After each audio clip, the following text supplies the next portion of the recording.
Introduction. If this book is for you, you will know it from these first few pages. This book may stir emotional response. Please realize that this book is meant to trigger you and is not meant to be just a mental exercise. If you feel emotions being stirred, please do your best to allow these emotions direct expression as any sounds they want to make. Please do not act in response to what is being triggered. Just be present with your emotions. The unconditional love of the Spirit for everything that exists has been understood on earth for quite some time. This, in fact, has been called divine love. Now, there is a need for another understanding on earth, and that is of divine will.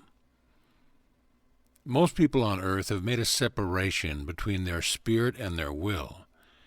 They have believed their own will was not acceptable, and that to love in the way that God loves, they must eliminate their own feelings and opinions and do what they have imagined to be the will of God. An understanding is needed here. The will of God is not in opposition to the will of the individual. Because of the separation that has been made in the consciousness of so many, the will has been excluded for a long time from participating in the evolvement of the Spirit. A definite lag or gap exists on earth between the level of evolvement of the individual spirit, often referred to as the soul, and the evolvement of the individual will. It is now time for each spirit to recognize, accept, and evolve this other part of the self. Each spirit is a part of God's Spirit, and each will is a part of God's will. Each person must take responsibility for his or her complete being, and not for only part of it.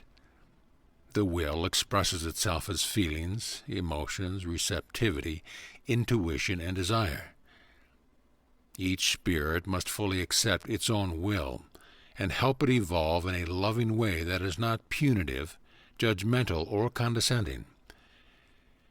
When the individual will feels that it truly has a loving acceptance of the Spirit, it will be able to come into alignment with the Spirit and with the divine will.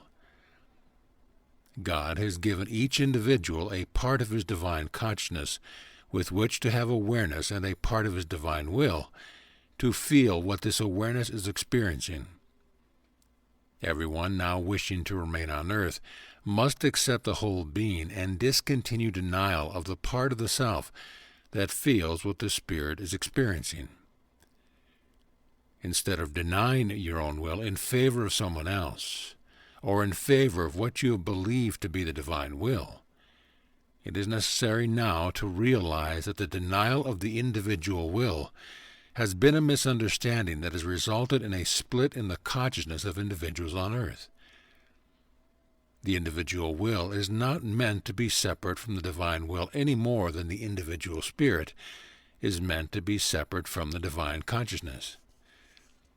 It is important to realize this thoroughly and profoundly. I received these words directly from God. In the beginning, I could not, like so many others on earth, believe it was actually possible to hear directly from God. I knew, though, that many psychics had been accustomed to hearing from spirit guides.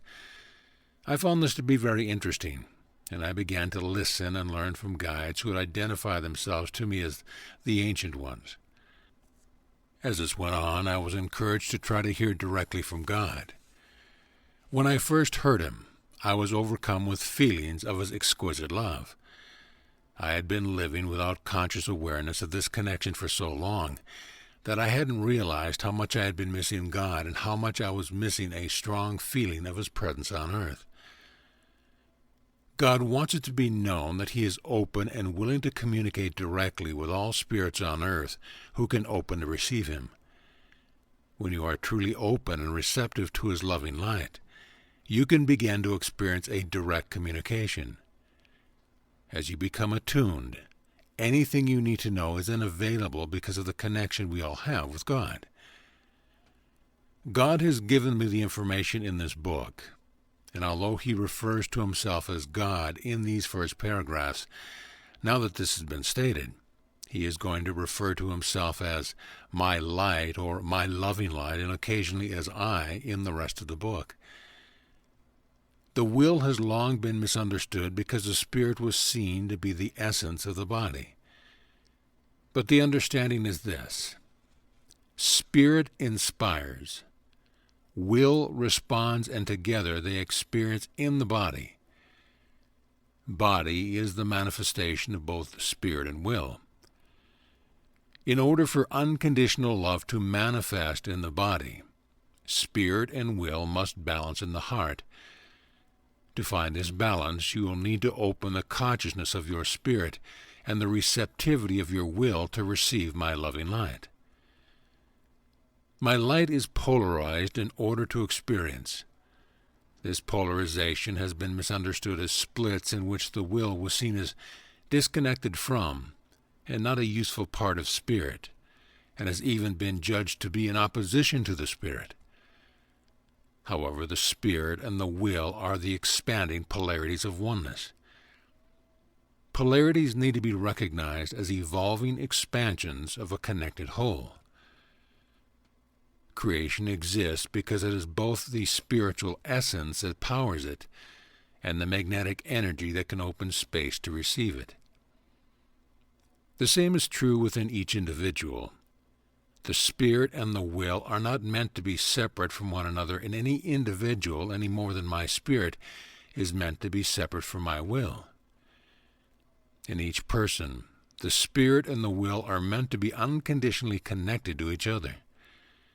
Each individual spirit is meant to be connected to my spirit, and each will connected to my will, and so all is one.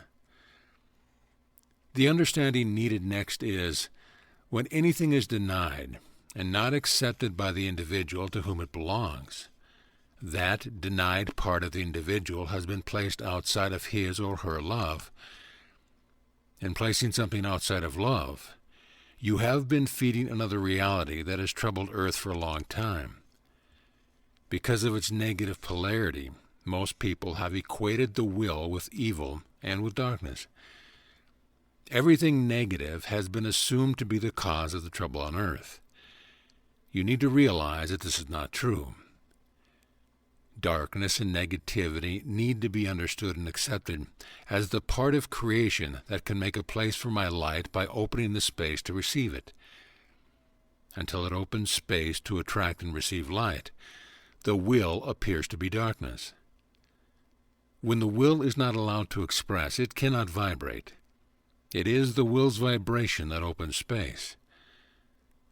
Now, many people have thought they were evolving into unconditional love on Earth, but they have forgotten that they must accept all of themselves first. There is no way around it. If you do not totally accept yourself first, you cannot totally open to anyone or anything else. Many have thought that by allowing their will to express only positive feelings, they would attract only loving light. But what they have attracted is the conditional love that results from denial. Because the will has been so misunderstood, the need to allow the will to evolve is great right now on Earth. To evolve it, you must first accept it. You cannot beat it into the appropriate shape. It must be accepted as it is now in order to evolve. Denial of unlovingness will not clear it. You cannot just mentally insist that you are all loving. You must really be there. All levels of your being must really be there. Where your will has not been allowed to open and receive loving light, you have denial. Your denials are yours to heal. In healing your will, you must allow it to tell you how upset it has become. In hearing from your will unconditionally, you have taken the step of accepting it wherever it is. Denial does not allow loving light in. Controlling and imposing limits and conditions on your will means you do not have unconditional acceptance for it. Where you do not have acceptance for it, you are not loving it. Where you are not loving it, you are denying it. When you deny parts of yourself, you are not accepting all of yourself, and so you do not have all of yourself present with you. If you do not have all of yourself present with you in loving acceptance, you are not loving yourself unconditionally. You cannot love anyone or anything else unconditionally if you do not have all of yourself with which to love them. You must accept all of yourself unconditionally by bringing all parts of yourself within loving acceptance and allowing them to evolve. When a person is denying parts of the self, that person will be denying others too. No one who wants to continue on the path of self-denial, or of denying others, a path of imbalance in other words, will be able to remain on earth. It is not a loving, nourishing, life-giving policy to be living in a state of imbalance, but in saying this, a threat is not intended.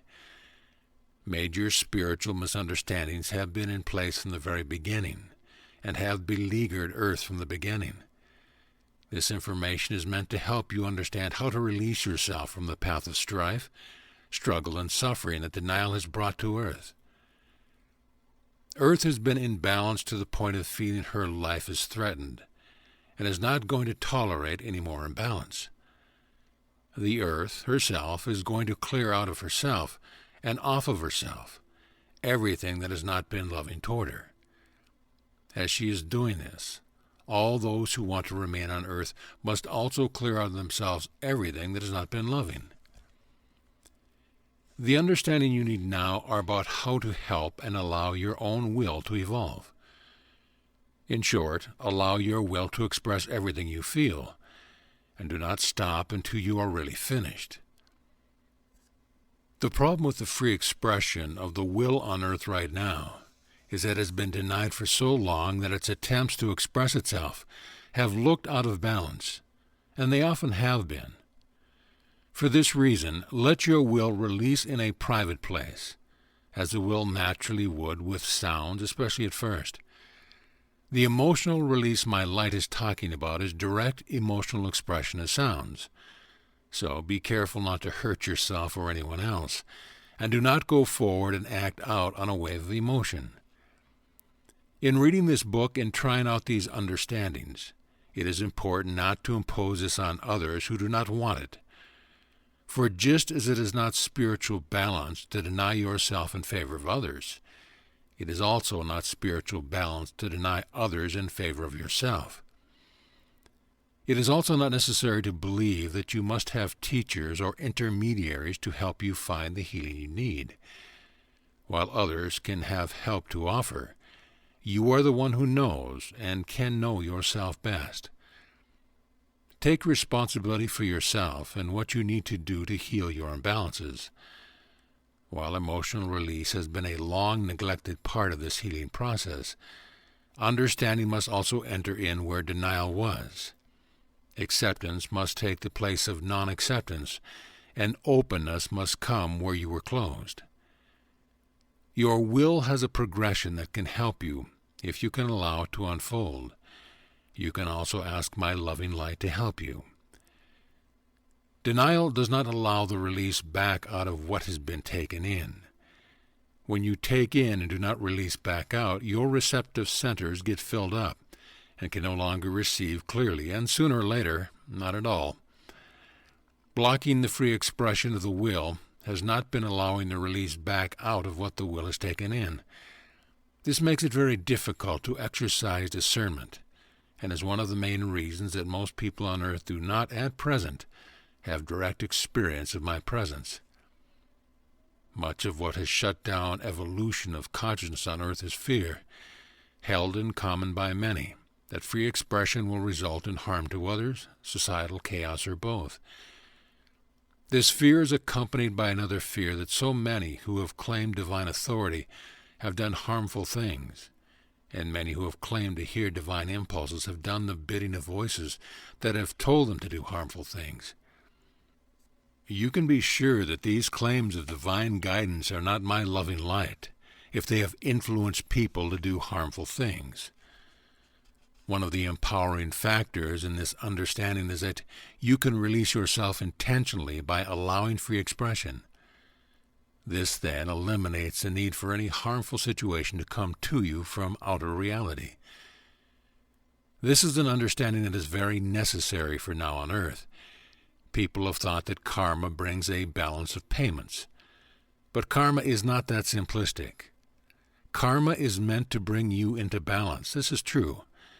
But not by bringing one experience as payment for another in the past.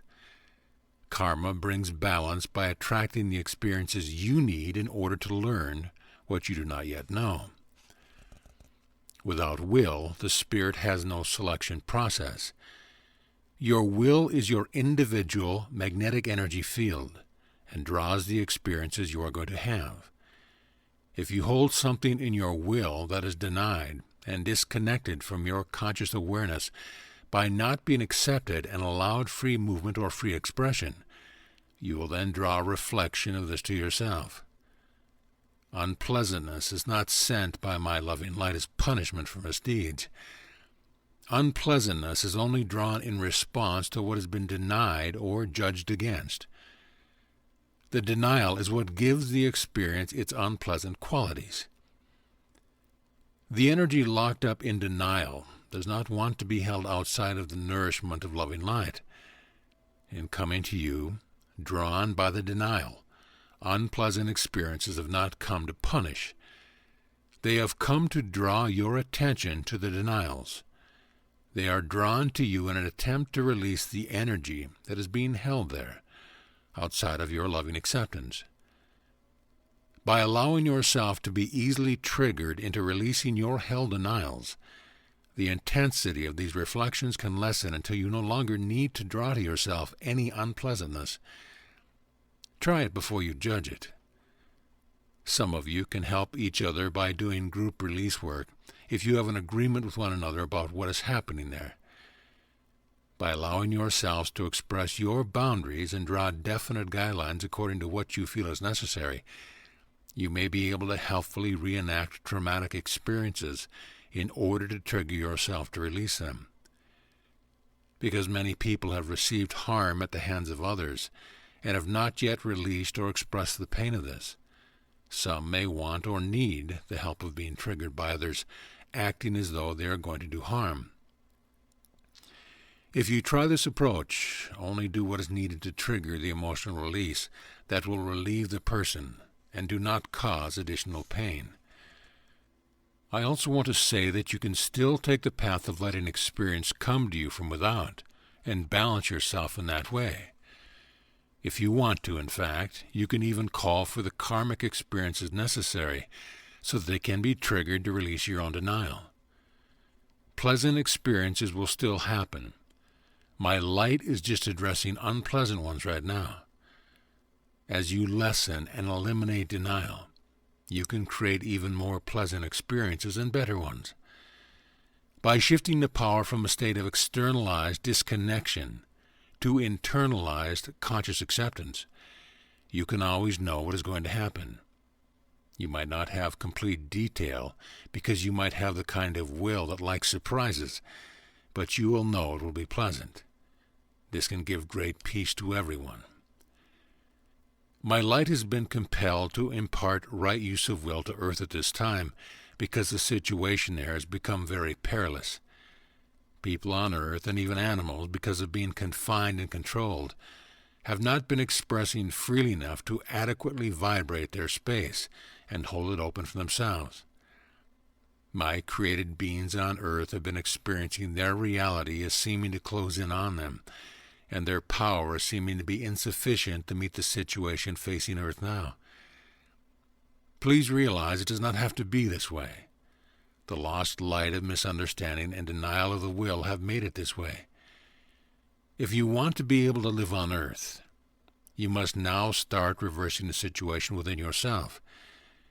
It is not going to be easy at first, but it will become easier the longer you work on it. My guidance is to preserve the balance points that provide the most freedom for everyone without eclipsing anyone, and are necessary to maintain spirits and the creation in which they live. Earlier, it was apparent to me that many spirits could not accept my guidance because they did not have enough experience to understand why these balance points were so important. I have seen that the spirits on earth now have enough experience to be able to accept, understand, and respect these balance points. And so I want to make it clear that I am decisive on several points where I was open to allowing spirits to transgress earlier. These decisions are decrees. All spirits wishing to remain on earth must recognize me and come to me for loving light. No spirit can continue to deny me and take my light underhandedly from others. Now, in physical body, the reality of this is one thing and one thing only. No one can survive any more in my creation unless they acknowledge me and accept my loving light openly in some form. I am flexible here. I have many ways to come to a spirit. I can adjust myself infinitely, but I will no longer tolerate complete denial of me any place in my creation. This means that no spirits can survive what is happening now, any place in my creation, unless they open to directly receive my loving light. You must not think you are not involved if you accept me as God and worship me. You must find your denials, bring them within your love, and find them acceptable to me. I am not being unloving or unmerciful here. If I am unlimited, and I am, I can no longer tolerate spirits who want to limit me to the extent of being in my creation and refusing to allow me to be there with them. I have said this to give you the opportunity to reverse your own denials. If you feel a need to critique this message or attack me for what is not being said here, this is your pathway into the emotions you need to express in order to find out how you really feel about me.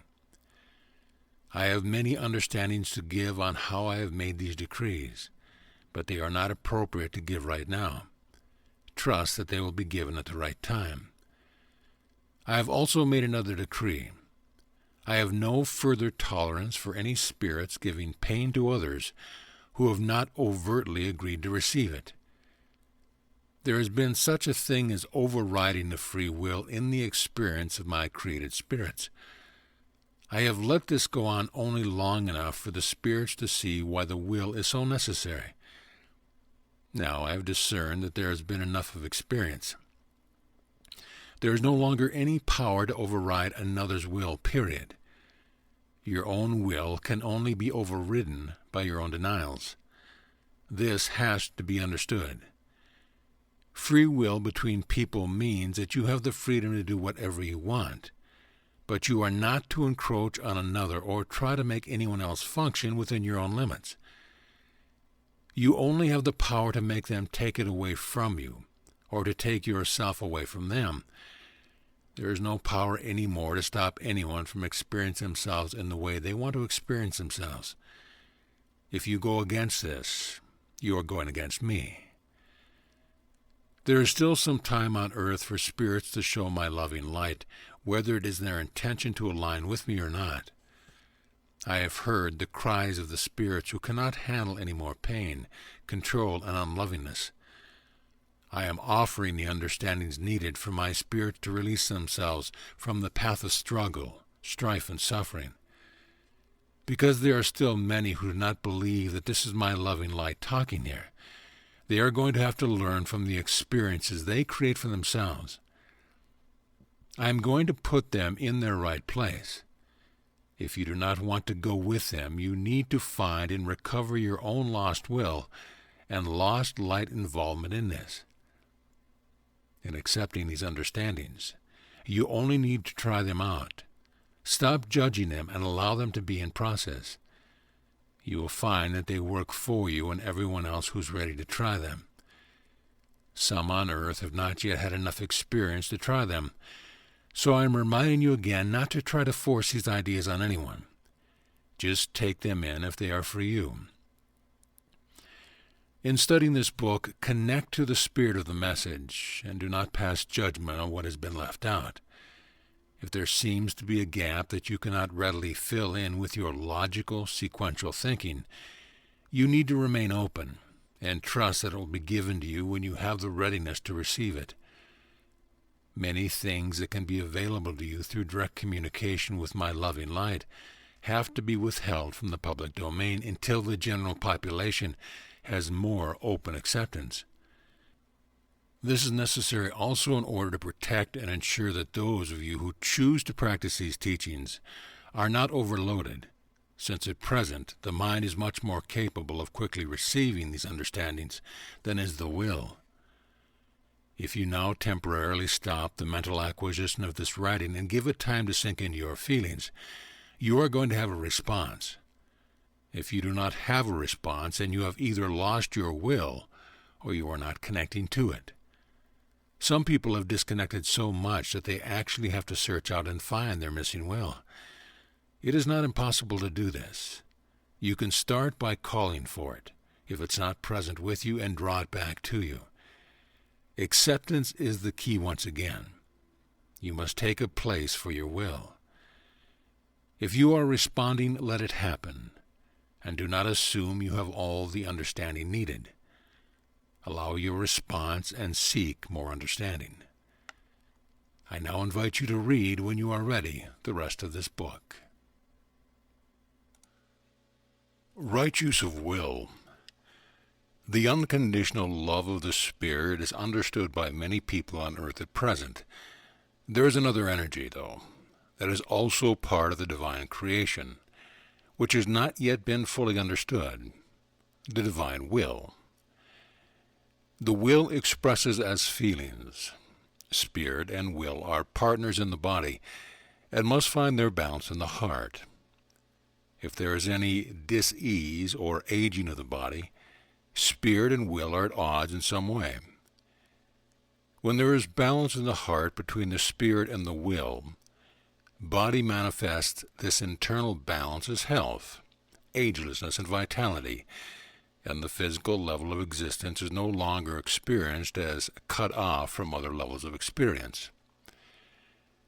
Everyone on earth today has undermined the will in some way. This undermining of the will is equal to lost unconditional love, then, for anyone who is judging against parts of the self is not truly loving unconditionally. The will in many people is now seeking to find alignment. Many people on earth can learn the balance of spirit and will in their heart, and are, in fact, already moving in this direction. It could be easily judged, then, that the teaching of right use of will is not essential, and that this is just going to happen naturally. However, help with the understanding of this process is actually necessary, and some people want this help so that they can move faster. Others, who see little need to speed things up, can make the choice to find this alignment later. What may not seem necessary to you now may become relevant at any moment. This teaching is intended to be a guide for those who wish to speed up the process of finding the necessary balance between spirit and will in the heart.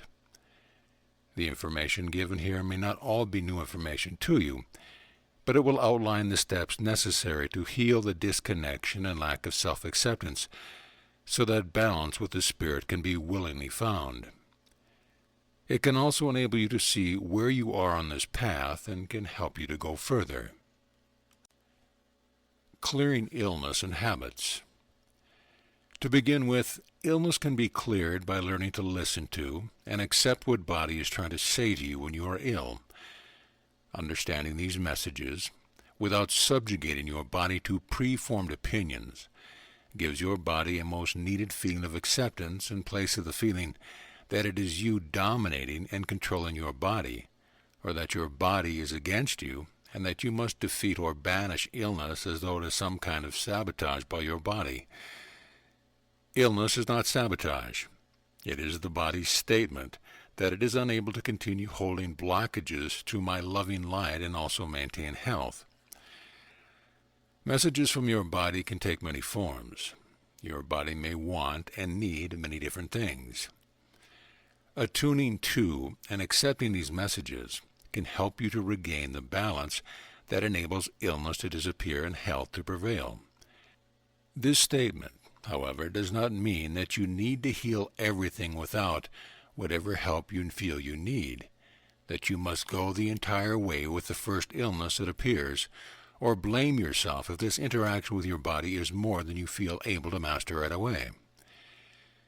Unconditional acceptance and love means accepting whatever state of imbalance you have with your body and understanding it as the reflection you need in order to notice and heal your imbalance without judgment about how spirituality evolved you are or are not.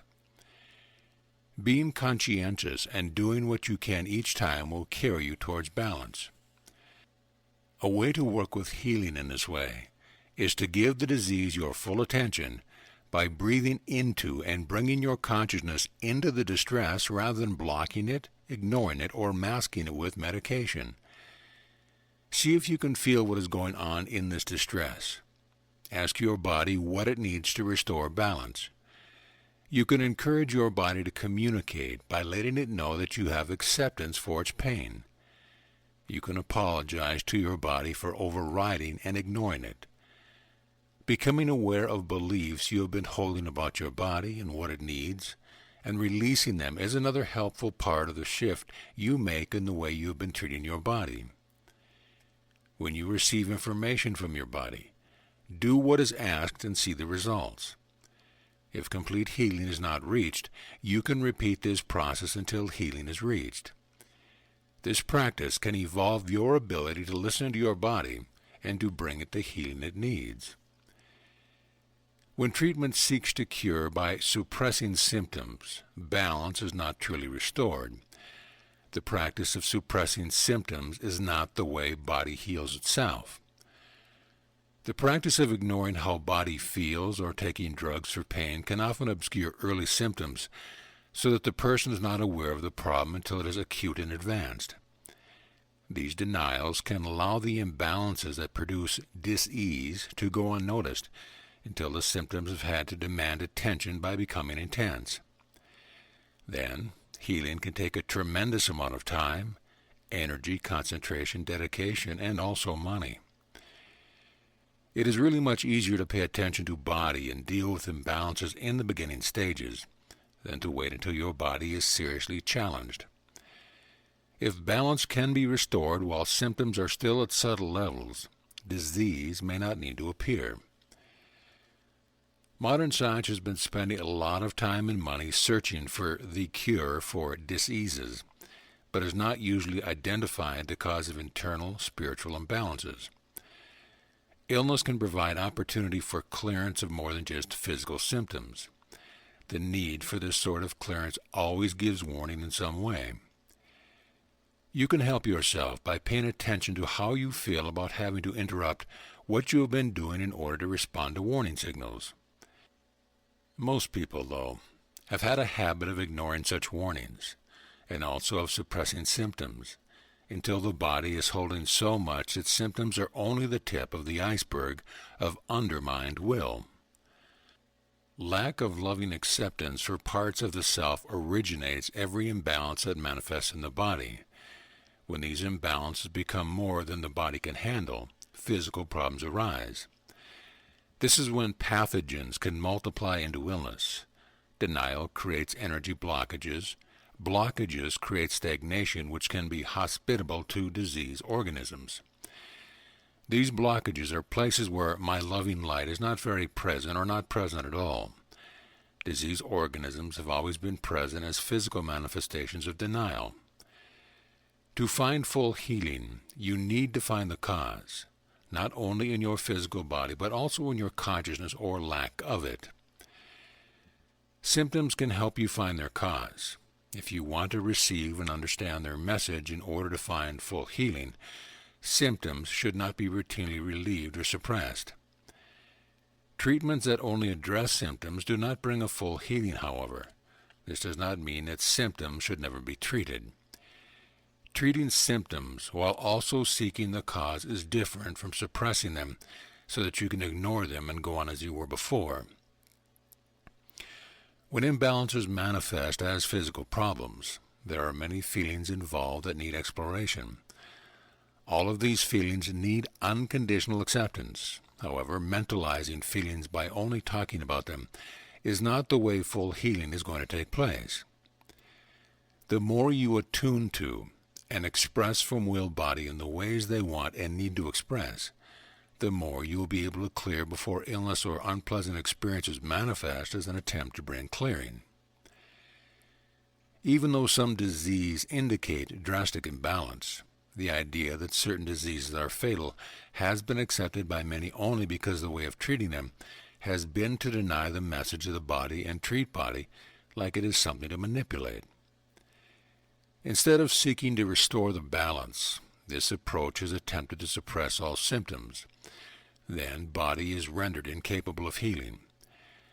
Body has its own free will to decide if it can heal now or not. No person needs to die from illness if body has another option that is real for it. If you are seriously trying to align, body will not die unless it needs the option of rebirth for full healing. Many people have felt guilty if they have begun to think that they have caused their own disease. It is important to have self-acceptance for whatever form your lessons take, and compassion for yourself for wherever you are on the path and for whatever you are able to evolve. Love and compassion coming in the place of old misunderstandings can bring healing. No matter how far you are able to progress toward full healing, continuing to seek the cause and working with your problems is a healing path. When there is a balance needed for health, an individual's energy is freed to create something other than disease. Health is an offering to spirits who can understand the way to live in the physical plane of earth.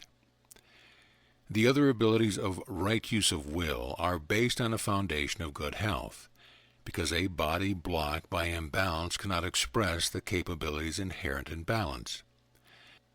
Health can be the permanent state of affairs when spirit and will balance unconditionally in the heart. The practice of right use of will may at first, however, bring forward illnesses because a suppressed will is bound to have suppressed symptoms which body has had to hold. If balance is not rectified, illness is healed only temporarily.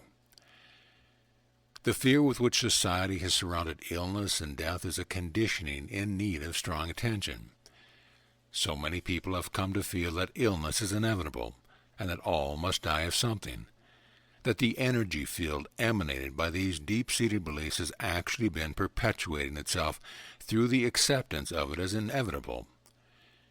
Even though health is the way, it has not been the way for such a very long time on earth that it has appeared as though no one any longer still believes that this really is the way. More immediate than regaining health for some people is the need to examine habits that are running the body down. Another way to look at this is to make a choice between living as you are for a short time and living long if you are willing to grow and make the changes necessary for good health. Once again, this is a matter of personal choice. Right use of will offers the opportunity of enjoying life to its fullest. This is what many people say that they are doing when they indulge in habits. Habits appeal to memories of having felt good. But habits actually set the body up for physical death. Habits are a problem because they override the sensitive, responsive body to a particular situation, and instead impose a ritualized behavior that a person has used in the past, whether the present calls for the same response or not. Response from habit precludes response that is attuned to the particular situation.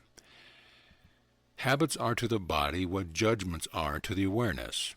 Both have a rigidity. Habitual behavior is a judgment that what was called for once is also called for now, and therefore no growth or change has taken place. In the same way that judgments stop and control the evolution of the consciousness, habits stop and control the evolution of the body.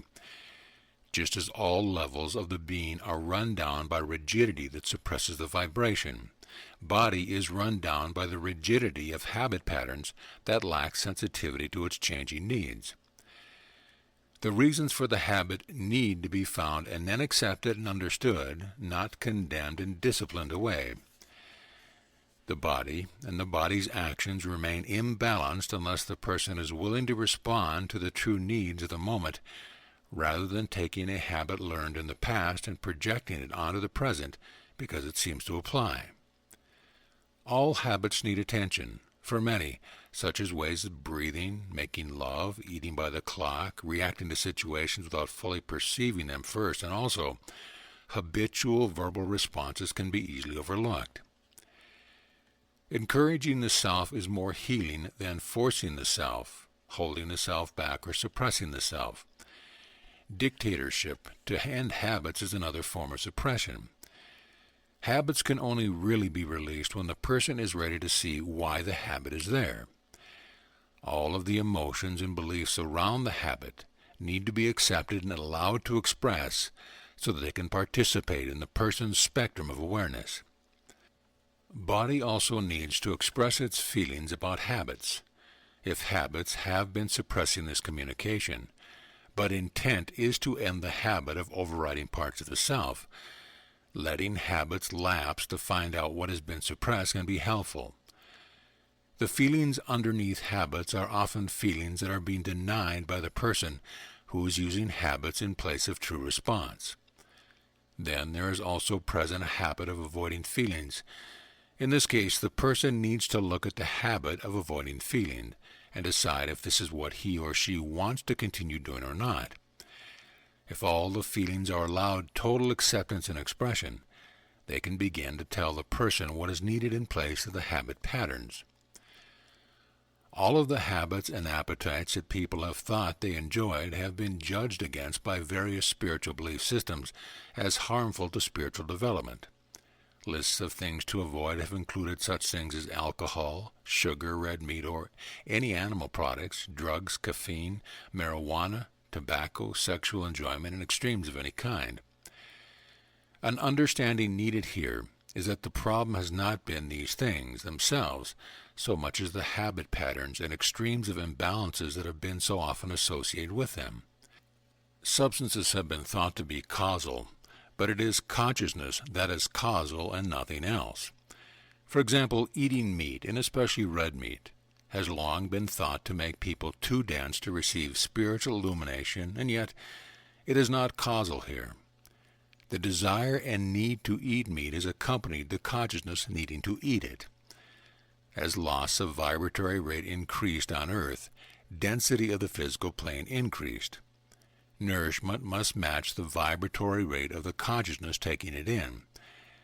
In not understanding what was causal here, many judgments have been made, and many have tried to break out of habits, giving up meat, for example, by using discipline and control.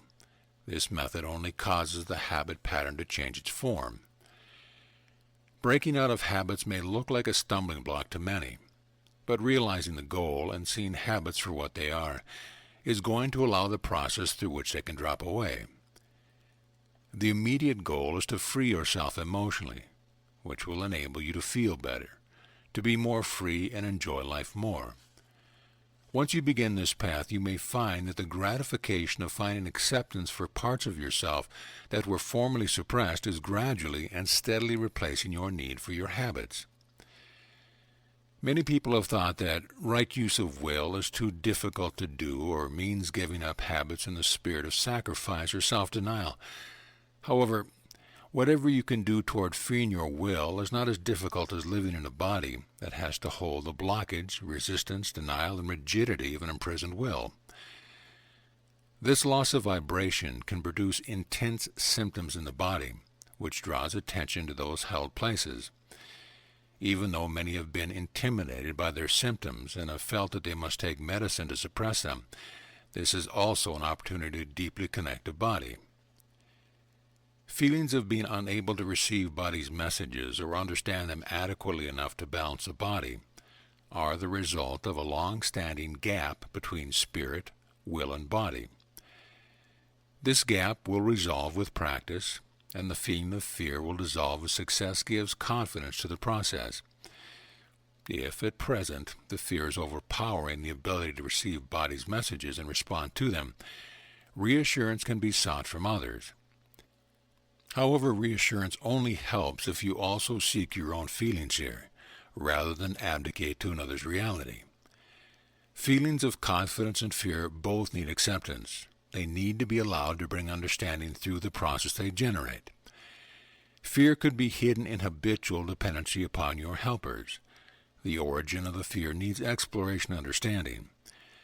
Do not judge in advance what the fear is. Feel the fear, and let it give you the understanding.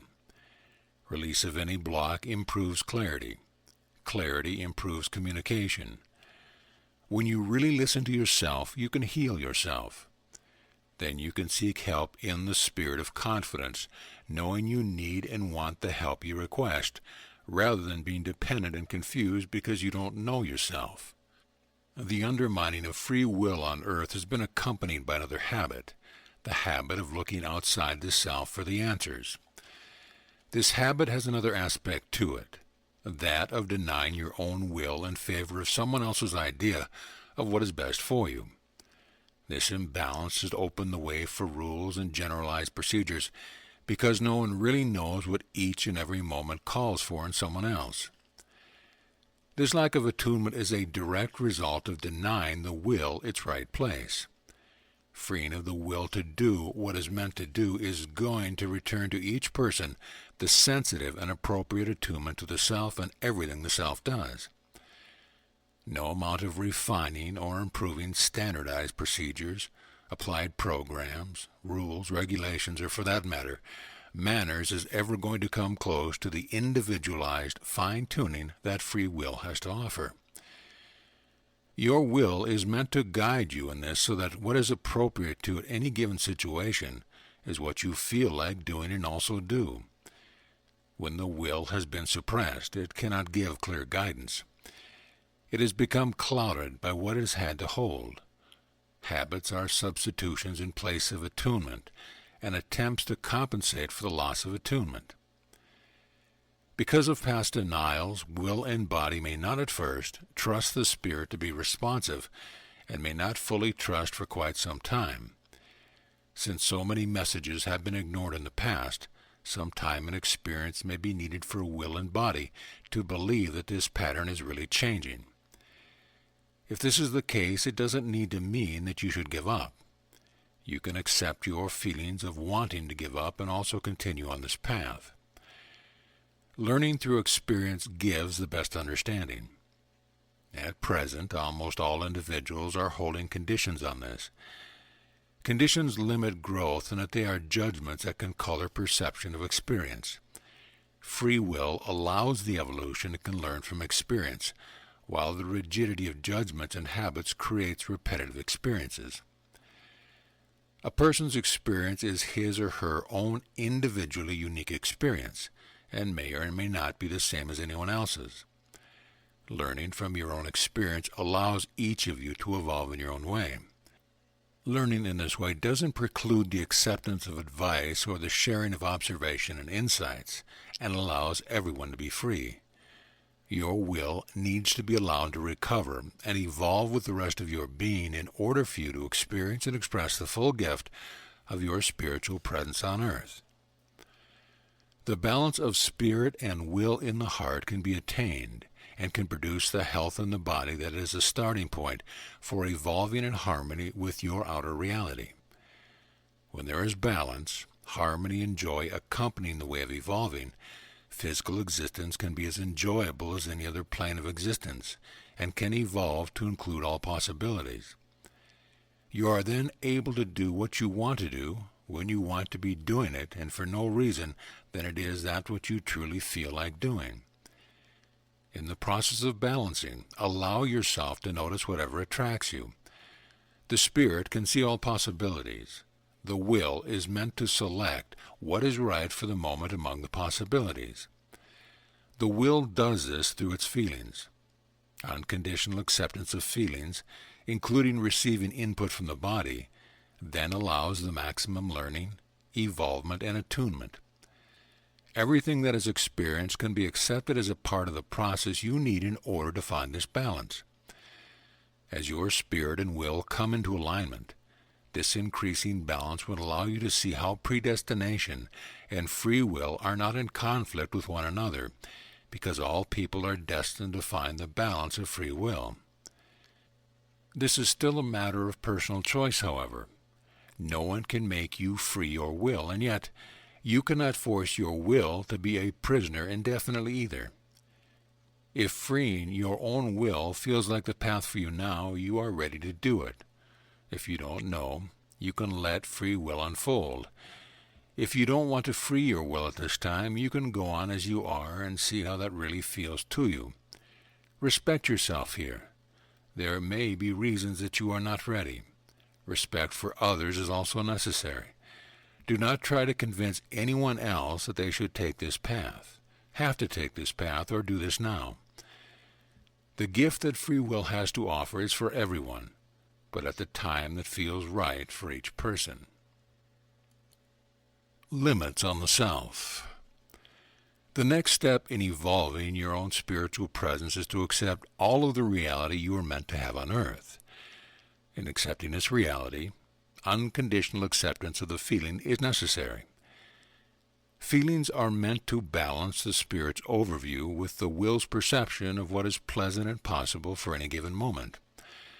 Finding this balance in the heart creates a reality in which all needs can be met without overriding in any direction. An attuned will has the ability to take you anywhere you want to go, and to feed you and keep you warm. Holding the condition or judgment that these things must be worked for is part of the reason that will hasn't been able to provide these things in another way. Release of these limitations is an important part of being able to enjoy yourself in the physical plane without having to work at something you do not want to do. Remember also that if the feeling in the will is to rest for a while, this is all right too. Judgments against allowing yourself to do what you want to do need release, as these held beliefs participate in the creation of your own reality. The release of attitudes and opinions about what it takes to live on earth can open the space for things to change for you. Old conditioning does not let you assess a situation for what it is. Old conditioning takes the role of keeping your responses the same. When you no longer want it, you can feel imprisoned by it and not know how to get out. Trying to escape by rearranging your thoughts is only partially successful. When you understand how to release old conditioning, present feelings can let you know if something is right for you or not. Misunderstandings have placed a great burden of limiting beliefs upon the self. Long-standing conditioning layered into these limitations has been diminishing human possibilities instead of expanding them. Many have continued to accept limitations on the self because these many layers of conditioning have been convincing them of their reality or of their necessity. Some have been seeing these limitations as if they are what defines them as a person. Many limitations have been disguised as truisms, such as Jack of all trades, master of none, or even I am a mathematician, when this statement excludes other things even subtly. Limiting beliefs need to be lifted off of the self as you feel ready, whether you presently have the words for them or not. These limitations take the form of judgments held against the self. Many of the judgments or limitations that you may not want to continue living within can be seen in your daily dialogue with yourself and others. What do you do, say, and believe that has been keeping you in the prison of limitations on the self? Expressing yourself freely is the way to call for the reality you want, and yet desire has long been judged to be a sin. In fact, desire is magnetic energy of the will. Magnetic energy attracts, so it is important that you give acceptance to your desire so that you can know what it is that you are attracting. Desire, including desiring something other than what has been happening to you, needs loving acceptance and understanding, just like anything else that has been judged against and thus placed in a state of being denied. Love can be present when you open the space for it, and love can manifest in many forms. Loving acceptance for everything is a divine plan for all, so there's no need to continue fearing that my plan calls for anything else. Bondage to others, self-denial, sacrifice, strife, struggle, starvation, and scarcity are not the way of limitless love. These are the manifestations of misunderstandings, closing down the opening through which love can manifest until love can even appear to be punishment. Other than the beliefs, limitations, and judgments you have been holding against yourself, there is nothing to punish you. Is it not logical, then, that love will provide if it is allowed to, since this is love's way? Feelings of being undeserving must be released also. Judging yourself to be more or less deserving than others is not being open to what is simply appropriate, which is what you are capable of receiving in any given moment. Feelings of superiority or inferiority are off balance. Unconditional love accepts all as perfect in that moment, and yet love loves everything as it needs to be loved, and as it can accept love, which also means that everything can also shift, change, grow, and evolve. The path of bringing the balance of spirit and will into your heart will show you what is right for you, and you will be able to recognize the perfection of it as you move along. Finding your own right place is a reflection of finding your own inner balance. In other words, as you are finding your own inner balance, your outer reality will match it. In freeing your own will, you cannot help but have your outer reality respond. It will also reflect whatever you have not found in yourself that needs to be brought within your loving acceptance. The longer it takes, the more conditioning you have to work through. Right use of will works if you know it is the path for you. The will is more than ready to receive the love and light of the Spirit. It is the individual spirit who must accept the questions of free will and decide if it is right time or not. The feeling that recovery and healing of the will is too difficult is part of the illusion that has kept the physical plane of existence seemingly separate from the other planes of existence, or speeds of vibration. This belief has been involved in the immense loss of vibration in the will, and goes along with the belief that gifts are the reward of much dedication and hard work. The release of these judgments is necessary. Many spiritual teachers have said this because they have believed in separations that are not real, or because they are confused and have taken the path of struggle and punishment. Attuning your spirit and your will can be accomplished if you have the intention to do it. Spiritual teaching should not be directing you to lift above and drop off the physical and emotional bodies in order to return to God, the light, the source, or whatever it is being called without them. These old misunderstandings that have placed many limitations on the self. The reality is that this approach will not work. What is yours, and you cannot solve anything by dropping it off. The way is to evolve, and to evolve you must begin to accept all of yourself in whatever state it is in. In the path of each person there is what is called original cause. Right use of will is beginning with what you are able to accept at first, so that a foundation can be built for understanding how these spiritual misunderstandings originated. For now, all that can really be said is that it is not possible to return to essence by dropping off parts of the self. Undercurrent here are judgments against creation. Manifested creation is not to be denied or gotten rid of as a mistake. The essence of creation needs to be allowed to vibrate and evolve so that form can come into alignment with loving essence. Manifestation is a way in which essence experiences itself so that it can evolve. Beginning with yourself, by releasing your limitations so that you can expand into your full self, you can gradually expand your loving acceptance to include all of creation. Inner listening. Inner listening is an important step on the path of right use of will, but it is difficult and nearly impossible to find in an atmosphere of judgment. Judgments can keep a chatter going in the head, and it can be very critical, not only of others, but of everything you do, including trying to feel more deeply into yourself. Many people are unaware that this chatter is mostly internalized judgments because they have been seeing them as reality. Judgments frame the situation as unable to change. Judgment release is necessary to allow the patterns that judgments have been holding rigid to move and clear the space for inner listening. Judgments always carry a denial of some sort, and what the judgments have denied is usually seeking acceptance in order to clear itself, because it does not feel good to be denied part of the self. In most people, there has been an ongoing conflict between the judgments, or the person's held viewpoint, and the denied truth, which has made inner listening impossible without the use of control. Here, meditation that does not exert control can be very helpful for improving inner listening and receptivity. One suggestion is following your breath.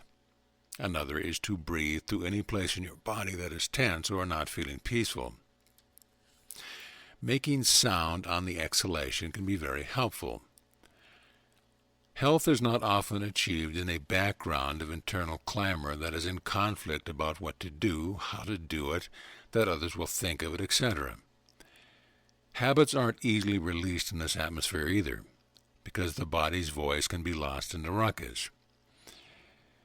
Most people have been using control when they have not had the idea of listening to everything themselves as a way of finding inner alignment by ending denials.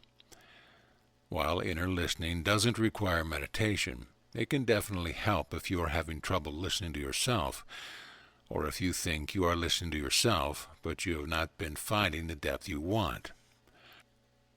Inner listening is a receptive or yin aspect. The entire receptive aspect of creation is needing to be more deeply understood and included as an evolving aspect of creation. It is not just actions that must evolve. Understanding and receptivity must also evolve. The receptive, or yin, aspect of human development has been proceeding with a maximum of imbalance. East and West, yin and yang, masculine and feminine, intuition and thought, feeling and reason, nature and man are still seen as adversaries or as dominant and submissive, superior and inferior by many people. When polarities are seen as conflicting opposites, and especially when one is favored, the harmony that brings inner balance and the quiet with which is to hear is obscured by the conflict. Polarities are the evolving limits of one principle, and so the answer naturally lies in allowing all of them to come into balance and complementary function. Within each of you are all of these things. The will needs to be allowed to find balance with the spirit so that the receptivity of the will can be valued and accepted as equal to the inspiration of the spirit. Then, balance in your inner reality can be reflected by your outer reality. Accepting everything within the self and allowing complementary functions can enable you to meet any situation with exactly what is felt to be truly appropriate, nothing more, nothing less. In this way, you are not needed to deny anything, and yet, in trying to allow everything, many people have felt overwhelmed because they had denied something.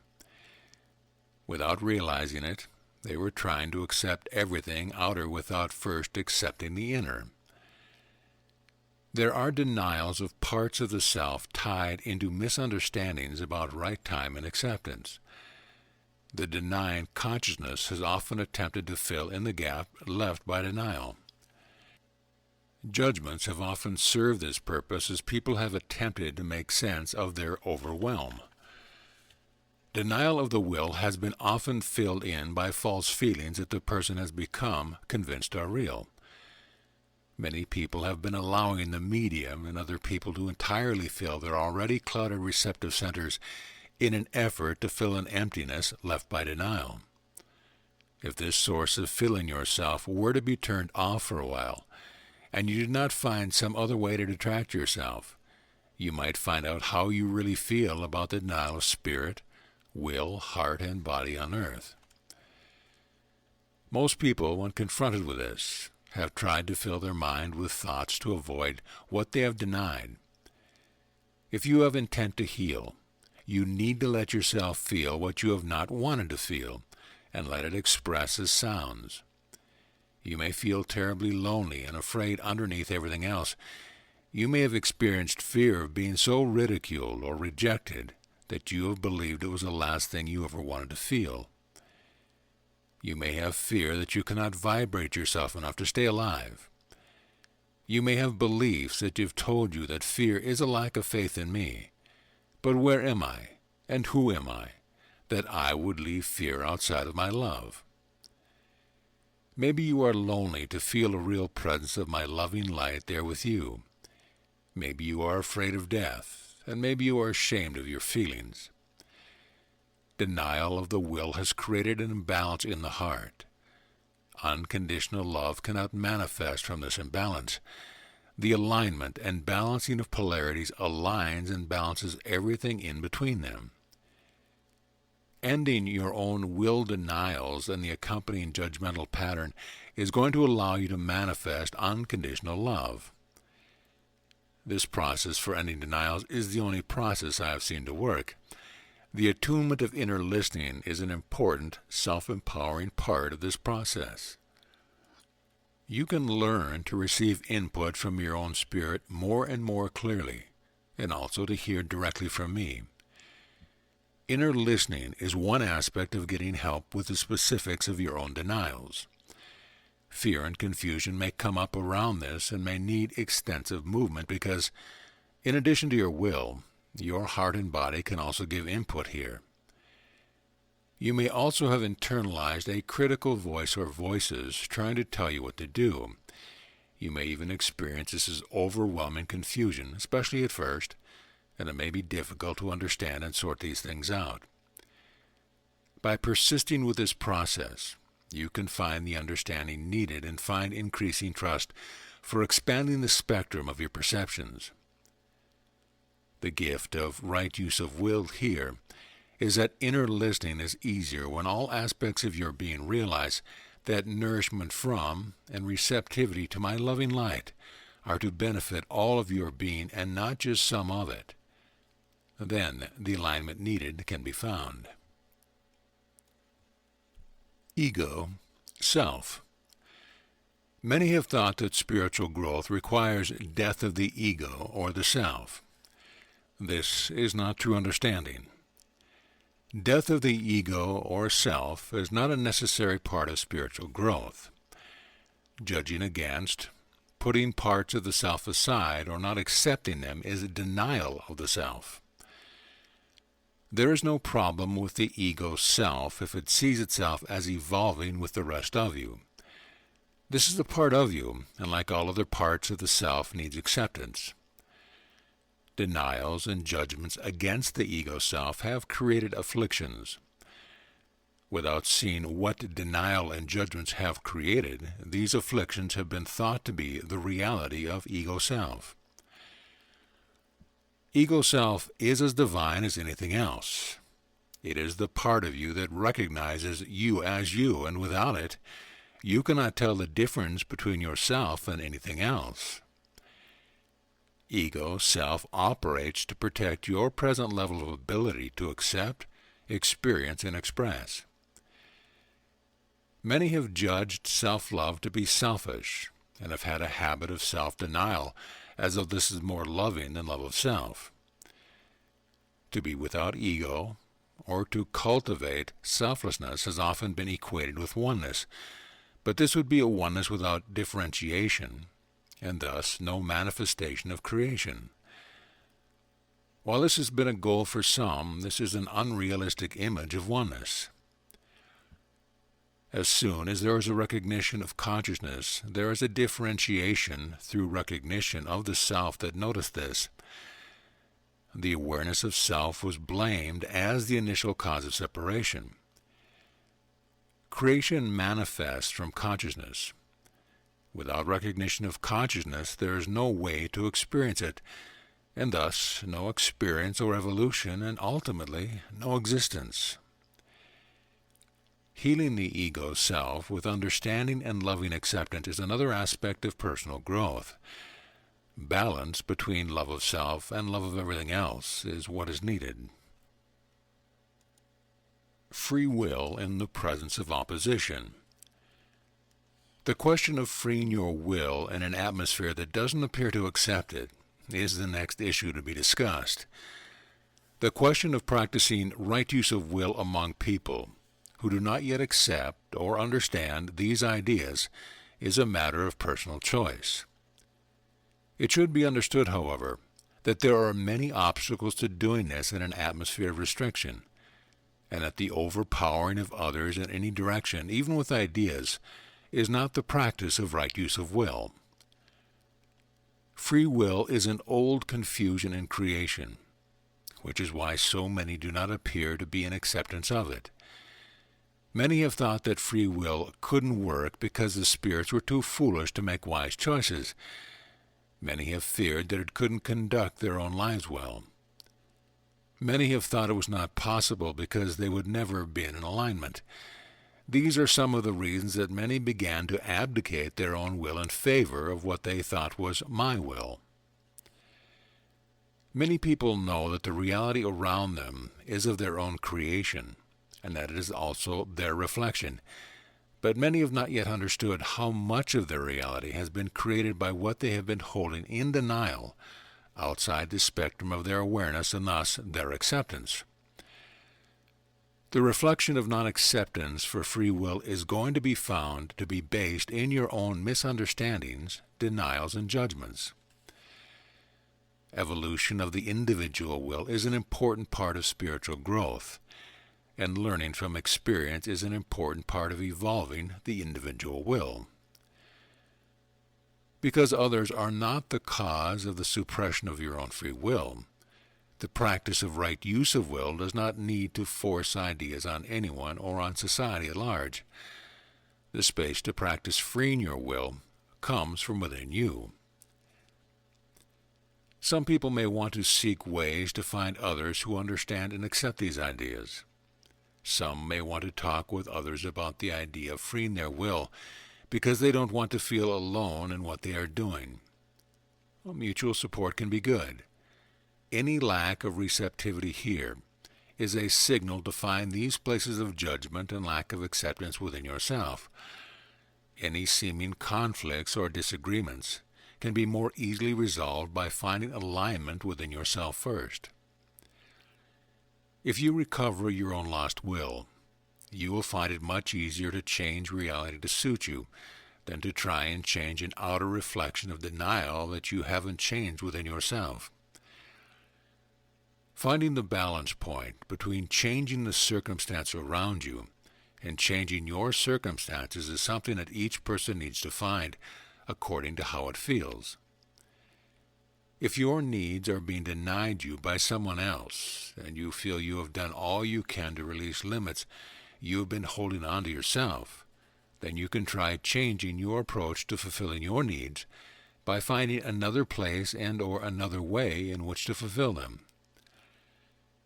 Instead of making any judgments here, give freedom a chance to work by allowing yourself to make whatever changes you feel the situation calls for. If this stirs fear in you, then try giving it expression as sounds. Remember to make sure you feel safe when you have to do this. This fear may be holding judgments in place that having ideas different from the mainstream will be ridiculed, censored, or viewed as insane, and that you may be outcast or even killed. Having the thought and accepting the fear that there may be repercussions allows you to heed the caution without holding it as a judgment. Freeing your own will enable you to be free. Judgment release. Everything is a part of your learning experience. Denial does not open space for improvement because it denies that which could teach it. Denial is held in place with judgment and emotional control. Judgments do not open space for improvement because they substitute criticism and the rigidity of labels for good advice and discernment. Judgment is not the same thing as discernment. Discernment can draw on past experience, but it also notices the differences. Judgment release is necessary because spirit and will cannot find alignment in an energy field locked up by judgments. The inner conflicts that have been keeping attunement away have been misunderstandings, however. If true understanding is to come, full attention to the conflict is necessary. Past experiences are a source of wisdom, but judgments give false wisdom because they do not see the situation for what it really is.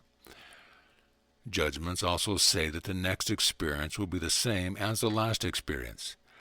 This is the same as saying that nothing has been learned, and also that there is nothing to learn that could change things for the better. Judgments are rigid thought forms attached to the thinker. If you judge your experiences rather than understanding and accepting them, you lock the energy into rigid patterns of perception that take your focus away from what could help you grow. Each time the judgment is made again, and the emotions around it remain unmoved or intensify, the thought form intensifies. For example, "I am not a nice person" is a judgment and a label in place of compassion and introspection that could realize why you could have this judgment against yourself. When negative judgments are held against the self, repetitious experiences will reflect those judgments. Resistance to what is held there can, sooner or later, build up pressure in what is held until it may burst forth as an explosion in which the judgments usually spew forth propelled by denied emotions. This is learning by resisting the lessons until you meet your match. Reiterating the judgments then intensifies them, while seeming to prove these judgments to be correct. Intense judgments are usually made amidst a wave of strong emotion when a person's usual sense of things is overwhelmed, and there is a feeling of needing to push back, make sense of the situation, or define it. While judgments do label and structure the situation, and therefore can give a person a sense of making sense of things, they are also limiting. In this way, feelings of not having enough understanding or personal power are compensated for by imposing misunderstanding and judgments that bring an illusion of understanding, power, and control. Holding rigid energy patterns that must be broken through by intense experience is not the only way to learn.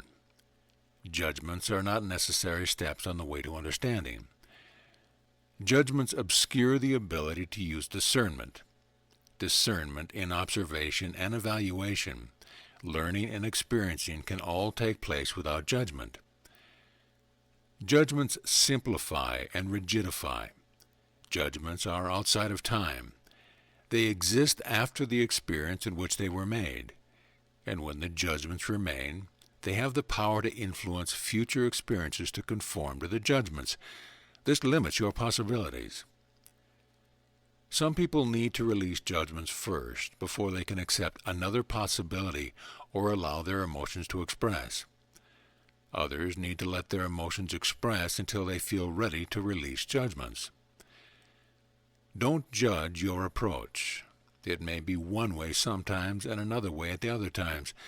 Self-acceptance is a necessary component of genuine judgment release. Heartfelt self-forgiveness has a powerful effect on a person's energy field, but it is also important to use the words that feel right to you at the time. Silent, internal release of held beliefs and judgment is helpful. However, saying the words out loud adds the aspect of manifested vibration. Since this entire creation is vibration-based, actually voicing your releases can have a more profound effect than silent releases. Release of judgment helps to free the energy locked up there.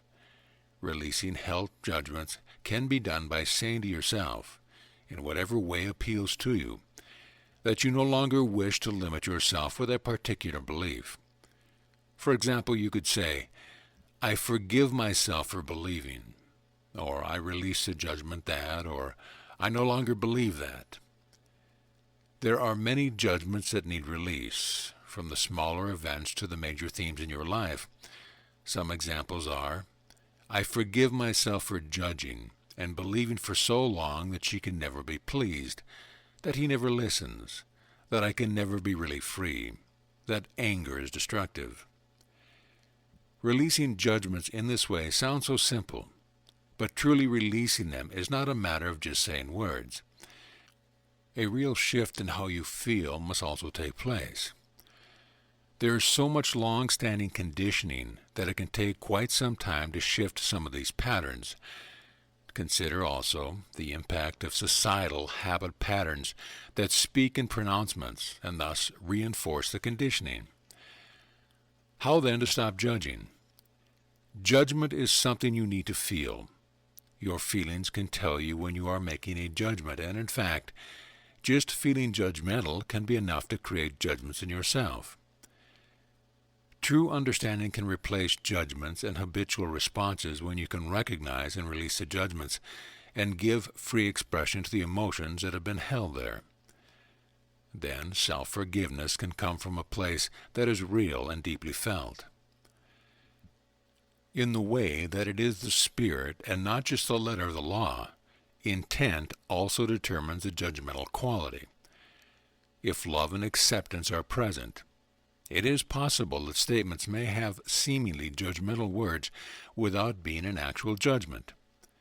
This can include pure humor that doesn't project buried undercurrents. Even so, given that so many people have become conditioned to speak in judgments, it can be very helpful to relearn ways of speaking so that pronouncements are not being made when you say something. Lost energy, lost love, lost power, lost anything is the result of denial of aspects of the self, of holding them away from you instead of accepting them. What was lost can return when you can forgive yourself for denying it, accept it, and understand the possibilities for evolution there. This can mean forgiving yourself for behavior, but more often it means forgiving yourself for the judgments you placed against yourself for that behavior. You can avoid making further judgments by speaking specifically and rather than projecting your present opinions or assessments of a situation into the future with your words, as though this is how it is going to be forever. The following are some statements that have been believed to be reality, but are actually judgments. It is a sin to love self. One must love only God. God doesn't talk to people like me. If I think I hear voices, I'll be labeled crazy. No one is going to accept me unless I conform to their expectations. Everyone has to compromise to get along in this world. If I have it my way, I'm being selfish. There's no way out of death or taxes. I have to die of something, so I may as well enjoy myself. There's a certain order to things on earth, and I can't go against it. The earth has settled down, so big upheavals are in the past. So many people have prophesied things that haven't happened, that no one can predict the future. God doesn't work miracles on earth anymore, so maybe he never did. Reality stays pretty much the same. This reality is the way it is, the way it's always been, and the way it'll always be. Judgments are a way of giving conditional acceptance. When the actuality has seemed so overwhelming or unacceptable, people can want to insist that their judgments are the actuality. This is denial of making judgments.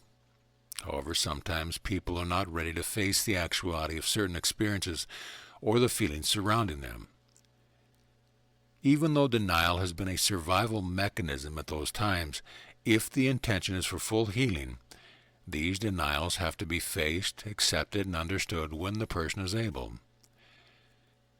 Since making judgments stops the situations from changing and sets you up to repeat situations that are held within the framework of your judgments, this has the effect of reducing your perception of reality to something that may have seemed more manageable at the time the judgments were made.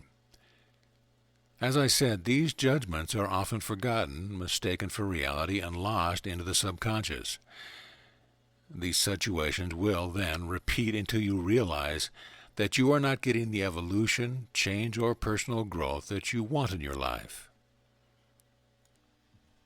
Emotional release. There is another aspect to judgment release, and that is emotional release. Emotion is magnetic energy. Judgments are held in place by unmoving emotions held in the will. Free will offers the gift of a much broader spectrum of reality in which feelings are balanced, free-flowing, discerning, and attuned enough to warn you of any impending harm. In most people, at present, emotions and their accompanying judgments have received many layers of conditioning that you have to accept reality as it is, and also that deviation is unrealistic, impossible, and can have disastrous results. The will has been so denied and subjugated that it needs an evolutionary process in order to catch up with present time. When the will is living in a constricted world of judgment, it is unable to fully surface anything about itself, and so, in the beginning of expressing any aspect of what has been held back, it is going to need to begin in any way that it can. Even though it may look very messy and chaotic along the way, rather than trying to get your will to comply with a program of release applied by your mind, this is a process that needs to be guided by your will. The process of freeing the will from what has been holding it back, and what it has been holding back is going to result in finding the needed alignment. A judgment says that something is such and such, and the more it is repeated, the more it can seem that the judgment is the reality. There are many judgments held directly against freedom of emotional expression. By releasing the judgments you hold against freedom of emotional expression, you help them to show you what they need to express. Being open to allow whatever needs to happen is part of the process of creating alternatives for yourself, even alternatives that did not exist until you needed them. As you move along in the process, you can reach places of much deeper understanding than you are going to be able to do just by reading about it. Especially in the beginning, most of your emotional release is something that needs to be done in a private and safe place. If you have fear of hurting others with your emotional expression, it is especially important to move along in this process by yourself until you feel ready to express your emotions in the presence of another. This is because a will that has been heavily denied is going to be very backed up and may be reactionary and immature when it first expresses itself. Even so, a will that is becoming free needs to be allowed to express in its own terms, which at first may be a lot of words it has wanted to say but couldn't. These words may contain a number of judgment that needs release. When you give your will freedom, also do your best not to overstep the boundaries you feel to be present for your own personal safety. Your will also needs a security. The direct expression of emotions has been so judged against that it can result in intervention of many kinds. As you gain more understanding of what you have been holding in your will, you will also gain more clarity about what is appropriate in terms of free will expression in the reality of your daily life. When people seek to resolve emotions with words or discussion alone, they may think they know what they're feeling when they really don't. Words alone do not give acceptance to the will's own way of expressing itself. While words can be helpful at the right time, emotions need to be given the freedom to express with sounds. Emotions have a role to fulfill that cannot be denied in favor of the mind or anything else. They may even need to be encouraged to express as sounds that are not managed or controlled by the mind. It is not the balance of spirit and will to use your mind to tell your emotions how they should be feeling or how they should be expressing. Emotions are not meant to be dismissed or managed in this way. When emotions have arisen in response to a situation and have not been given complete expression, they do not go away. They subside and wait. Emotions have a presence of their own, and so, when the next situation arises that reminds your emotions of the previous one where they were denied, your emotions may not feel they can respond freely to the situation. The emotional response will be colored by the earlier denials. They may hold back until the pressure builds up to an eruption. These are often efforts of the will to express not only response to the present situation, but also what has been backed up from previous similar situations. You may feel this as added pressure from the remaining residue of the unexpressed emotions that has been held back.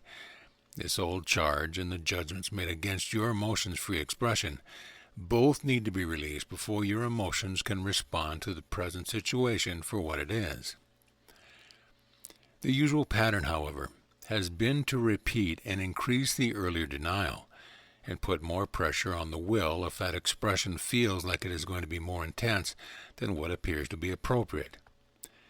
Instead of allowing free expression to the emotions, this pattern of suppression has been so pervasive that emotions usually only express in situations where they have had some acceptance in the past and in ways that have been accepted. This is why so many women have converted all their emotions to crying and men have converted theirs to anger. Instead of having the freedom to be self-determining, the will, then, is being managed and controlled by outer direction. These are severe limitations on the will's ability to evolve and integrate. A helpful solution for this problem is to remove yourself from the triggering situation and allow your emotions freedom of expression in a private place. This will give you a chance to get to know this part of yourself better than you do now. Sometimes pent-up emotions or old charge build up to the point where they have caused the will to do things that have seemed to prove the judgment against it. Alcohol and drug use have often provided openings through which judged against parts of the self have found some expression. Then people have often said it was the alcohol or the drugs that avoided taking responsibility for the pressure they have on their will. The emotional body in many people has taken on the appearance of something so dark, alienated, and destructive that many spiritual teachers have perceived this to be evidence that the emotion should be controlled or even gotten rid of. However, this would not be the appearance of the emotional body if it were given the acceptance it needs to bring itself into balance. By mistaking judgment for reality, it has long been thought that people must rise above their lower nature and abdicate or let go of these parts of themselves in favor of their idea of spirit. Many people have said that they want to help increase the spiritual presence on earth, are still holding judgments and unmoved emotions that have been limiting their ability to know what a healthy spirit on earth is supposed to be like. Many of these people have treated more feeling-based people as though they are less evolved and have implied as much, or even told this to them. Many therapists and others in position of authority have also done this. These people have had confusion about manifestation and what it means. The magnetic energy is the part of me that holds manifestation present, but this does not mean that it is supposed to be locked into a form by judgment. The magnetic energy is an equal part of me and is not to be judged against or denied. No part of the self is to be denied. The self is not to be viewed as something to shed in order to attain enough enlightenment to reach me. I want this creation to evolve, not go back on itself. I want companions. I want pain, suffering, and death to end as soon as possible. Pain, suffering, and death are the result of denial. The will is meant to guide and protect you. The reason the will has not been able to do this is because of the denial it has received. To end this denial, you need to open into unconditional acceptance of your emotional expression. If you immediately fear upon reading this, that you and others will get violent and do harm, you need to realize that you have undermined your will very seriously. In this case, the most helpful beginning point would be to go to a safe place without harming yourself or anyone else. Express rage with sounds. Keep doing this until you have expressed enough and released enough judgments to be able to trust that you can express your anger without having to control and need to be violent. When you are allowing this emotional expression, do not calm yourself by talking to yourself or force calm in any way that indicates you do not have acceptance for this rage. Calm needs to come from release of rage. This can actually be a good starting place because the intensity can release a lot of old charge at once. As long as you are in a safe place, you can let this expression take any form it needs to take, including feelings of hatred for others, hatred for your rage, and whatever other feelings you have with it, such as powerlessness or feeling unacceptable. When rage is allowed to express, it can often sink into grief at some point. Intense release needs this understanding. As long as you are in a safe place, loss of control is only bad if you hold judgments against it. Loss of control can actually allow you to break up old habitual patterns of response. Do be aware that extreme rage can sometimes break off from your normal consciousness, making it difficult to remember what you have done. Do your best to stay in that safe place so that you do not act out. If you have fear about what your rage might do, making the sounds of that fear could help.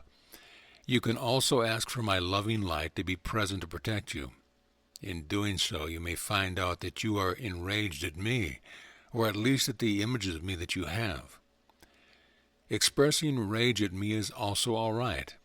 I have unconditional acceptance for what needs to vibrate in the will to bring healing. Now, my light wants to give some more information on what is meant by emotional release. When you have any feeling of emotion come up, feel it in your body until you have an urge or even a nudge to express it some way. Then express in the way your body is urging you to do. If you cannot make sounds at first, make whatever sound you can, even if it is a little moan or a peep. If you need to start with words, let yourself do it. If you do this enough in each situation, you can loosen yourself up and reach what is called ignition. Ignition is the point where your emotions take you over temporarily and do exactly what you need to do. You need not control this in any way other than to make sure you do not really hurt anyone. Part of this expression may be movement such as thrashing, kicking, or rolling. If you feel you must act out in some way, you can use a pillow or something else as a symbol of what you want to act out on. You can hit or beat, but bring your awareness present so that you realize you are acting out, and do not do this to another living being. If your emotions want to make sounds, do your best to allow it. It is important to surrender to the expression while it is happening and let it take its course freely. Be in a state of openness and acceptance as much as possible, and express in this way until you feel no further need to do it. Let your emotional movement show you what it has been holding and what it has to teach. Pay attention to everything that comes into your consciousness at any time. Other emotions may have some presence there. Let everything that happens find acceptance with you, instead of denial. When the expression, or movement, or your emotional release subsides, rest, drink water, and remain open to what else may want to surface in your consciousness. Judgments may surface. If not, seek the judgments you are really ready to release. Threads to other similar incidents may appear. If not, seek the threads or pattern that connect this experience to other similar situations. Be open to understanding. This may take many more sessions than you realize when you first begin to contact what you've been holding. If you do not find love right away for the parts of yourself that have been held outside of your acceptance, you can start by finding compassion for yourself. Looking deeper may be what you need, or you may not be finished with those feelings and viewpoints. You can let more movement happen when you are ready. You can ask for my loving light to come into these places. The understandings you can receive from doing this are not anything I can put in a book. Each of you has your own karmic path to resolve, and this process can greatly accelerate it. You may find that your emotions have so much to teach you that you did not realize previously, that you may soon find you want emotions to surface and release their old charges so that you can open space to receive my loving light, gain understanding, remember your past, learn and begin to feel free again. You will find that you feel better, and your body will feel much better when it no longer has to hold what you have been suppressing. In some places in your emotional body, you may find some old charge that you fear and/or old charge that is too much fear of rejection to come forth easily in this release process. It is important to trust the progression in which your own will wants to surface these held charges. The will has many things layered into it, and this must be respected. The progression you are going to experience is going to be the right progression for you. So do not try to jump ahead to where you think you want to go or pressure your will, or someone else's will, to express as you want it to express or be where you think it should be. Remember to ask for my help and accept the help I send. I may speak to you and give you some guidance here, or your desire may draw an experience to trigger the movement you need when you are ready. Although at first you may feel more confused and frightened than you have ever done because you do not yet know what has been running through you, this process is going to increase your ability to receive guidance from both your own spirit and your will. If you feel you are not ready, you can remain at a more surface level of understanding. But at least let yourself be aware of this, and be as attentive as you can to the reflections you need in order to deepen your understanding. Seeking the depth of understanding you need must be based in emotional movement. You also need to receive guidance from me and your own spirit in order to surface and process everything you need to heal. Freeing of your emotions to vibrate is what you need to become better able to receive this guidance.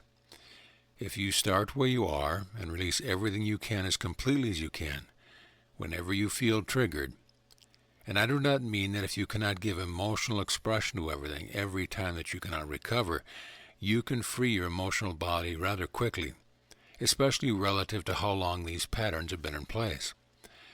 How long this takes depends upon how much denial you have had in the past. Do find compassion for yourself no matter what your situation.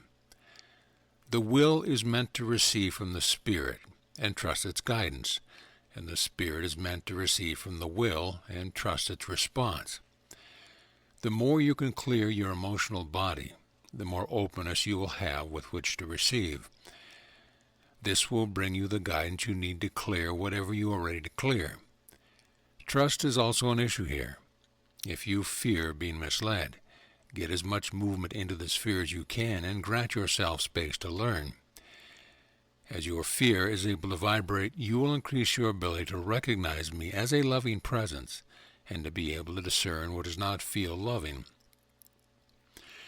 Even though many people do not, at present, think they really want to hear from me and would prefer to face their own reflection without knowing it, some do want my help. Those who want my help will receive it in one form or another. If the form presented here feels right to you, try trusting that and find out for yourself what this process has to offer. I can see what it is for your own highest good, and it may not always be what you want it to be, but it can bring you the triggers you need to recover your entire self and bring it into loving balance. You can pray and ask for protection and guidance of my loving light. You can also pray and ask for help to notice everything you need for the highest good in your own healing, while they are still gentle triggers. However, if you want your emotional release in response to gentle triggers, you must pay attention and not overlook, ignore, or judge yourself to be overreacting to mild situations. Your emotional body cannot evolve if it is limited to old habit patterns of response. This is not a matter of what is presently socially acceptable. This is a matter of seeing that the will on earth has become so desperate that it must be allowed to vibrate and receive loving light now. Past attempts of the will to recover without the help of the Spirit have not been successful and have resulted in more denial of the will and more loss of power in general. Right use of will is allowing the self to be free. However rocky its beginning may look, the balance needed in order to manifest unconditional love will come in the age unfolding on earth now. This, however, does not mean that you should abdicate your own participation because you think everything is taken care of. This is a personal imbalance. If you want to participate, You need to find out what you have judged against and denied in your own self, and bring it within your own loving acceptance. However, if you are at first unable to accept this information, this does not necessarily mean that it is not right time. Allowing your feelings to express and gain the vibration necessary to receive the light of understanding can bring you to the place of right time to end your denials. As you move along in this process, the attributes of the will can become more able to balance with the Spirit's overview, inspiration, and other qualities so that you can know what is pleasant and possible for you in any given moment. This balance in the heart is what creates a reality that allows needs to be met without overriding anyone or anything. All the gifts of right use of will can come to you when you really align with accepting them by allowing your will the freedom of expression it needs. You can open space for change by letting your pent-up emotions express as the sounds they want to make and release the accompanying judgments as they surface. This allows the energy to move and vibrate. Realities precipitating towards Earth. Opening to the will's healing and evolution needs immediate attention. The vibrational changes necessary to rebalance Earth are precipitating into physical reality now. Many people are being affected by the physical manifestation of these shifts in ways they do not like because the mental and emotional energy creating these situations has not been cleared enough to allow anything else. The prophecies predicting these times on Earth have described what is going to happen if the understandings needed are not found and implemented. An understanding you need about these shifts is that they do not mean I am judging, threatening, or punishing you. What is happening now is a result of denials that have not been able to move in any other way. Many people have thought that I was a judgmental God. Images of me as a judgmental God have contributed to seeing karma as punishment and a balance of payment for sins or debts. Actually, karma is beliefs or judgments drawing experiences that reflect them. All karma, then, is essentially with yourself, since what you hold in your own energy field has been drawing your experience to you. Judgments, karma, misunderstandings, limitations held on the self, and conditioning are all words that can describe the problem of imbalance. Instead of holding space open for themselves, most people on Earth have been experiencing life as if space were closing in on them more and more.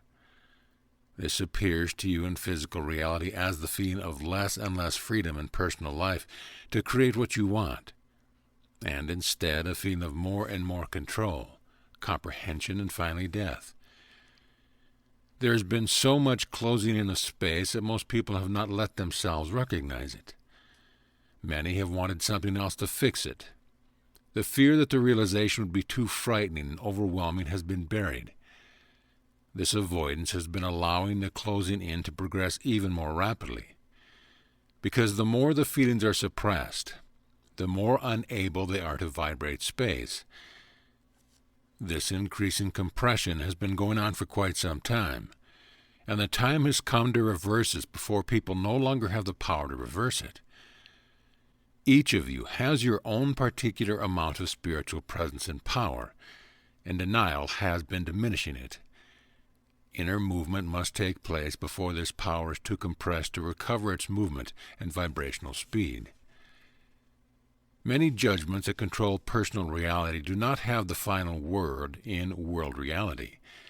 When many people hold judgments collectively, they have a strong effect on the way the larger reality is held.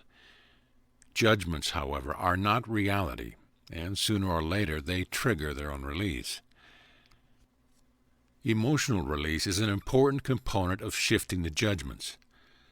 While I see that the easiest path is to allow yourself maximum response to the slightest triggers until your will has released enough of its own held charge that it can come into present time, I have also seen that so many people have so many judgments against their emotions, are so conditioned away from spontaneous emotional expressions, so blocked and disconnected emotionally, and so frightened of the pictures their judgments have created about what they have denied, that they have wanted to avoid this path altogether.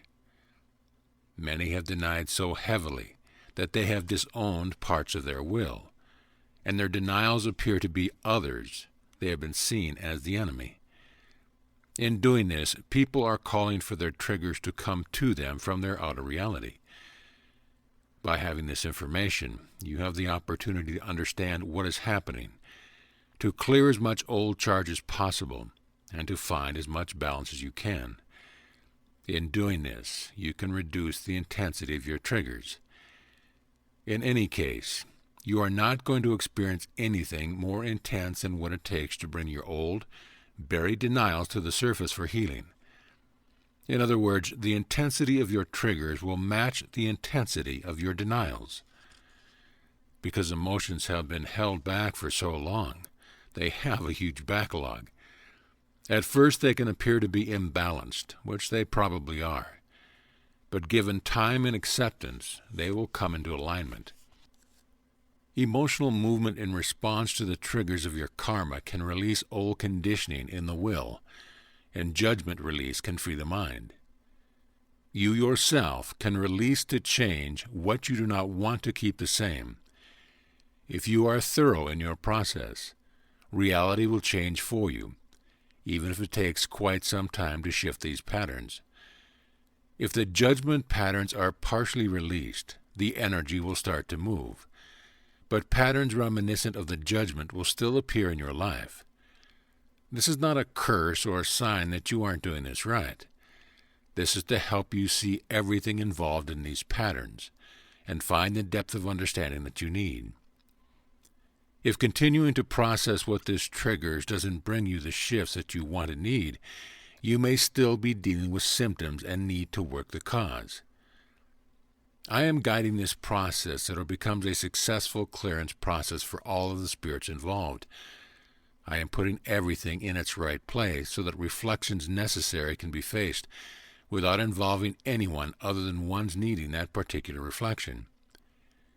This action on my part has looked like Judgment Day to the ones foreseen, but it is only Judgment Day in the sense that everyone is going to face his or her own reflection. The understanding needed is that this does not mean it cannot be pleasant.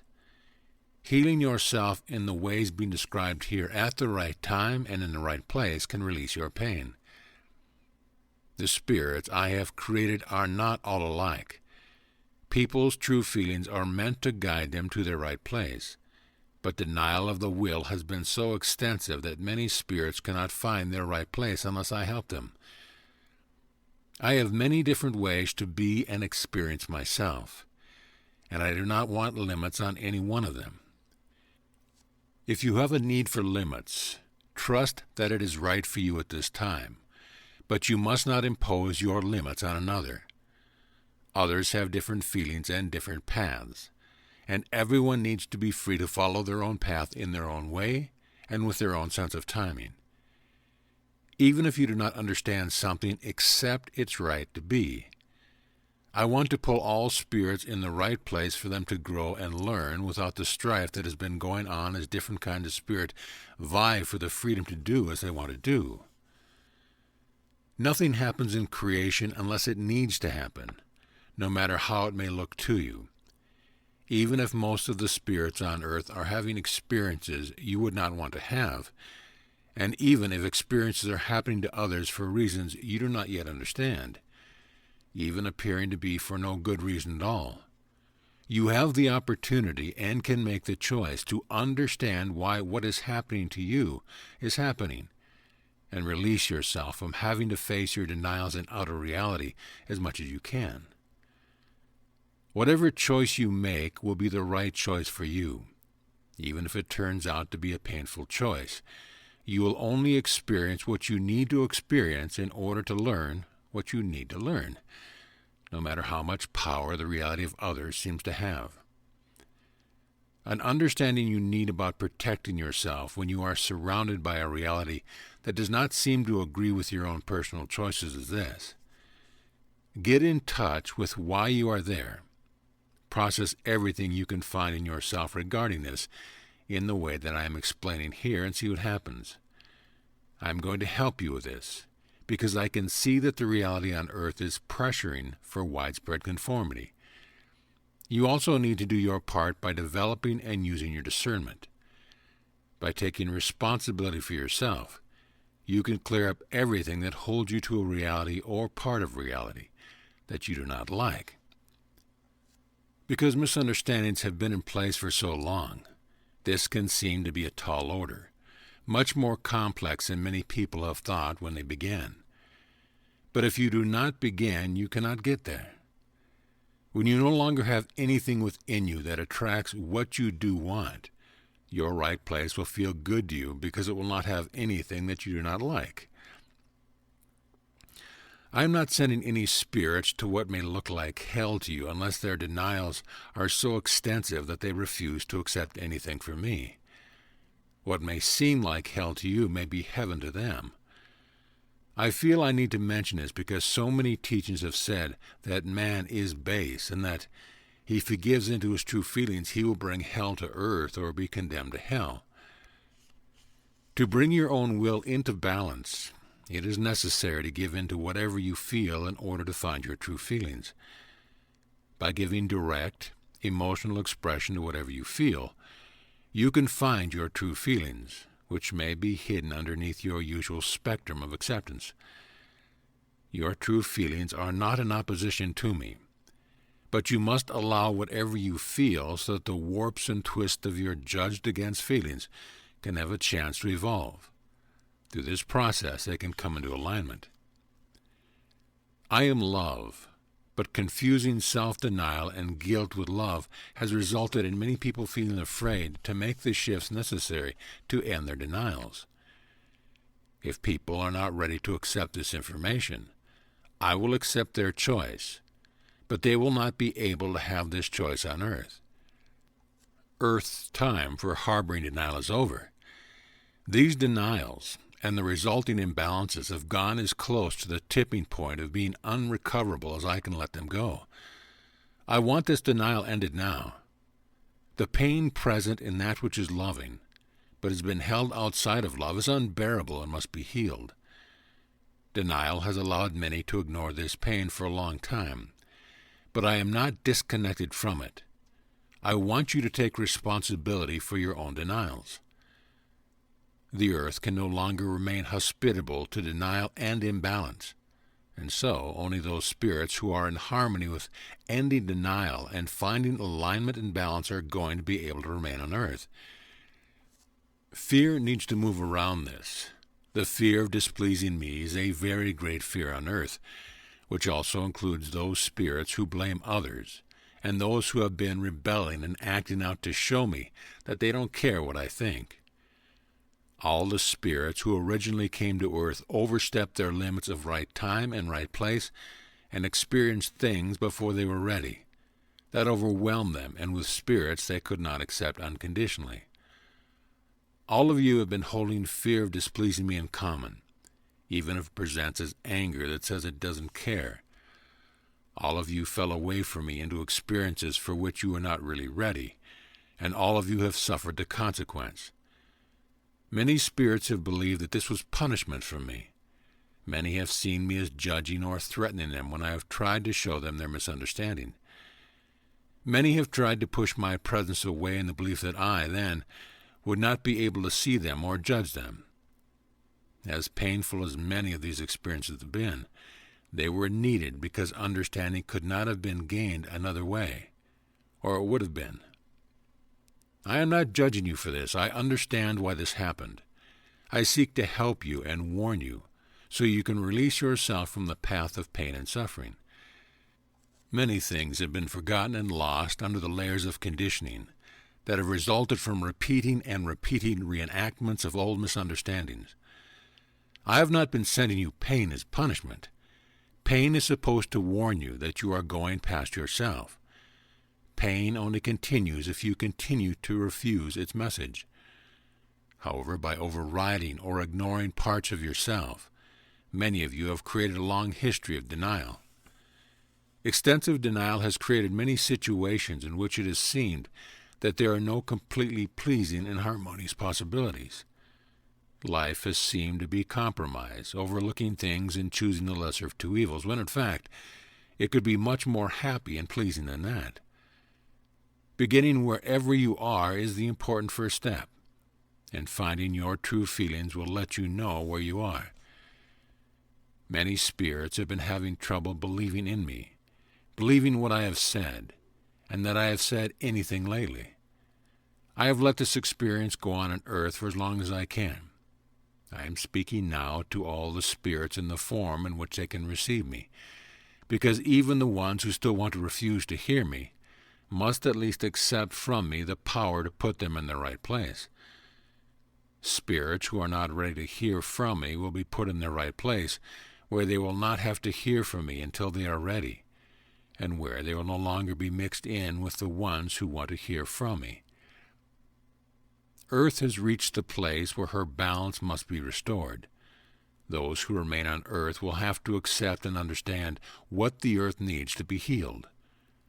Earth must clear the denial she has received from those who have been living upon her.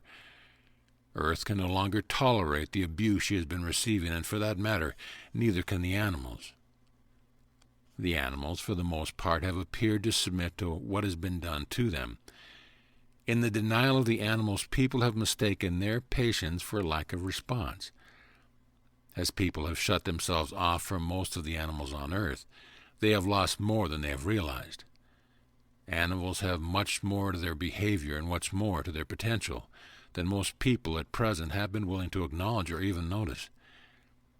Everything needs acceptance and the opportunity to fulfill itself. Animals need the freedom to restore and heal themselves too. In intense situations, as has been now happening on earth, fenced and caged animals need their freedom to have a chance to survive. Domestic animals may need their freedom and the opportunity to return to familiar surroundings. Some animals may become suddenly fierce and unapproachable. Some may choose to die. Cattle, for example, have asked me to lift most of them off earth. Today, many people have been claiming that their knowledge and understanding is greater than ever. But this is not exactly true. While people have more information and experience than they have ever had before, it has all been filtered through the widespread denial so present on earth, and is an elaborate mindset that reinforces mass unconsciousness and the denials that have put this in place. The denials have been so great that people may as well not have had the experience unless they are going to open to a wider spectrum of awareness and let it teach them. So many on earth overstepped caution given to them by me, overloaded themselves, and then denied it rather than admit it. In this experience, many spirits judged against their self-determination and their power. Many lost power, and life on earth has taken the form of these imbalances and denial. Other spirits who had a hunger for power have attained a place of power over others by taking advantage of these denials. Denial of personal power allows others to seem to have more. When responsibility for these denials is not taken, a picture of power can be projected onto others and then labeled as causal. Since most of the ones doing this were not interested in what I had to say initially, they initially set out to prove me wrong. Denial has caused more and more people to blame others and not take responsibility for themselves.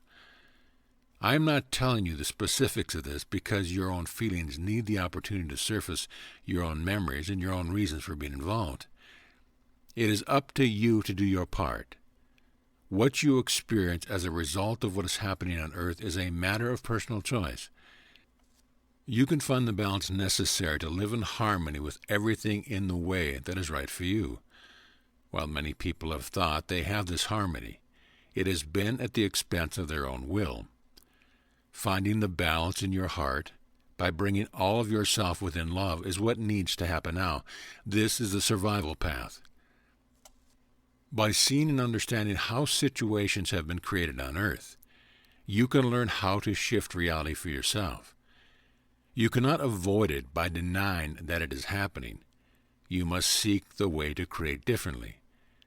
The held fear that you have created your own just punishment by overstepping my guidelines needs expression in judgments forgiven so that, instead of drawing to yourself what you will tend to see as punishment, you can receive my loving light. Denying that you have this fear only disconnects the fear from the understanding it needs. Understanding is that all these experiences were needed for you to learn, or you wouldn't have been having them. However, understanding the specifics of your own situation cannot penetrate deeply enough when held fear is blocking the way.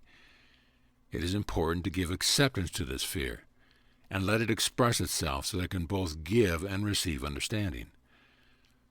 Although the form has been changing, history has been repeating patterns because the understandings needed have not been reached. It has been believed that a change in form would change the outcome, but in fact, consciousness can enlighten or corrupt any form it uses. Many have been denying the reflections of their own denials. These denials will deliver their messages sooner or later, and the forms it will take will be the forms needed to break through the resistance and oppression they have received. So see that the clearing of misunderstandings and the resultant denial is of extreme priority if you do not want to manifest the experiences that will reflect these denials. This information is meant to let you know what is being held in the mental and emotional energy surrounding the earth.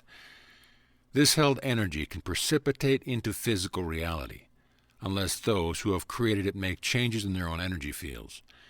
You have the choice to recognize this in the mental and emotional levels of vibrations, and shift it from there before it precipitates into physical reality.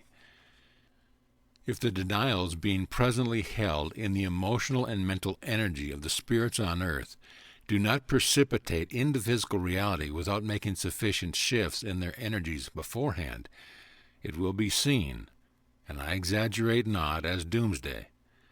However, if you accept your own denied and suppressed lost will and bring it within love, it can also be seen as the opportunity you need to align your spirit and your will in your heart.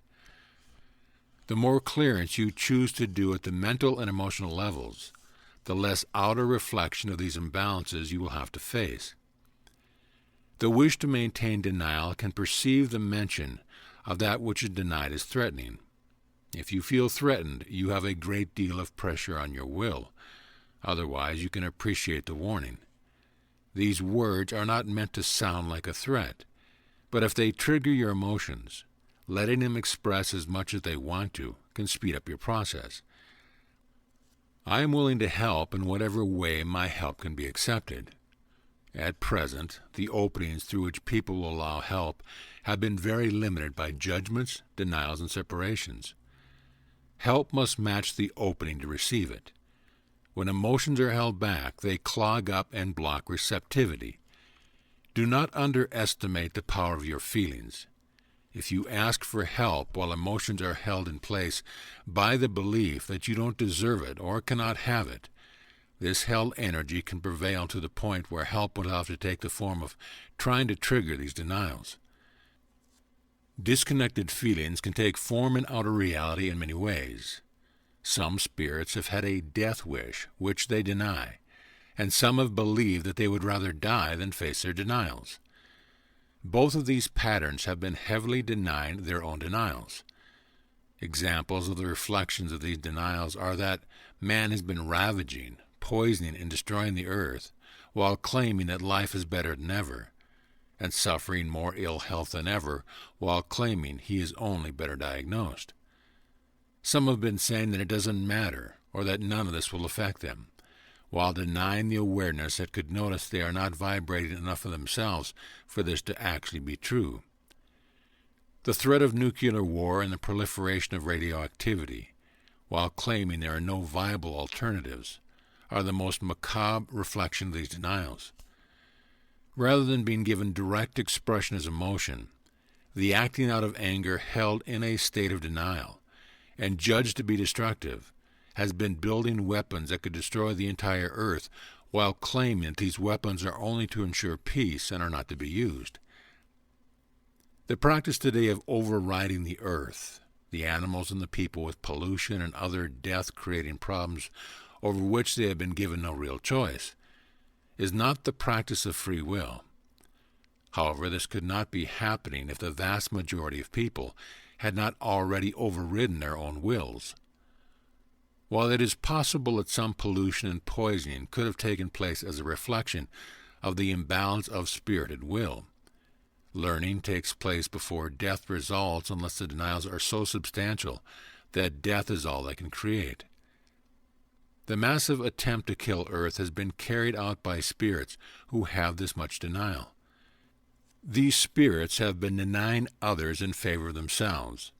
The ones denying themselves in favor of others have been handing them the power to do it.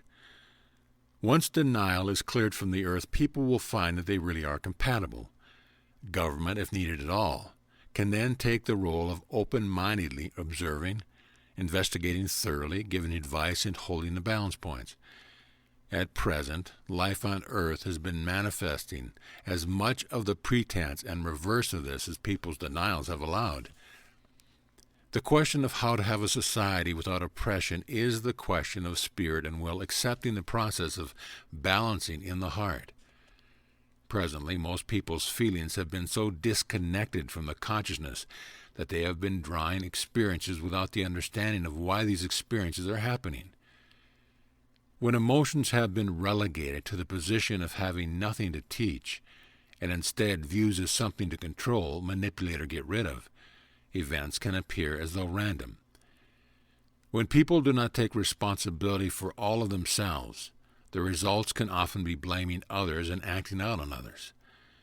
When denial is ended and responsibility taken, balance can be achieved without the extremes of imbalance reflected as injustice, crime, violence, rebellion, war, revolution, or any other form of social upheaval. If you deny yourself past the midpoint, you risk losing the power to keep yourself alive.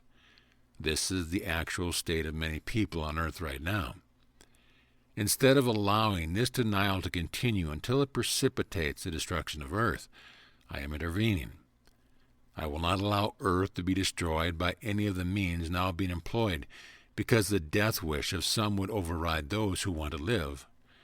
But I do want to warn you that your own denials could bring these experiences to you. Everyone is going to get their own personal choice, whether they are fully conscious of their choice or not.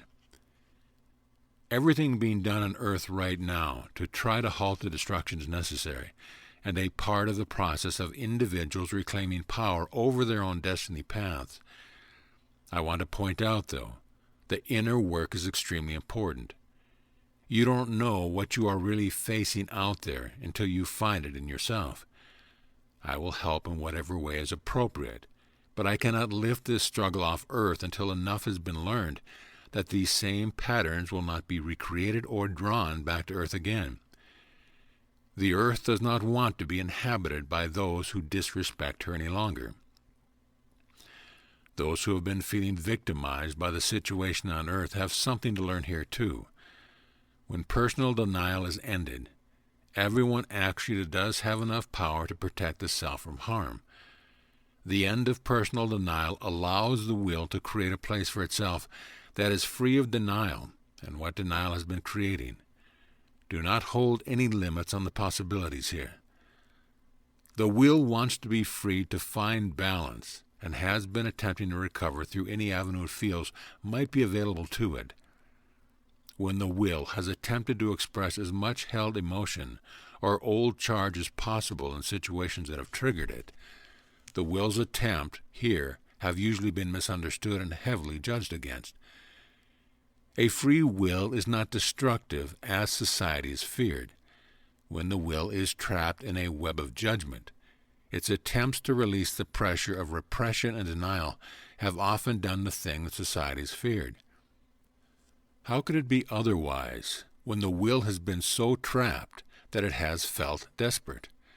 In this light, it can be seen that many have feared facing their own denials while believing that they fear the will itself. The will can be encouraged to begin with the things closest to it. By finding the space for your will to freely express its response to everything you experience, you can begin clearing your energy field. Feel everything there. Accept the will's message to you without waiting for an outward experience to prove it right. Understand, though, that the will has to be given the time and space to recover its lost vibration and clarity. Even so, it can still provide you with a lot of helpful understanding information along the way. If the will is accepted, every experience you have is a learning opportunity to further clarify your energy field and improve your ability to create what you want for yourself. You are not fully filled with my loving light unless you have fully balanced with your will in your heart. While free will, when attuned, behaves appropriately, there is no place to start other than where you are. The will must be accepted wherever it is and allowed to express its held charge safely. This will bring the will into present time. No matter what anyone else chooses to do, you not only make your own personal choices to create your own reality in this way. The will seeks understanding and must feel trust in the spirit to be comfortable in its search. Will and body can be forced to serve the spirit, but this is the form of dictatorship and enslavement. Exhaustion, unhappiness, disease, aging, and death have been the result.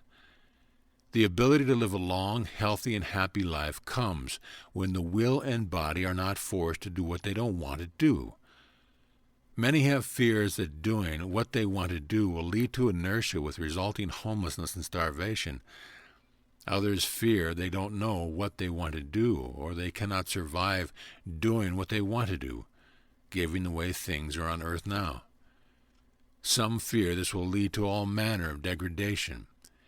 These are all fears that need emotional movement and judgment release. Rather than making sudden changes, which would be a way of going past your fears, you can see these situations as changing and evolving with this process. Life on earth is a constant flow in which feelings either remain in balance or they don't. This is the question of balance between spirit and will. Once the old charges are released and spontaneity and loving acceptance are found, feelings can accompany and enhance your life like music. Discipline, death, and reincarnation. Discipline is a point of real confusion among most of the people on earth today. Most of it is based in beliefs in the need to control situation and others. People have misunderstood, judged, and even made laws based on the idea that the nature of man is essentially base and evil and must be disciplined and controlled. This locked-up energy has been slowing the evolution of consciousness drastically. Discipline is a direct result of undermining the will.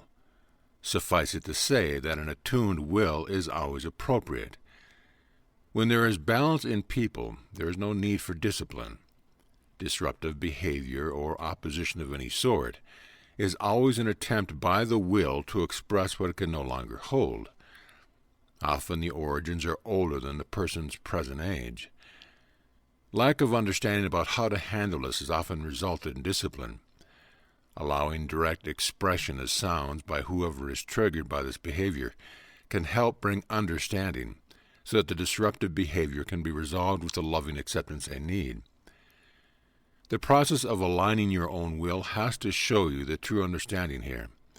Because the misunderstandings around the concept of discipline are, at present, so massive that it is best approached by letting go of preconceived notions and trying out the process of recovering your own freedom of will.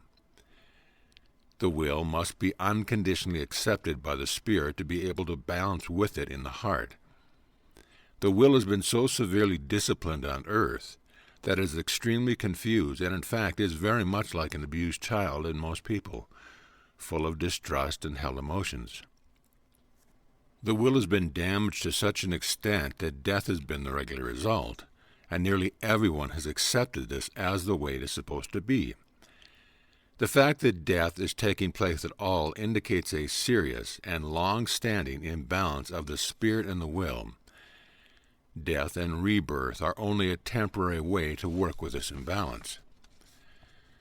The maximum possible amount of time has been given for spirits on earth to work on this imbalance through the pattern of death and rebirth. This has been seen by many to have been such a large amount of time that an assumption has been made that reincarnation is the way it is meant to be. This pattern had its place, but it has also confused many into thinking that they have an unlimited number of lives. This is not the reality of the situation, though, and fear around this has caused nearly as many to go to the opposite extreme and claim that there is only one chance. Neither extreme has had the answer, but in fact, Earth time has come to end this pattern by finding heart balance between the spirit and the will. The desire to outgrow things is part of the path of spiritual evolution, but the application of disciplining yourself into actually leaving parts of yourself behind is not accurate understanding. You need to evolve all parts of yourself, and not just your higher levels of vibration, or the parts you have thought you liked better than you have judged against parts. Evolution is the process through which these parts can change and grow with you. You came to Earth by slowing down a part of yourself until it became dense enough to be called physical. The process of birth and death came when the power to speed up the dense part was lost in the confusion of experiencing this new vibratory rate. No one allowed the suspicion to surface that this loss of vibratory power had anything to do with suppressing the emotions that were felt there. Most spirits pretended they were fine and had no problem. Many blamed others for their entrapment. Many have believed that to even be physical was a sin. Death began to be the regular result of misunderstanding, confusion, and judgments around physical existence. There are many judgments around this experience that need release. These judgments were attempts to make some sense of a situation overwhelming enough to cause a split between spirit and will. These attempts, however, were not true understanding. They were misunderstandings. Release of these thought patterns and their accompanying emotional charge will allow the needed understanding to come into their place. This entrapment caused a breakdown between the spirit and the will, and in most people, there has been no communication between their spirit and their will in this area. In seeking the cause for the entrapment on earth that resulted in the split between spirit and will and the beginning of physical death, many blamed the will. Many wills reacted by blaming their spirit. The feeling of being trapped on earth and of the spirit having to leave will and body behind in order to leave earth is such an old feeling that many have come to believe that there is no other way. The question of release from this trap is a question of willingness to face the denials that have been going on for so long on earth. The confusion of consciousness that resulted from the pressure of changing vibratory rates was, in part, a lack of experience. There is no reason to believe that this will always be the case. This is what has been called the fall. By seeking within and accepting what you find, you can discover your own experience in this entrapment. This explanation has, so far, been a generalized one, because the experience of losing the power to come and go from earth at will was highly charged emotions around it, and it needed acceptance, expression, and understanding. Introduction to its memory needs to be gradual for most people. But you can remember this for yourself by opening your acceptance for these memories and letting them surface as you are ready, rather than deciding ahead of time that such things are impossible, or are only possible for others, as you are an ordinary person with no extraordinary powers. Memory loss is only an illusion, caused by a held emotional charge blocking the way between you and old memories. Although the doorway to old memories may be blocked by trauma, if you want to remember, and you are ready, you can remember by allowing these held emotions to express, even if you can only allow a little at a time. Forgetting has been a coping mechanism to the extent that many have believed that letting go of the past is the right way to proceed. This denial within the self is the reason that the full memory of everything you have experienced is not presently in a recognizable form in your daily consciousness. The practice of right use of will can give you the understandings needed to recover the lost power of leaving the physical plane with your entire being, rather than just a part of it. The feminine principle. Female is the quality associated with the will, as male is with the spirit. Feelings have been equated with female and action with male, just as spirit is equated with light and a positive charge. The will is equated with negative, just as female and darkness have been. Women, then, have been equated with negative and negative with undesirable or unwanted. Women have been seen as dark or bad or even as the root of all evil. In truth, negative is not darkness. The negative charge of the will is the energy that can vibrate darkness and thus open space to receive light. This vibration is the magnetic, emotional energy that can attract light. When it is judged against, it cannot attract loving light. People must realize that all emotions expressing freely within loving acceptance open them to receive loving light. Feelings, as well as the other aspects of the will, are a divine and necessary part of every man and woman. It is essential for Earth at this time to recognize and align with the negative energy that has been so misunderstood and maligned. When the position of the will is restored to balance within men and women, inspiration and response will balance and blend according to what is appropriate. Receptivity and response are meant to be associated with the feminine aspect, and inspiration and action with the male aspect in both men and women. The will is the feminine aspect of my light, and is my divine mother principle. Sex and children. When children can be born of the balance of the male and female aspect, both within and between the parents, they will also be able to balance and unfold into life on earth in the kind of family situation that will respect, accept, encourage, and nurture this spiritual balance. When children being born can experience an environment that nurtures their true being, the evolutionary process will speed up tremendously. No longer will people have to spend so much of their time trying to recover from what happened to them in the womb, at birth, and in the early stages of their life. Children will be able to grow and evolve within the family from the start.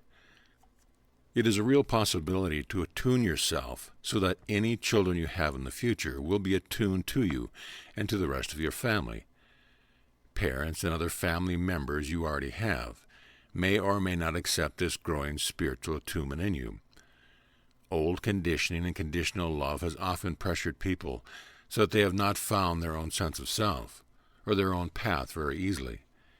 Many have abdicated to images held by family members as to what and how they are supposed to be. Family members on earth at present often reflect one another's denials. Some denials reflected by family members are very deep and old. You may be reacting to what you have, consciously or subconsciously, denied and projected there. When this is what's happening, you are not seeing the true essence. This is why it is often not possible to process these denials directly with one another.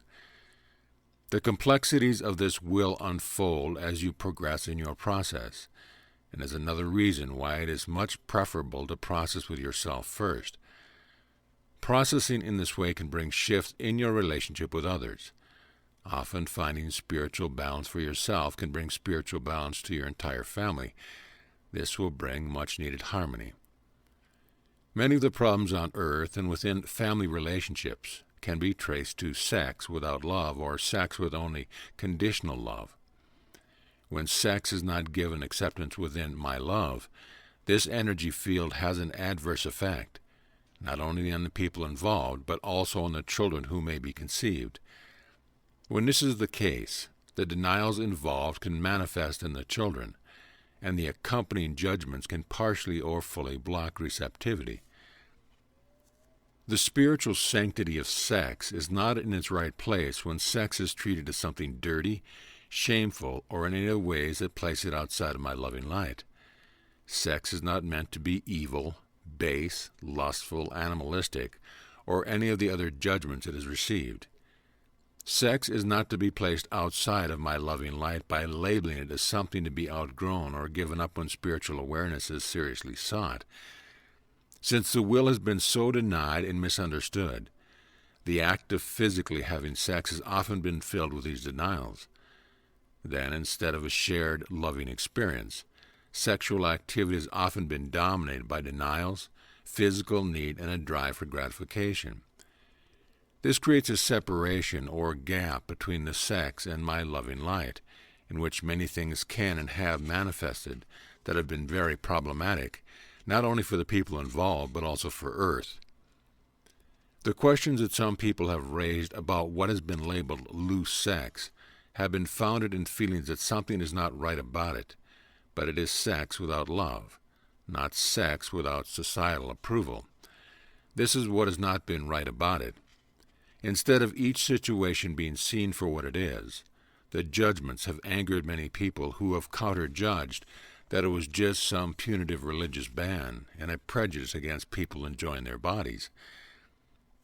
The understanding of the sanctity of sex has been, for the most part, lost, and while understanding was meant to be sought, the presence of these judgments froze the energy field until most people began to think that the judgments against sex were the reality of having sex.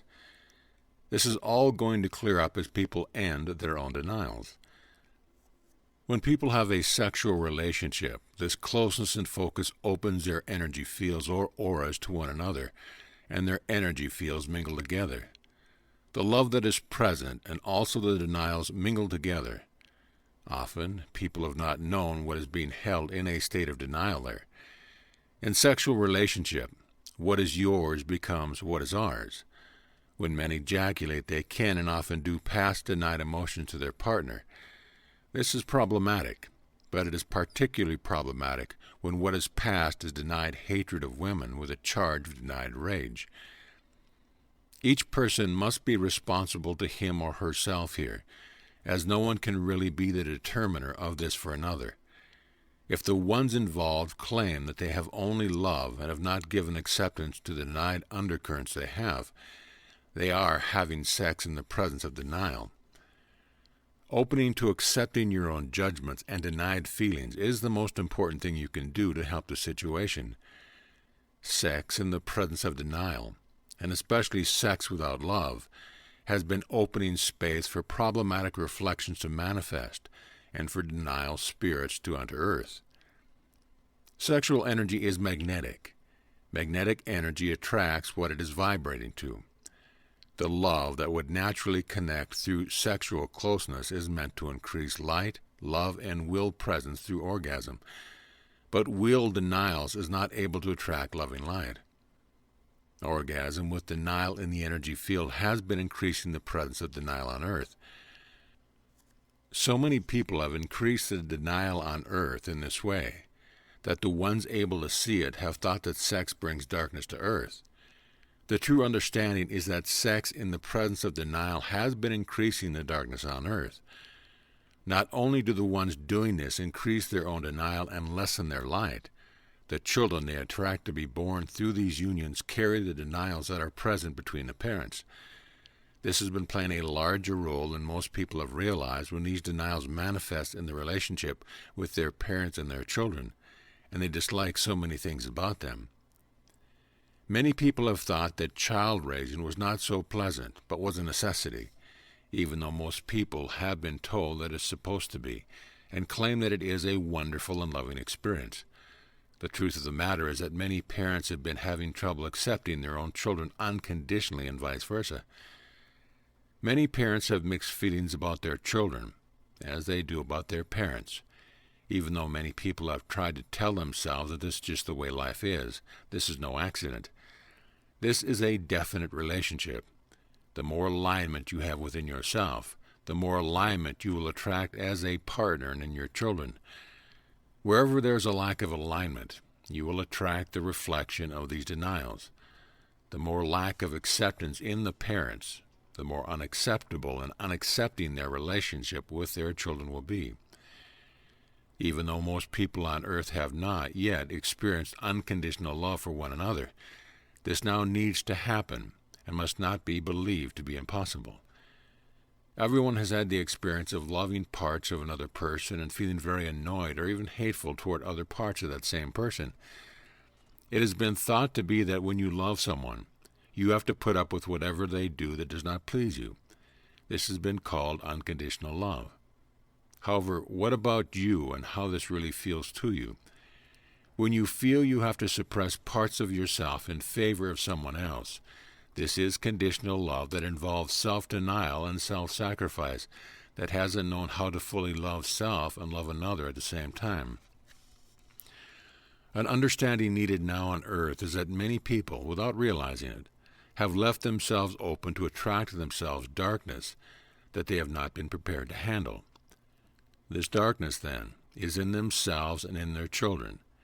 It is a reflection of what they haven't accepted in themselves, and it is more than that, too.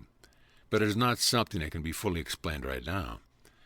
For now, opening to accept your own denials and lack of self-acceptance can greatly improve the situation and help you understand what else needs to happen.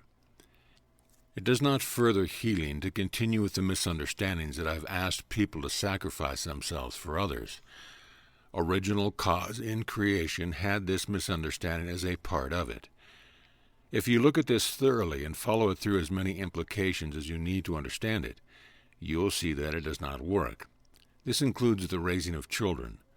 Children need examples of how to relate in a realistic manner with others, and not more examples of how to further deny themselves and others. In discussing this subject, in fact, it is necessary to point out something else. Any time a parent allows the birth of a child it does not really want, there is an accompanying risk of allowing into the earth a spirit who cannot make its own choices well, or even more likely, a spirit who will override the feelings of others in favor of itself. When spirits enter earth against the wishes of the ones bringing it into the world, they often continue the patterns of overriding others.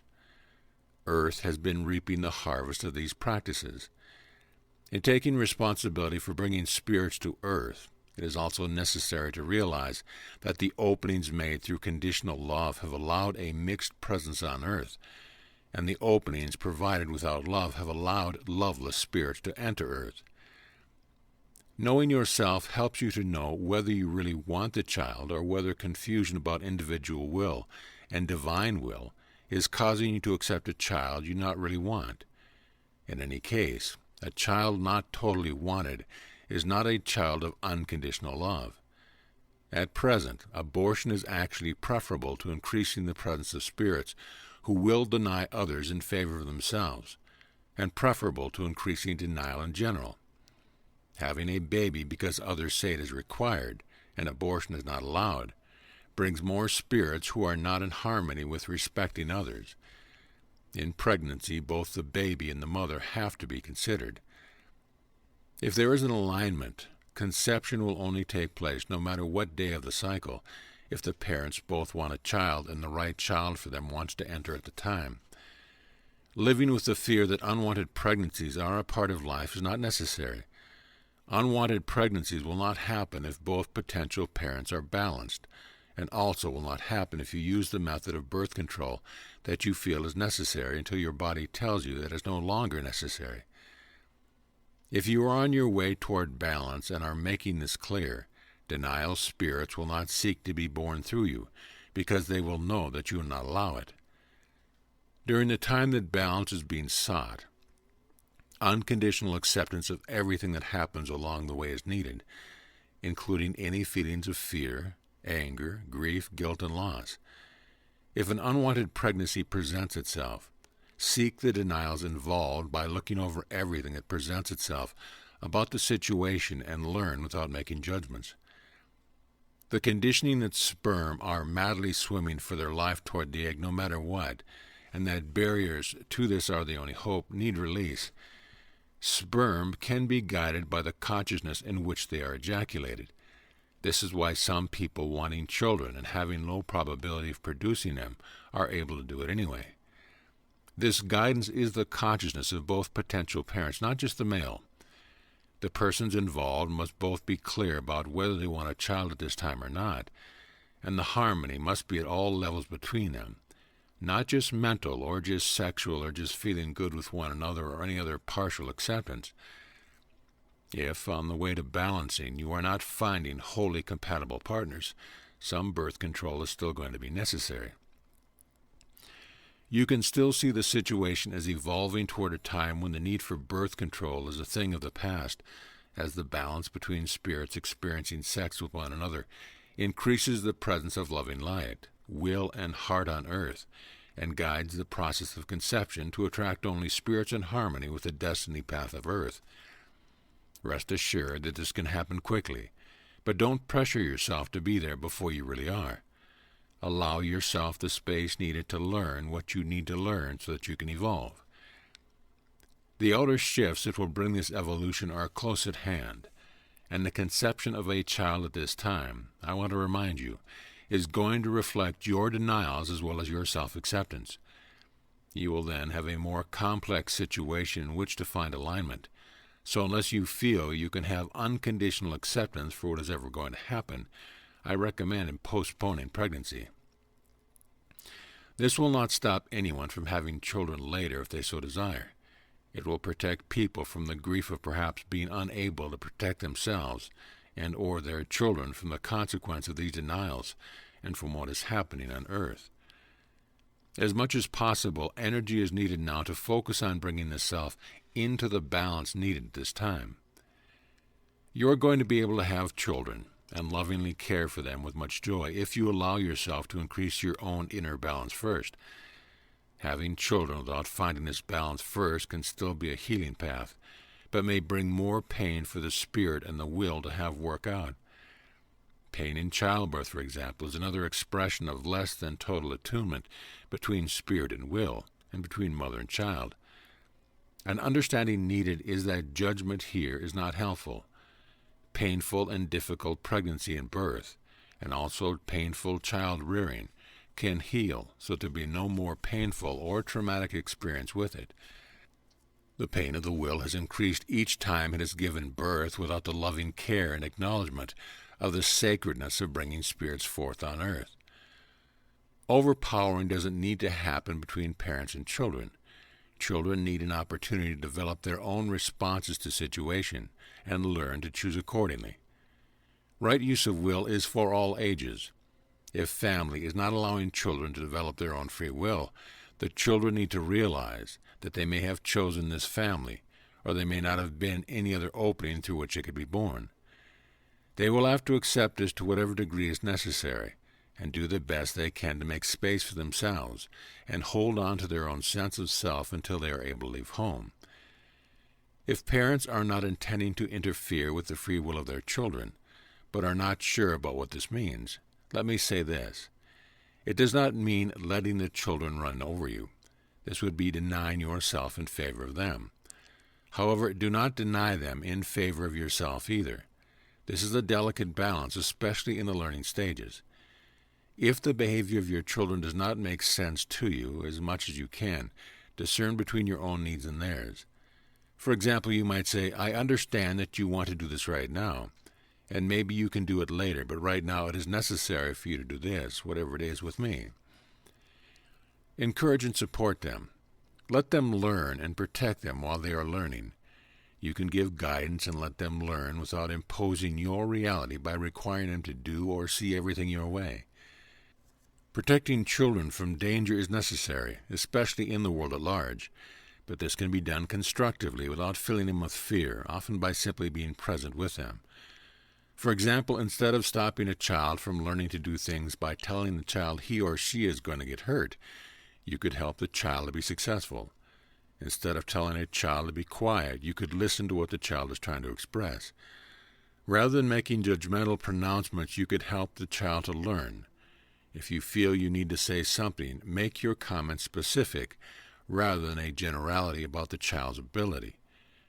Trying to keep others where you are is not free will. If children are seeing things that you do not see, fearing a particular adult, for example, they need to be allowed to have their feelings. Be acknowledged and feel heard rather than dismissed or pressured because you see this person as a nice person.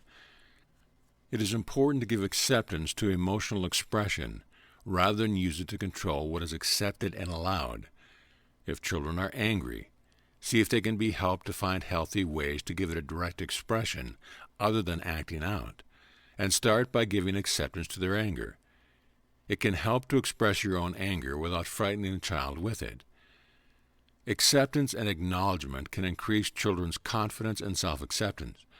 As they grow, they can become more and more able to realize their potential as well as recognize potential dangers or drawbacks. This approach can foster true independence, make the job of parenting easier, and create good alignments with the children.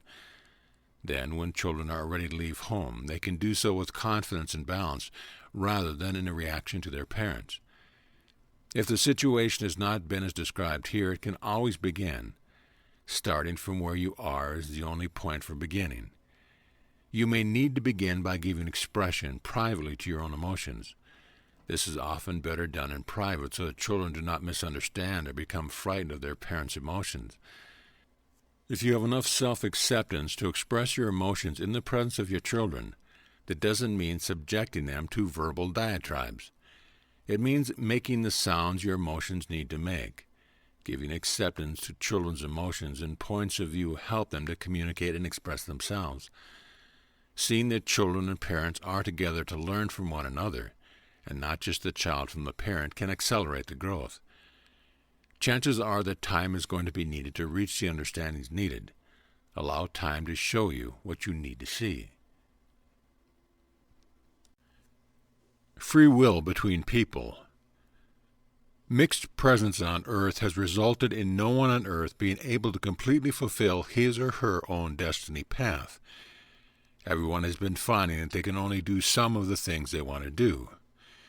Many have thought that compromise was necessary, but compromise is a judgment, usually in advance of the experience, that the entirety of the proposal is not appropriate or possible. The need for compromise results from denial. Compromise impedes the evolutionary process because no one compromising finds out if their own approach would work or not. Compromise is no more reasonable than denying parts of people in order to force them all onto the same destiny path. People can come to agreement freely. In having believed that free will carries complications requiring compromise, change here needs to come, and is going to come as a result of the process of freeing your own will. This process is going to change relationships and bring new understandings. No amount of discussion can bring the alignment that freeing the will can bring. Freeing your will is going to show you that free will between people is entirely possible and not in the way so far attempted on earth. All of the supposed expressions of freedom have involved denial. Denials always involve overriding parts of the self, which inevitably leads to overriding of others, either overtly or subtly. The experience itself is needed to learn how it can actually take place, that everyone can do exactly as he or she wishes without having to compromise, be overridden by another, or be overriding toward another. It will be seen that relating in this way can take place without imbalance or potentially dangerous denials. By starting with yourself, the rest will unfold for you. The path to free will is not going to be as easy as it would have been had it been done initially, because there is so much conditioning. So many people have become so conditioned away from the straightforward expression of their true feelings that often feelings emerge sideways or in twisted forms. This conditioning has created a much bigger charge of unexpressed emotions than existed originally. Nonetheless, it can be resolved. Do not judge emotions by what you have seen so far, and do not judge emotions by the ways in which they may need to express in order to recover. Denial originates with the self and then spreads to others. Because of this, it must be resolved first with the self. These original denials gave rise to more denials, like an advancing cancer. These denials made openings for spirits who took in these denials to reflect them back to those who had denied them originally. Unfortunately, these denials were not understood according to their origins, and were thought to originate in the spirits reflecting them. Because judgments twist things into the judgment patterns, they can then seem to prove that the judgments are the correct interpretation of the reality. Many people had feelings trying to surface in their wills to tell them that this all originated with them. There were many reactions to this. Some feared they were aggrandizing themselves to feel this way. Some had shame and didn't want to let anyone know what was really happening with them. Others decided to move away from those having trouble as though they were somehow better, and so didn't have these troubles. This increased shame and lack of self-acceptance in some, while others felt secretly superior and arrogant without realizing it was part of their own will had become lost and isolated in these separations. These misunderstandings amplified until now you have the situations that you have on earth. The ways of living on earth and reflecting these denials have not been allowing much direct approach to problem solving. There has been a general lack of honesty because so many have been so busy hiding things. But I can see how their emotional bodies look, and it is not a pretty sight. The direct approach could solve the problems that these denials have been trying to avoid. But there has been such a large buildup of distrust and held emotions, especially blame, that many have not been wanting to take responsibility. Instead, denial has been saying that conflict on earth is supposed to be solved according to laws and procedures that have themselves become riddled with denial and arranged to block direct approach. Whether they are applicable or not, procedures are in place. If people don't fit the form, they are supposed to make themselves fit the form. This is backwards. Form is supposed to fit the people and the situation, but when denials are involved, it also reflects the denials. Some have tried to deny the reflection here by belittling the importance of form, and others by aggrandizing it. When you have already denied things within yourself, it can be very difficult to notice when you are denying others. When denials have reached the point where they seem to be more powerful than the self that originally made the denials, this could be called intimidating form. Real help is what people need when there is conflict, not a settlement that is enforced whether people have agreement or not. That which cannot align with the settlement is forced to be held under current.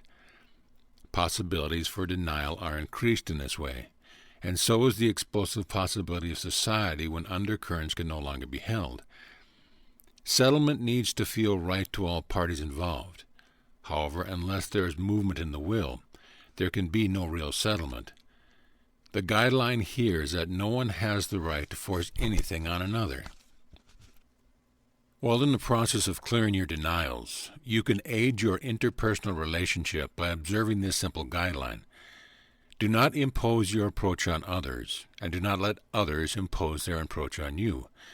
As you try this out, you can find out how difficult this can be for you, which will let you know how much guilt you have and what judgments you have held against taking care of self.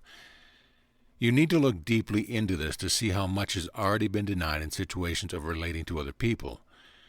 To understand your denials here, you need to let yourself feel the actual feelings that you have, and let yourself hear all the thoughts you might normally ignore or try and push away. As you gain information in this way, you can respond to your own needs and can also create freedom for other people to state their needs. In allowing yourself to meet your own needs, try to get to the bottom of them by seeking the source of the needs, rather than staying at this symptomatic level. You can seek the source by asking yourself why you have a certain need. If your answer is another need, ask yourself why you have that need. You can follow yourself back this way until you find the initial source of the need and what lack has left you feeling unable to meet that need. If your answer is that you don't know, stay open to further understanding coming later. Denials leave the self feeling incomplete. This is why trying to meet your needs might still leave you feeling unfulfilled. Nonetheless, meeting your needs is still an important step in healing yourself, not only to help you understand why you have the needs, but also for increasing self-acceptance and self-love. If meeting your needs involves other people, the balance point of free will is maintained when nothing takes place that is against the free will of another. For example, you do not need to let other people tell you how you should be relating to them. Instead, you can let that person express his or her feelings toward you, and let yourself feel whatever you feel in response to that. This can provide a lot of information about how you would have been relating to others. Rather than trying to get the other person to adjust their feelings, work with your own feelings and see where this takes you. Allowing the movements of expression of your feelings often brings shifts, either in the way you relate to that person or the decision to stop trying to relate to that person. Seek the judgments involved and release what you can of them. If you decide to end a relationship with someone, try to end it without judging yourself or the other person. Your emotions are for you to feel and express, not for the purpose of judging, coercing, or manipulating others. In seeking balance in the ways being described here, the obstacles can seem formidable. The amount of denial and backed-up emotions can make a direct approach between people attempting to resolve conflict seem impossible, and sometimes it is. When backed-up emotions have poured out, labels have been applied by people who lack understanding, and by people who are in a heavy state of denial themselves. However, people can recover if they can find ways to express themselves as they need to. Do not make an assumption that violence would necessarily be involved here. An understanding you need is that repression of the will's expression can result in violence. Violence is the last resort of a repressed will. Some spirits have denied their own will so extensively that any additional denial by other people can cause them to erupt in violence. You can protect yourself from this by realizing what is happening in your relationship with others. As you notice denials in yourself, you can more easily notice it in others. You cannot deny yourself without denying others. For example, if you deny yourself in order to do something for another, how is it that other person likely to feel if you are doing something for them that you do not really want to do? It either does not feel good or there is denial on how it feels. If you really do want to do something for another, do not claim you are doing it just for them. Undercurrent here is the judgment that the one denying self in favor of another is in the spiritually superior position. Attempting to balance this later by allowing others to sacrifice themselves for you is not appropriate either. Feeling this is what will let you know that my light is right here. Time is short on earth for ending denials, but intent can help open space for you to make these shifts. Even though I've already seen who is ready to make the shifts now necessary on earth, if you have sincere intent to heal, I still want you to make an open declaration of your intent from your heart to my loving light.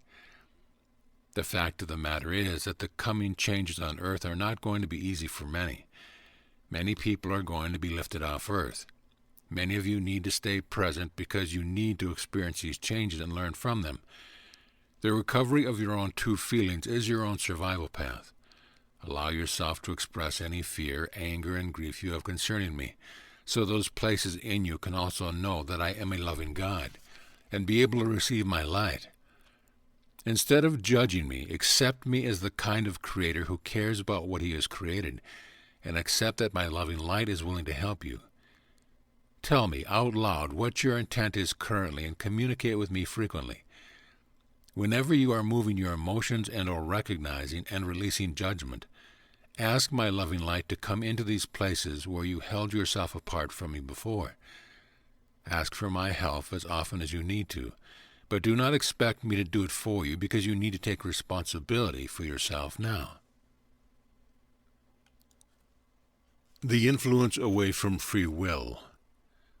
Long ago, before there was any experience on earth, the will was denied in the heavens by spirit energy that did not understand itself well enough to accept will energy. The spirit energy saw the will as holding it back. The spirits who manifested this viewpoint wanted to have more expansive experience than the will seemed able to accept. The spirit energy perceived the will to be in apparent opposition to this. They saw themselves as though they were birds chained to the perch by their wills. Overpowering of the will took place in every way it could take place, including disconnect from the spirit. This split has been in place ever since.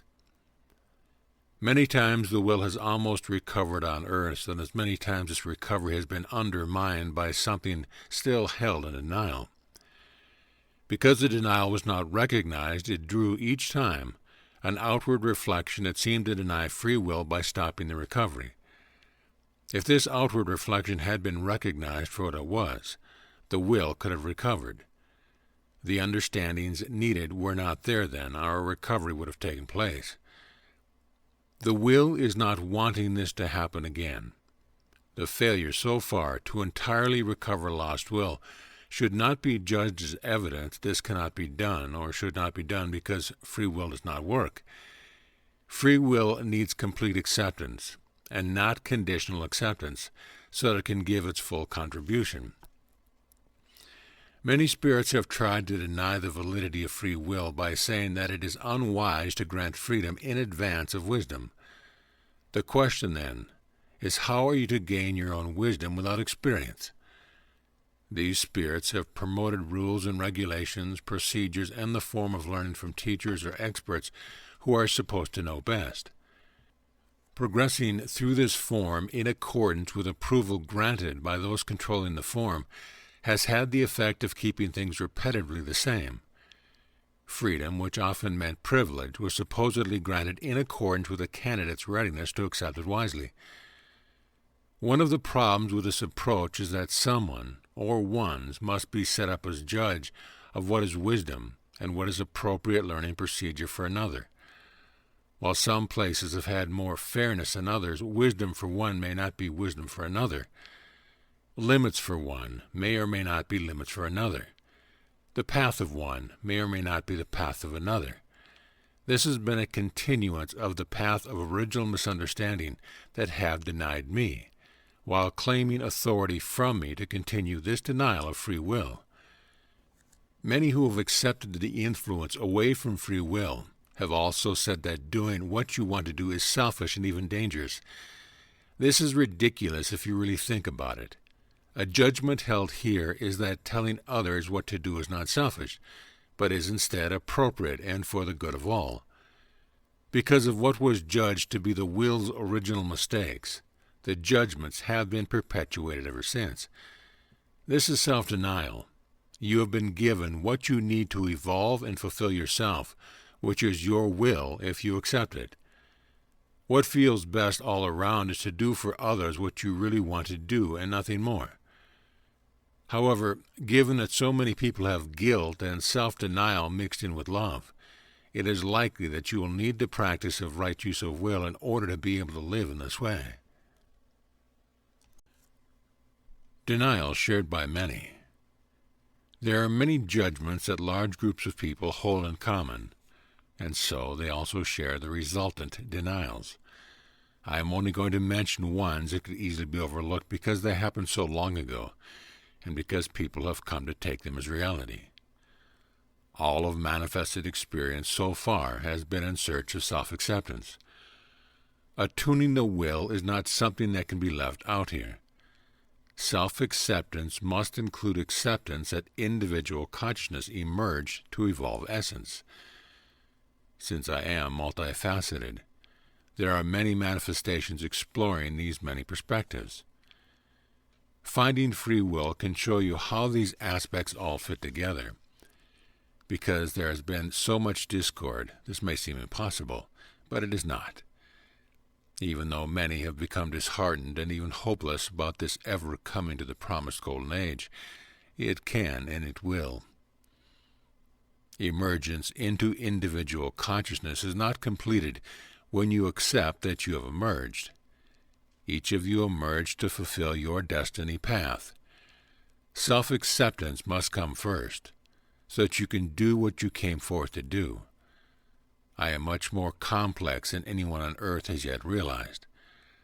Some spirits have had so much fear of these realizations and the responsibilities involved that they have tried to avoid them by denying manifestation in form. These people have believed that having a body was a sin. However, even though a full alignment between spirit and form has not yet been found, body is the fourth part of me, and can also be referred to as manifestation. The full self has spirit, will, heart, and body.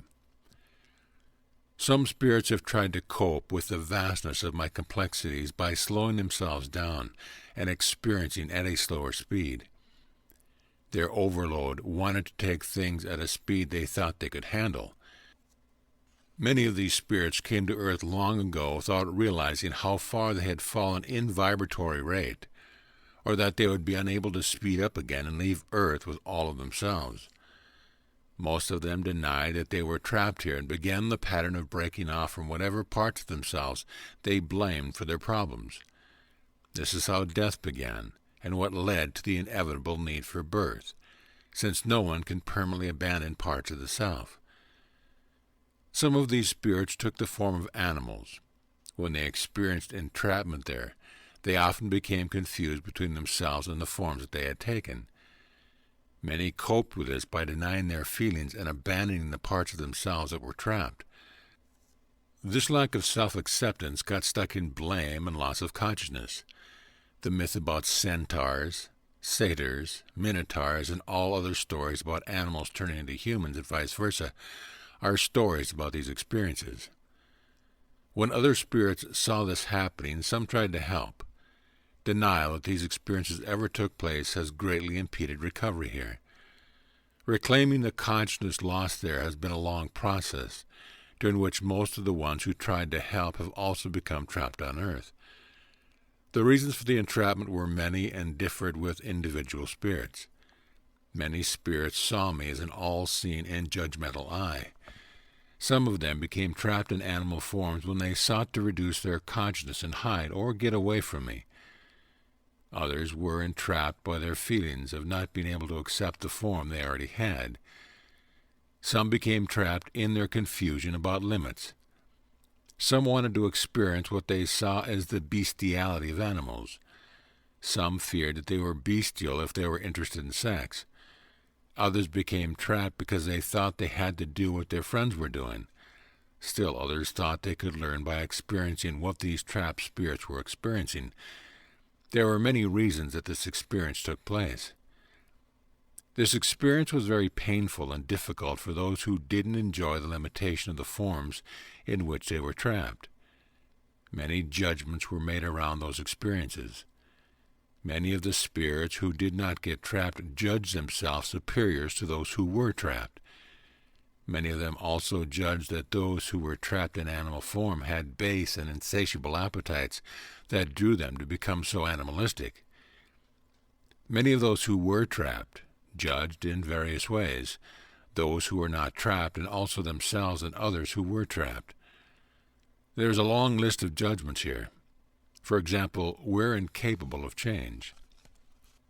As with judgments, these judgments did not see any particular situation for what it was. The spirits judging made assumptions based on what they comprehended when the judgments were being made. These judgments were often made in states of intense emotions.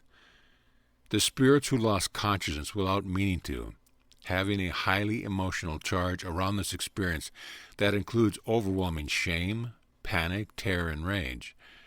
Because the spirits experiencing these emotions felt like they never wanted to have to feel these feelings again, these emotions have still been holding these judgments in place, and consciously or subconsciously have impacted every reminding situation. These misunderstandings compounded the problems and made release from the limitation of these forms much more difficult than it would have been otherwise. Understanding and compassion needs to come in the place of those long-held judgments. Some spirits do not want life in human form and need to be allowed this experience. Others have lost consciousness from this experience that they really do want to recover. Everyone on Earth has involvement in this experience, whether directly trapped or not, and the emotional charge here has not yet been released. Your healing can be helped by remembering your own past relative to the situation. You can connect to these memories by being open to anything that tries to surface in your consciousness around this issue. By going into the emotions surrounding what tries to surface, you can increase your awareness. When I showed some spirits on earth how to liberate the trapped ones, they had varying degrees of success in liberating the entire consciousness of the spirits involved. The spirits involved often resorted to denial of the part of themselves that was so overwhelmed and released the rest of themselves from their entrapment. This experience is another aspect of why most people on earth now do not have their full self present with them. The spirits liberated from these animal forms at the time were given human form in which to evolve back to their full consciousness. All the spirits liberated were given human forms, whether they were human types of spirits or not. The main reason for this was that most of the spirits involved believed their lack of self-acceptance and lack of acceptance of one another was largely due to how different they were from one another. I gave them the human form and the necessary time in which to inhabit it, so that the necessary experience could be gained to learn otherwise. Many spirits who have embraced expansive consciousness have held a judgment for a long time that everyone should and must have this sort of consciousness the way they do. An understanding is needed here, and this understanding is one of the main points of denial responsible for undermining the recovery of lost will. Not all of my spirits are alike, and not all of my spirits seek the same thing. Some of my spirits seek reduction in consciousness, compression and death, and they must be allowed to have it. Many spirits have so far been unable to believe that this could possibly be true. In holding a judgment, the spirits who embrace life have been unable to see and accept these spirits for what they are. They have continued to hold the belief that these spirits really are like them, or will evolve to be like them. The judgment that everything is similar in essence, no matter what its form, was a lack of understanding based in feeling of not being able to accept that these spirits were what they were showing themselves to be. Denial of these feelings led to more denials, such as attempt to simplify me and fit me within their limits. While I see that these spirits have needed more experience to be able to accept me on this, I also see that they held undercurrent feelings that they knew better than me and were going to show me that these spirits could change. This was also a denial of the alignment of form and essence. These spirits have been creating death all around them, and expansive spirits have been denying this and trying to take them off their destiny path in my name and in the name of my love.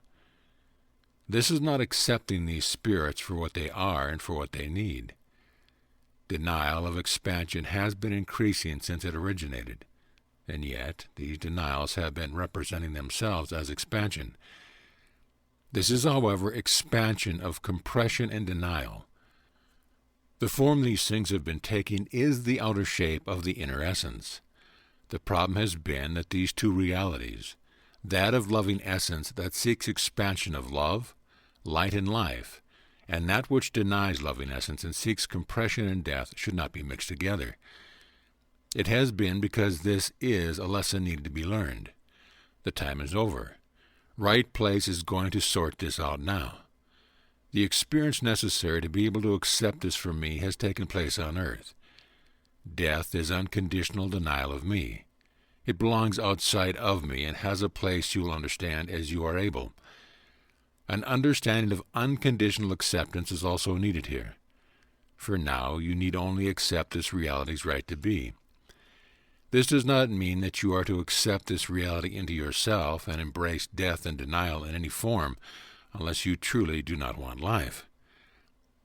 The will is meant to guide you to your right place and will do so if allowed to. This is the way in which you can have the freedom to have experience without destroying yourself. Do not think of this as mostly an outer reality. The spirits who fell to earth have been mixed in with this essence that denies life, not only outwardly, but also within themselves. Recovery of free will on earth has been stopped each time by lack of understanding about how to sort this out, and by not understanding the need to do it. The time has come to open to me here. Let yourself learn to feel this denial for what it is and let it go. More understanding is needed, and this process can bring it to you as you are ready. This denial of my loving light cannot leave on its own. It needs my help to go to its right place. These denial spirits have been trying to kill loving essence because they have to get away from it somehow, and because of the confusion I have been describing here. Loving essence has not been letting it go.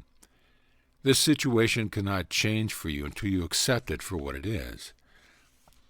An understanding here is that the difference between loving essence that has been denied and the denial of loving essence is that the one seeks love, light and life, and has been mistakenly denied, and the other seeks to escape love, light and life, and has been mistakenly pressured to accept it.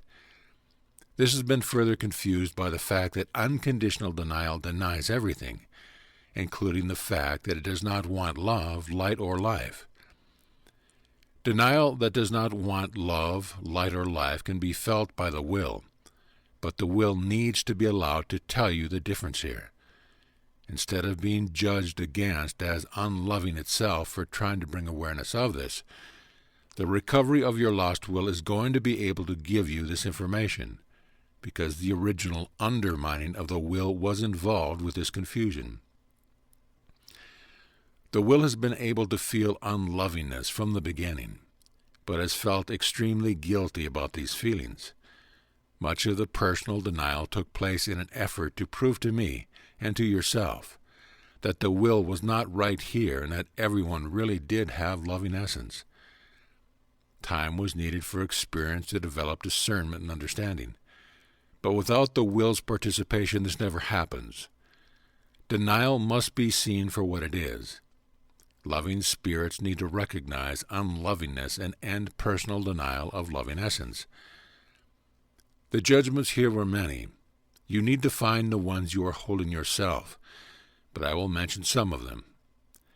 Everyone judged that their kind of consciousness was the best, and many judged that their kind of consciousness was best for everyone. Many spirits judged that if they were loving enough themselves, they could teach others to be loving like they were. Many judged that I was not unconditionally loving when I told them that they were making a mistake here. Undercurrent here was a judgment that they were more loving than I was. Another judgment many spirits made here was that, in time, these unloving spirits would come around, that they were just slow.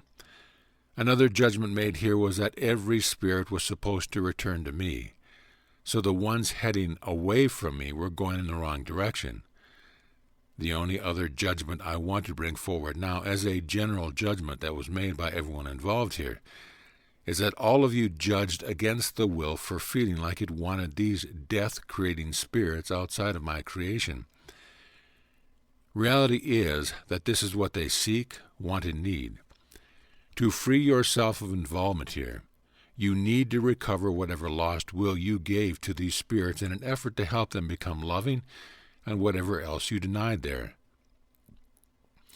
Death does not feel at all good to the spirits who seek life, and yet you all embraced it and tried to make yourself accept it.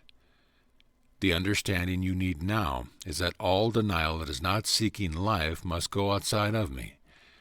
You must separate this reality out of yourself and let it find its right place by learning to discern between denied loving essence and unlovingness, and unconditionally releasing everything that creates death, be it ever so slight an involvement. You need to do this in a way that denies nothing at all in yourself, at the time that is right for you and in a way that feels right for you. In other words, separating death out of your energy field needs to feel good and not like self-denial. Even if these understandings seem overwhelming to you at first, they will become clear in time. Release of these deep denials is not an easy thing to do, and yet it must be done. The realities needed to show these denials for what they are have been intensifying on earth, and letting your will respond emotionally to what is happening can help you recognize and clear your own denials if you let it. Death is not meant to prevail in my creation, and yes, I am everything and everywhere, even though you may not fully understand what I am saying here. Originally, many created spirits tried to force themselves to experience every place because I did, whether they were desirous of it or not. Although the reality of these denial spirits felt terrible to the spirits of loving essence, and they had to use force on themselves to experience it, they judged against their own wills by saying that it was not the reality of these denial spirits that was terrible for them, but that their own wills were terrible for feeling this way. When the will was reacting emotionally to these denials, many spirits who thought the will was in opposition to the spirit thought that the will itself was this denial. Many also judged that their wills were actually drawing or creating the death that they were taking in from these denial spirits. They made their wills hold this because they wouldn't accept or allow the emotional expression needed to release it. The will of a loving spirit does not create death. If it is experiencing death, it has taken this in through denial, in some form or another, and must reverse this in itself to escape death. Twists and turns on judgments. Many people make judgments without realizing it. These judgments may be thought to be the answer or the truth for that person, but these judgments twist the truth. Sometimes the truth is twisted because the people involved don't understand the truth, don't like the truth, or are ashamed of the truth, or misrepresent the truth without realizing it. Sometimes the truth is twisted because the ones doing this have intent to twist the truth. Many people have claimed I was judging when they themselves were doing it, and in this way have twisted the truth. The way to understand the difference between a judgment and the truth is this. The will must feel the truth for you. There is no way I can or want to delineate for you the truth of every situation you might ever meet. Instead, you have been given your own will, and your will is going to evolve if you accept it. The will is meant to feel the situation and give these feelings to the spirit. The spirit is not meant to dismiss these feelings or pressure the will in any way to rearrange these feelings to please the spirit. The spirit is meant to accept these feelings and seek to understand why the will feels the way it feels. When the will appears to judge with feelings that seem inappropriate to the spirit, it is important to consider that the will may be right, and the spirit is reluctant to accept this from the will. If your feelings have been told not to respond according to the way they naturally would, but to respond according to the ways the spirit will accept, your feelings are clouded with judgments. In these cases, you may not be getting an appropriate or accurate response from your will until it has had an opportunity to clear what it has been holding here. When judgments are being held and the will is being allowed only conditional expression, the true feelings are not accepted. A false will is then created and accepted in place of the true will according to what the spirit wants to be feeling. When true feelings are not accepted, the truth cannot be determined because the will is being pressured to give false information. Twists and turns on judgment are extensive on earth at present, even to the point of claiming that no judgments are being made. However, nearly everyone is holding judgments. In both indigenous and technologically oriented societies, belief systems have judgments embedded in them. Many judgments have appeared to stand as truth because they have been removed from their context so that the important pieces of information are missing. These beliefs or judgments have been presented as though they are the voice of authority that has the right answer. I want to point out here that if the answer is right, it can be felt to be right without manipulation, pressure, coercion, force, or a threat of punishment to gain acceptance. The truth has enough presence to be recognized by those who have intention to find the truth. However, people's unmoved fear can be manipulated to accept statements as truth when they are not. Those who have not recognized something that others feel is the truth need to be free to seek the truth in their own way. For many of you, what I am mentioning here is a mixture of what you have recognized for yourself and what you have not yet recognized. I want you to see what they all share in common, And I want you to be able to recognize this thread in other situations. The common thread is death-seeking denial, and the denial of being death-seeking denial. Loving essence mistakenly denied seeks acceptance. Death-seeking denial unconditionally denies even that it is seeking the death that results from total denial. When this kind of denial is encountered in other people, the safest path is to remove yourself.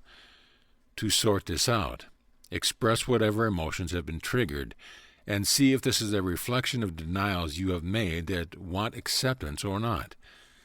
In any case, processing this with yourself is advisable. As with anything else, death-seeking denial must be allowed to experience itself. But this does not mean that it must be allowed to be a part of you or your personal experience. Form needs to be mentioned here also because form has been misleading people. Denial can take many forms. Some forms have even imposed themselves on people and forced acceptance. Some of these forms know the truth, but have had intent to twist it for their own power gain. Some of these forms know the truth well enough to know that they should not appear to pressure and have become very covert and subtle. Recovering your will is going to show you all of this clearly. You need to accept the feelings you have and explore them, so that you can trust them to show you what you have not accepted from them earlier. These examples given here are intended to help you see the form these denials have been taking on earth. But these examples are by no means all of them. Many have been promoting beliefs or judgments to obscure what they have really been doing. In the presentations being made here, there has not been intent to find, accept, or reveal the truth. Many twists and turns have been presented to people about education, health, medicine, nutrition, diet, exercise, agriculture, politics, international relations, interpersonal relationships, birth, death, taxes, legal system, governments, law enforcement, my loving presence, and nearly everything else. Many judgments are also fed to children in school as though they are the truth. The legal system has repeatedly stated that it wants only the facts and has routinely accepted twists and turns on judgments in place of the facts. So far, whenever the legal system has been involved, it is almost always involved in overriding of free will in the way of the facts that are presented and the settlements reached. Many people feel that they have been forced into compliance by a system that has not told them that they have any other option or provided them with one. Imposing the same rules, regulations, and limits on everyone has been called fairness, but lacks the flexibility and sensitivity to individual needs and differences that an attuned will could provide. It is also not appropriate for one set of limits to cover entire areas, so that people have no place to freely express themselves. Every minority, even if the minority is only one person, has to have a place in which it can freely express itself.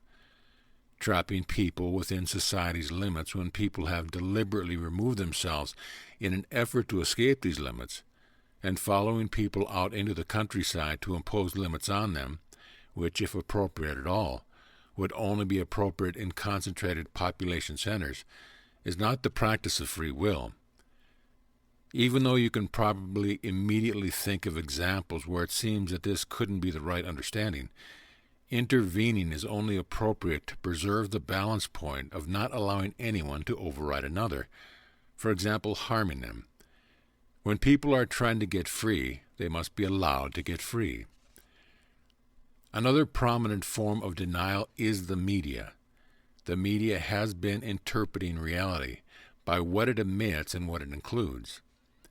Not reporting some things has been focusing the public on a reality that has been selected for it.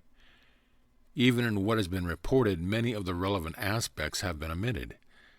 This has been done consciously in many cases and also unconsciously when the ones doing this have held the same narrow view of reality being presented in their reporting. This is a twist on judgment because this information is usually presented as an open-minded report on what is happening in the world. The repetitious presentation of this reality has been programming people to expect things to be a certain way, to remain a certain way, and to change according to the ways that have been projected. Presenting information as though it is open-minded, while denying the holding of beliefs and judgments that limit that openness, misleads people. Advertising also has responsibility here, because advertising has been making it appear that facts and truth are being presented while omitting information and grossly misrepresenting the true situation. Even when facts have been presented, advertising has twisted them in ways that have caused many people to overlook other relevant aspects. When given their full context, many of these so-called facts can be seen to be irrelevant or even lies. Advertising in the media may have used many devices and subtle methods to promote the reality they have wanted to project, including seeking to manipulate people by gaining access to their subconscious without the people themselves recognizing that this is happening. Many people have seen this, or partially seen this, but few have realized the full implication of the will. The reality of young children is especially vulnerable to influence before they have the awareness to understand or discern among these influences. Many young people have been very manipulated by the media, even as to what emotions they feel.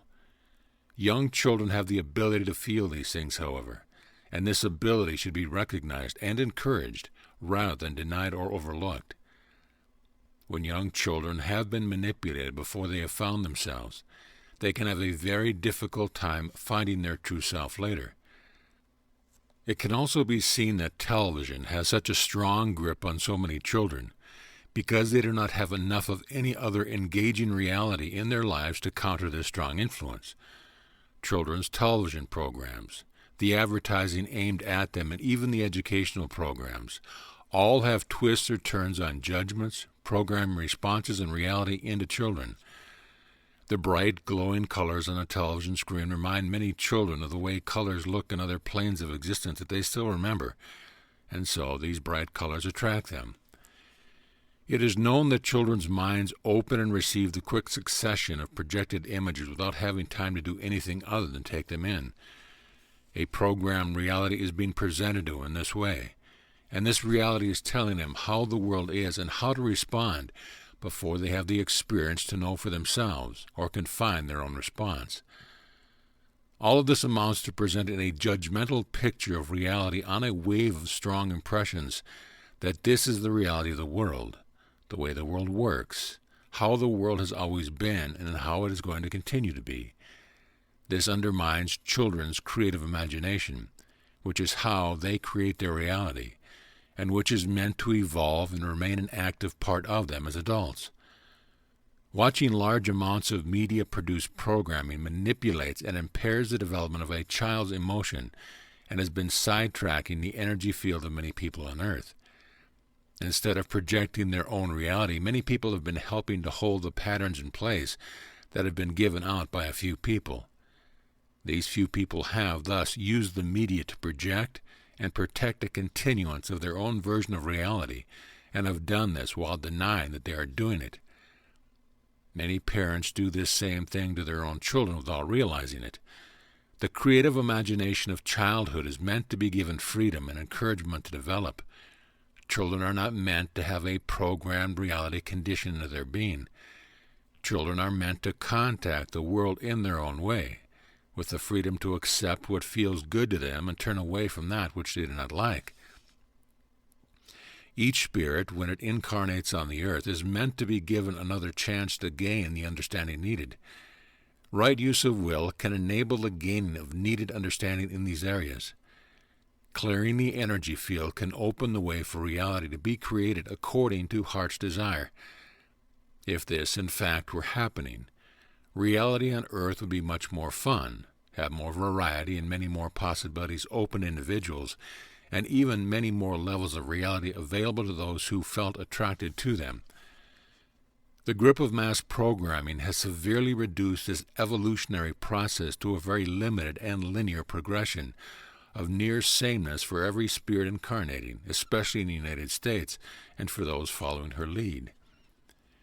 Government has also participated in this. One of the ways to pressure for conformity is the passing of laws that force participation in mass consciousness and impede the freedom to experiment with other ways of living. Governments have revealed intent by choosing to enforce or overlook their own laws according to the situation and the influence it will have on their system. It has been to the benefit of those in power to have people programmed in such a way that they believe their personal power and strength are not enough to overcome the oppression. Instead of oppressing, government is meant to study, advise, and hold the balance points in order to provide an atmosphere of the most balanced personal freedom. Intent is needing mention here. This is not a simplistic creation. Intent to understand me will guide you to understand me, and intent to deny me will lead you to deny me. Many well-being people who have limits that are not everyone's limits, as well as personal denials that prevent the presence of full understanding, have, even so, presented things that have value and intent to communicate. This is not what I am talking about here. They are sharing the extent of their knowledge, and while others are limiting the extent of knowledge they share, being able to feel the difference here can show you that many things that appear to be the same are not necessarily the same. Everything that is claimed to have good intent does not. Twists and turns of judgments are very prevalent in Earth's reality at this time. Judgment is already limiting, but judgment takes a more serious turn when it is twisted by the claim that it is a fact and not judgment. Medicine and science, for another example, have established the minimum daily requirements for certain nutrients without including in the spectrum that different people, vibrating at different rates and receiving different amounts of light in varying colors, need different nutrients in different amounts. Lifestyle, ancestral lineage, stress, pollution, and every other variable are all factors to be taken into account here.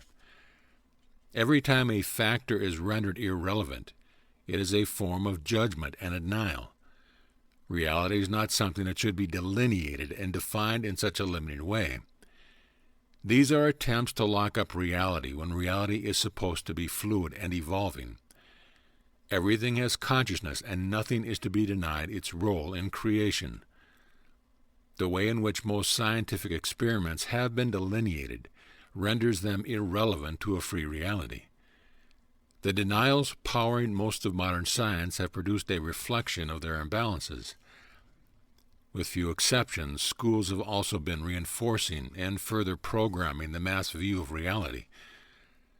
Presenting a particular version of science and evolution as fact, while not accepting creation as a participant in this, is a twist and a turn on judgment that is misleading to people. Even telling children that fairyland exists only in stories is giving them an image of reality that is based in many judgments. This denial does something worse than just disappointing children. It teaches them from an early age to deny what many of them see right in front of them. Most children have been convinced that many denials are true, when in fact they are not true. This is one of the many ways in which people have been taught to disconnect from the full spectrum of their own awareness and perception. This conditioning can make it difficult to suspend judgment and stop dismissing these things. One of the most direct ways to increase openness and widen the spectrum of awareness and perception is to start noticing, as much as you can, what you would usually ignore. By starting with whatever you can notice first, which may be feelings you have generally dismissed as unacceptable, giving it as much acceptance and expression as you can, and by encouraging the listening, receiving, and noticing aspects of your nature, and expanding their expressive possibilities, you may be amazed at how your consciousness can expand and unfold into wider awareness. At present on Earth, everyday reality is both limiting possibilities and having its possibilities limited through patterns that have been held within rigid forms. These forms are not really reality. They are the images people have been projecting of reality, and there has been little awareness of the difference. Churches and world religions that have been holding the image of themselves as having the best belief system have responsibility here as well. The images they promote are not the full picture. They are based in judgment that have been projected as fact.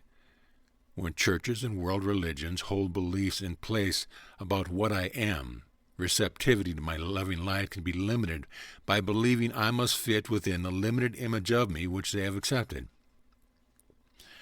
I am much more than what has been received on earth so far. I am a living and evolving God. Belief systems reflect the ability to open and receive me at the time that they have been adapted. My word has always been right for the time, place, and situation for those receiving it. When people receive me according to their own limitations, problems arise when those who may not have these same limitations do not question this or are intimidated into feeling that they dare not question this. Questioning has intent behind it, and it should not all be labeled doubt or lack of faith. As consciousness grows and expands, I can give more understanding. This is not a limit to this process. Images can become fluid, expand, and align with one another. As consciousness expands, more forms of truth and deeper forms of truth can be recognized. The judgment that I am the same now as I was long ago, and that I have nothing more to teach people than what was revealed long ago, are two of the judgments tied into the core of what has taken the spiral of evolution on Earth into the circular patterns of repetition. Externalizing judgments so that they are presented as fact instead of opinion are major ways in which many judgments have been hidden. When judgments become rigid forms, they can attempt to control everything and hold reality static within these limitations. This way of judging, without acknowledging that judgment is taking place, has become very prevalent and needs attention. Denials externalize parts of the self that will have to be recovered. Externalizing judgments and claiming they are not judgments, but reality, and further claiming that nothing can be done about it because it is just the way it is a heavy denial of personal responsibility and of personal experience, reality, and creative power. These denials carry deep running currents that erode and wash away people's ability to create their own reality. Since these denials cannot be approached outwardly without receiving more denial, internal movement is necessary to reclaim these externalized parts of the self. Acceptance. Form has been expressing imbalance because it expresses essence, and the essence of spirit and will have not been balancing in the heart. Denial of the spirit has caused many people to let judgments and programming in their minds run them.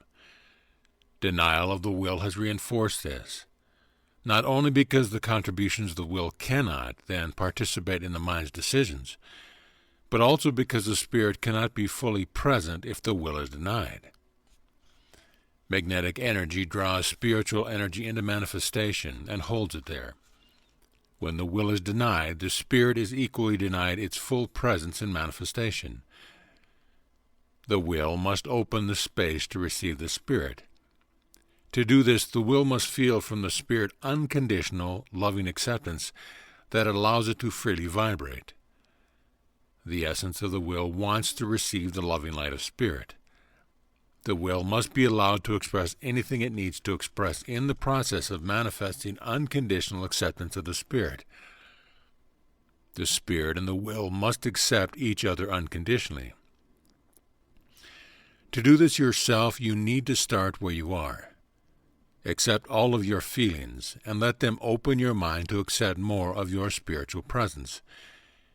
If you have intent to find balance, do not let your mind continue to tell your will how it should be feeling. The will and the mind need to communicate in such a way that the imbalances can end.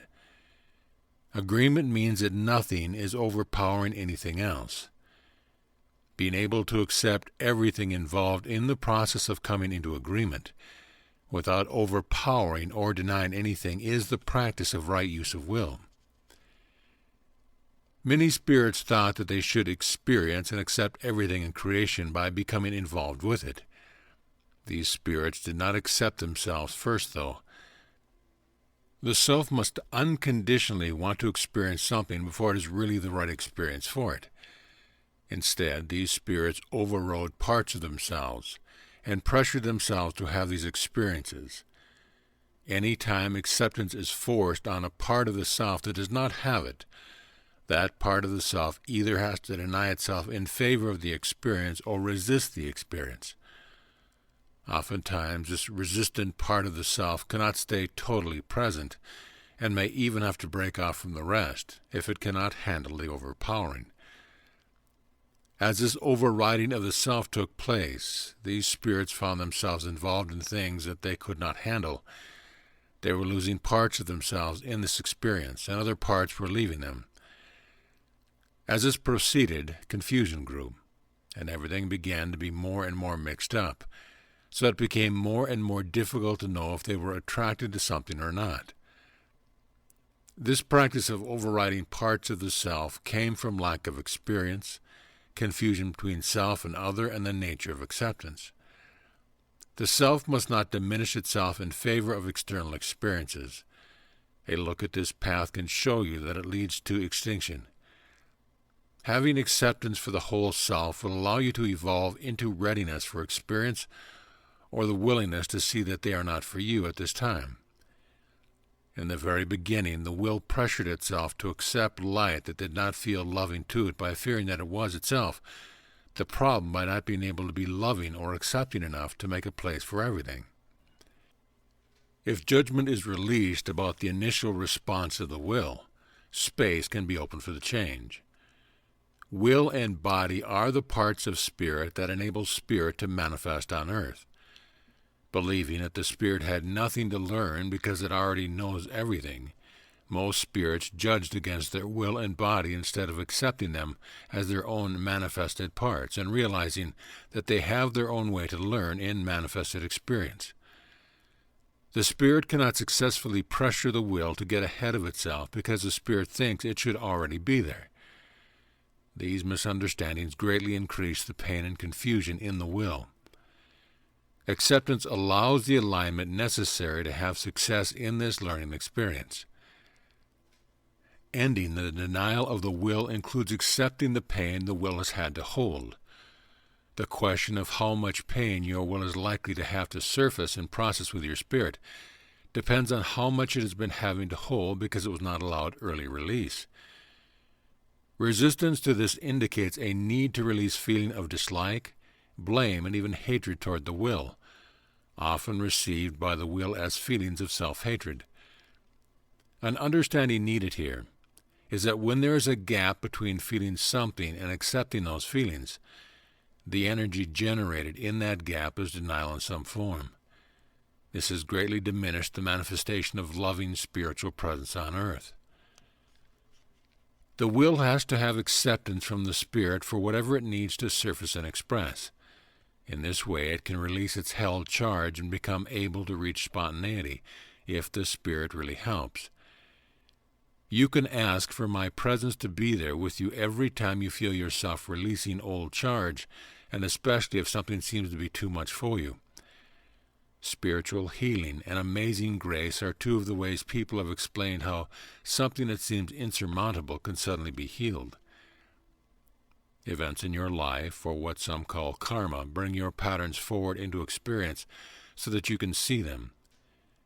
Mental recognition is not enough, though. When you hold parts of yourself apart and do not give them free expression and participation in the rest of your being, those places do not receive the benefits of this recognition. The understandings must reach all levels of your being. Experience is meant to teach so that people can evolve, but most people have been repeating patterns because they have not gained the needed understanding. The repetition that karma allegedly brings has been because the understanding of everything involved has not yet been reached. The experience comes to try and bring another opportunity for you to find the understanding needed for you to evolve. Everything, including happiness, can evolve to greater heights. However, intent to evolve must be present and allowed to manifest. Most people who have been saying that they have acceptance for their karma say this while not really looking at it. They are going through the motions of accepting whatever happens to them as though resigned to it, but haven't been learning much from their experience. Karma is not a payment of debts to others so much as it is a manifestation of the person's held belief systems, judgments, and limitations. Acceptance needs to be felt more fully, without the assumption that because it has been allowed. This means there is acceptance and surrender.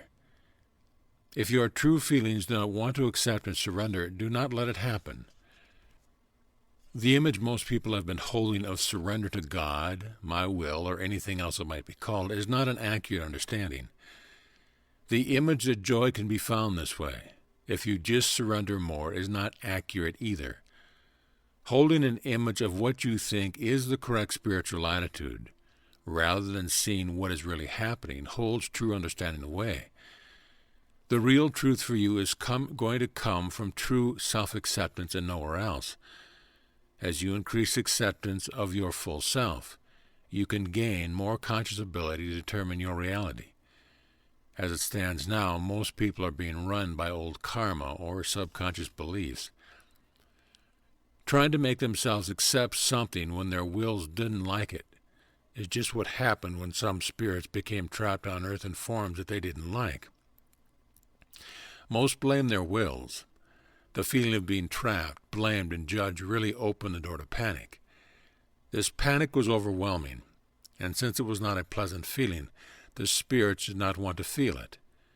Instead of feeling and expressing them at the time, the spirits largely suppressed their emotions here without realizing that not allowing free movement of their emotions was most of what was trapping them. These feelings need to be accepted now. Earth people have been trying to accept reality as it is, but if they were to really feel their feelings, they would have to say that they don't like it much. The pain of the will around this needs acceptance and not more judgment, dismissal, rejection, or denial. Panic, deep fear, and even terror are held undercurrent in most people and can be felt if the depth of the true feeling is felt. In most people, these feelings have been hidden in shame, guilt, and judgment, because at the core of it has been the fear that being entrapped in this way has displeased my loving light. If you are starting to feel any of these feelings now, stop reading and let your feelings be felt. Express and release everything that you can. Open to any further waves of these feelings also. These old feelings are the feelings of being trapped with no way out. When you have released the judgments and given expression to the feelings that you are trapped with no way out, you will have made an opening to find one. Holding buried feelings of being powerless to help yourself impedes your ability to help others. Besides the intrinsic needs of the self, there is good reason to give these feelings acceptance, expression, and release. The situation on earth has been worsening and worsening because so many have been holding feelings that they can't do anything about. And even that what is happening is deserved as punishment. This is really confusing the lesson with punishment.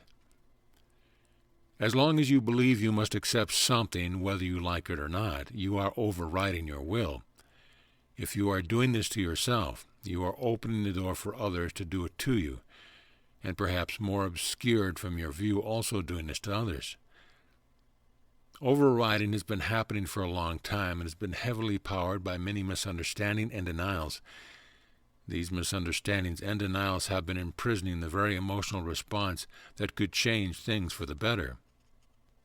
The situation on earth is very perilous and needs immediate attention. It is actually to this point. The ones holding panic and terror, denied and not being given release, are as though against a wall or worse. The ones who have been denying these feelings are the ones who can help the situation by finding these suppressed and lost feelings within themselves, giving them expression and bringing them within the light of love. Hating these feelings and continuing to push them away, instead of allowing their movement as direct emotional expression, is going to precipitate more and more disastrous scenarios until events make it so that these feelings can no longer be held away from you, because they must break out of their entrapment somehow. Panic, fear, terror, anger, and rage have the power to change these pictures if they are given loving acceptance and allowed direct expression as sounds and judgment release. Remember to ask for my loving light to come into these places that have been held outside of love. You may have taken on guilt that says, Since this is your own fault, you must accept punishment and fix it all by yourself. These feelings also need movement. The feelings can become divinely attuned. The will is attuned to the destiny path, and is willing to undergo whatever is necessary to speed its recovery and seek fulfillment of its destiny path. But it needs loving acceptance to do this. If you are a spirit of loving essence, you are a spirit who can help the situation on earth in this way. If you connect to these feelings and feel overwhelmed and out of control, even if you feel and express panic, fear, terror, anger, and rage all at once, it is still better than any other options you have. The land of Pan. I now want to tell some stories to help you understand more fully what I am talking about. These can be very enlightening stories, and if you can let yourself be triggered, helpful stories also. The popular version of the history of Earth is not entirely accurate, and is another example of twists and turns on judgment. As I have said, many people have tried to avoid their responsibility on Earth in many ways. Pretending not to remember things that they have not wanted to remember is one of the main attempts at this, even to the extent of doctoring history so it sounds better to the ones seeking to avoid responsibility. This does not really work, though, as quite a few people have felt that straightforwardness is lacking, and it is. Many people have been denying so much that they have only a small, narrow opening through which information can be received. This has to be reversed now, because it has reached dangerous proportions on Earth. These stories of the past will help open your channel so that you can begin remembering what you have denied for so long. In the beginning, when spirits first entered the earth, it was in a land called Pan, which is now under the Pacific Ocean. In the land of Pan, or Pangaea, no one had to earn a living. Everything sprang forth without effort. Every need was met by simply desiring it to be met, and the forms in which it was met often surprised and delighted the spirits there. For example, a spirit only needed to say, "I want to taste something good," and something delicious would appear, only in a form that had not been seen before. If a spirit wished to experience immersing in water, a pool at just the desired temperature would appear, having all the things about it that this spirit particularly liked. If a group of spirits wished to swim, the pool would have everything everyone wanted. In the beginning, many of the spirits could change forms, although some had more mastery of this than others. All could do it. It was not unusual at the time for a spirit to do acrobatics on the way to the pool with arms and legs, and then upon diving into the water, transform legs into a fishtail as swimming was more fun in that form. If later there was a desire to fly, wings would appear. Some spirits began taking this for granted. They received without feeling gratitude, and even began to use these gifts to their own advantage. Hoarding of the abundance and the use of the form to present the self as other than what it was were two of the ways in which these gifts began to be abused. Earth was created to be a living fairy tale without any shadow of evil or doubt. The ones abusing the gifts did not know how to live on Earth, and many did not accept or even like Earth's intended way. They tried to make Earth's spirit feel that their fairyland was silly, immature, and just a pretend world. And to the spirits denying Earth, it was a pretend world because they held a different view of reality within themselves. These spirits had home planets other than Earth and were lost. They would not admit this, however. Instead, these spirits acted superior and said they had come to protect Earth and all the spirits who insisted on living in this silly fairy tale with no protection from what was really going on in creation. Not long before this time, there had been a war in the heavens. The fairies and elves, brownies and pixies, dwarves and gnomes, mermaids and all the other fairy folk on Earth had felt that the war was over. They were in a healing, celebrating mood. These other spirits, who claimed they had come to protect them, did not want the war to be over. These spirits had emerged during the war in the heavens because they responded to that energy and started to fight. The earth spirits had emerged earlier than these larger fighting spirits in a great burst of golden light, and had fallen away from me before learning everything they had needed to know to be on their own. Some older rainbow spirits, and some angels too, had gone after them to see if they could help them, because it didn't seem that they should already be on their own. All of these spirits had come to earth, and they all had one thing in common. They all had hidden feelings of rebelliousness against me. Many of them believed I had let lack of acceptance among my different kinds of spirits go to unnecessary extremes, and that because I did not stop it, this had resulted in the war of the heavens. I want to give a short synopsis of what happened on Earth, so that you can understand how the Earth came to be so dense and slow that magic seemed lost, and manifesting in changing forms seems difficult and slow. This is also how it happened that nearly everyone now feels they have to work for a living or inherit money. If Earth spirits feel their true feelings, they feel that Earth is not the way it was meant to be, but that everything has become a trade-off or a compromise instead. Long ago in Pan, the air smelled of flowers, and the earth was soft with mosses, grass, and sandy beaches. The rocks were gemstones, and the waters were liquid light that sparkled and danced. The weather and even the seasons changed in reflection of the moods of the spirits. This harmony manifested as music. Even the wind in the trees and the waves in the seas gave rhythm to the melodies. The monkeys and cats and all the birds sang and danced with the fairy folk. The fish and the mermaids even sang in the sea. Everything glowed with colored light during the golden day and also during the soft blue night.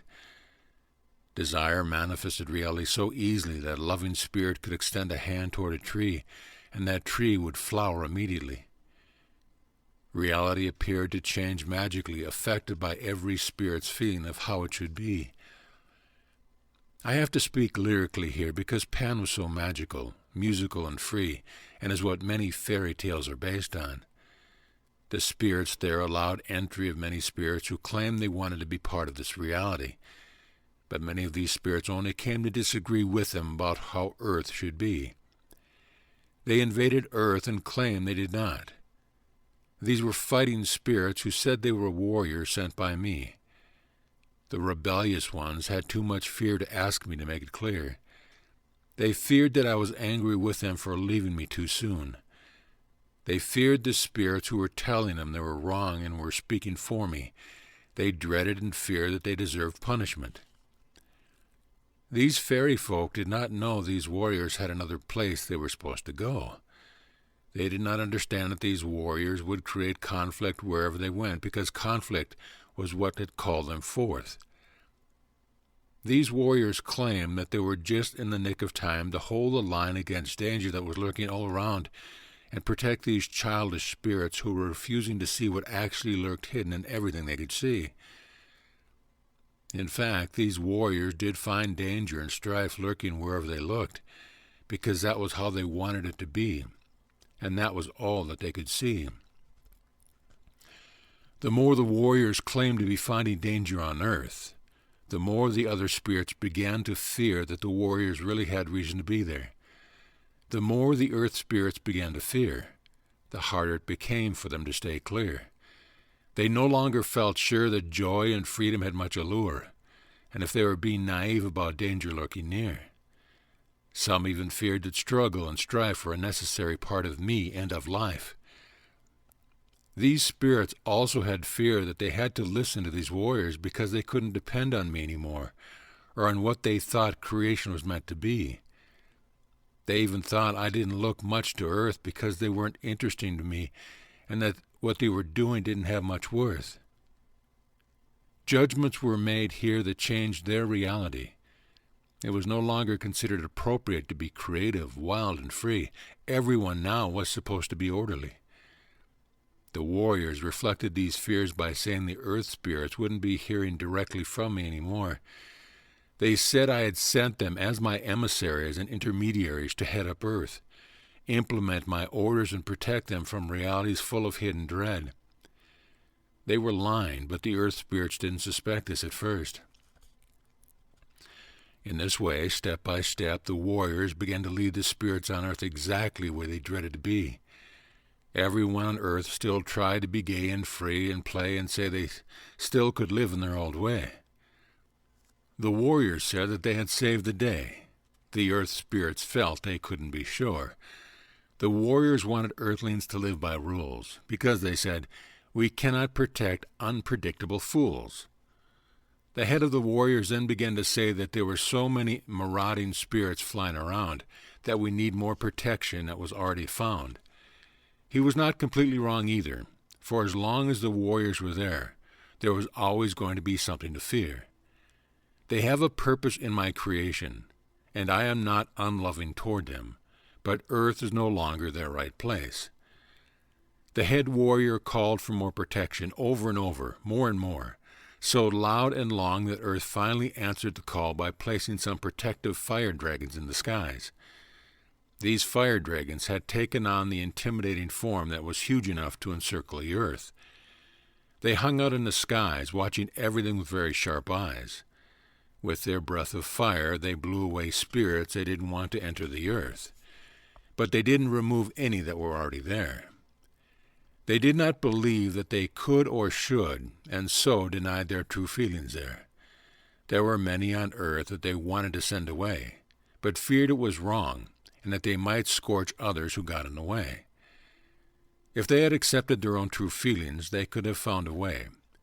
Instead, the fire dragons held in many of their true feelings, and only expressed toward spirits trying to enter for the first time.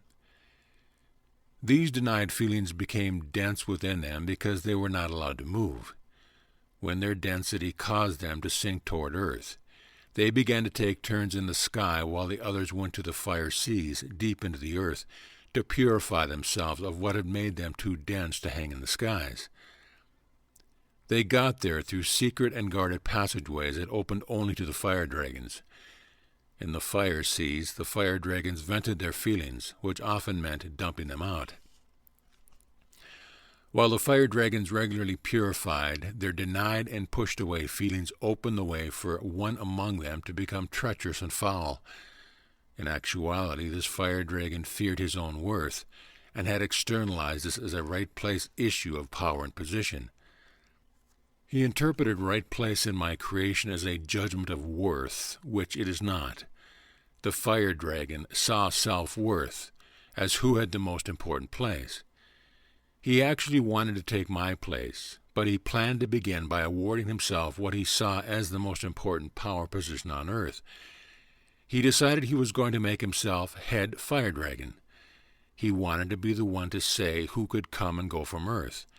But he disguised his true purpose by saying that no one should judge this way.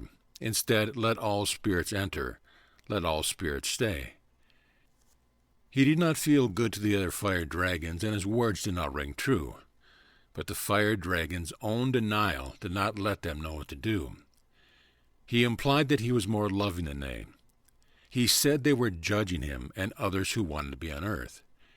His presence was intimidating to the other fire dragons who did not know what to do. He had become the biggest, and he turned his fire on them, which none of the others did.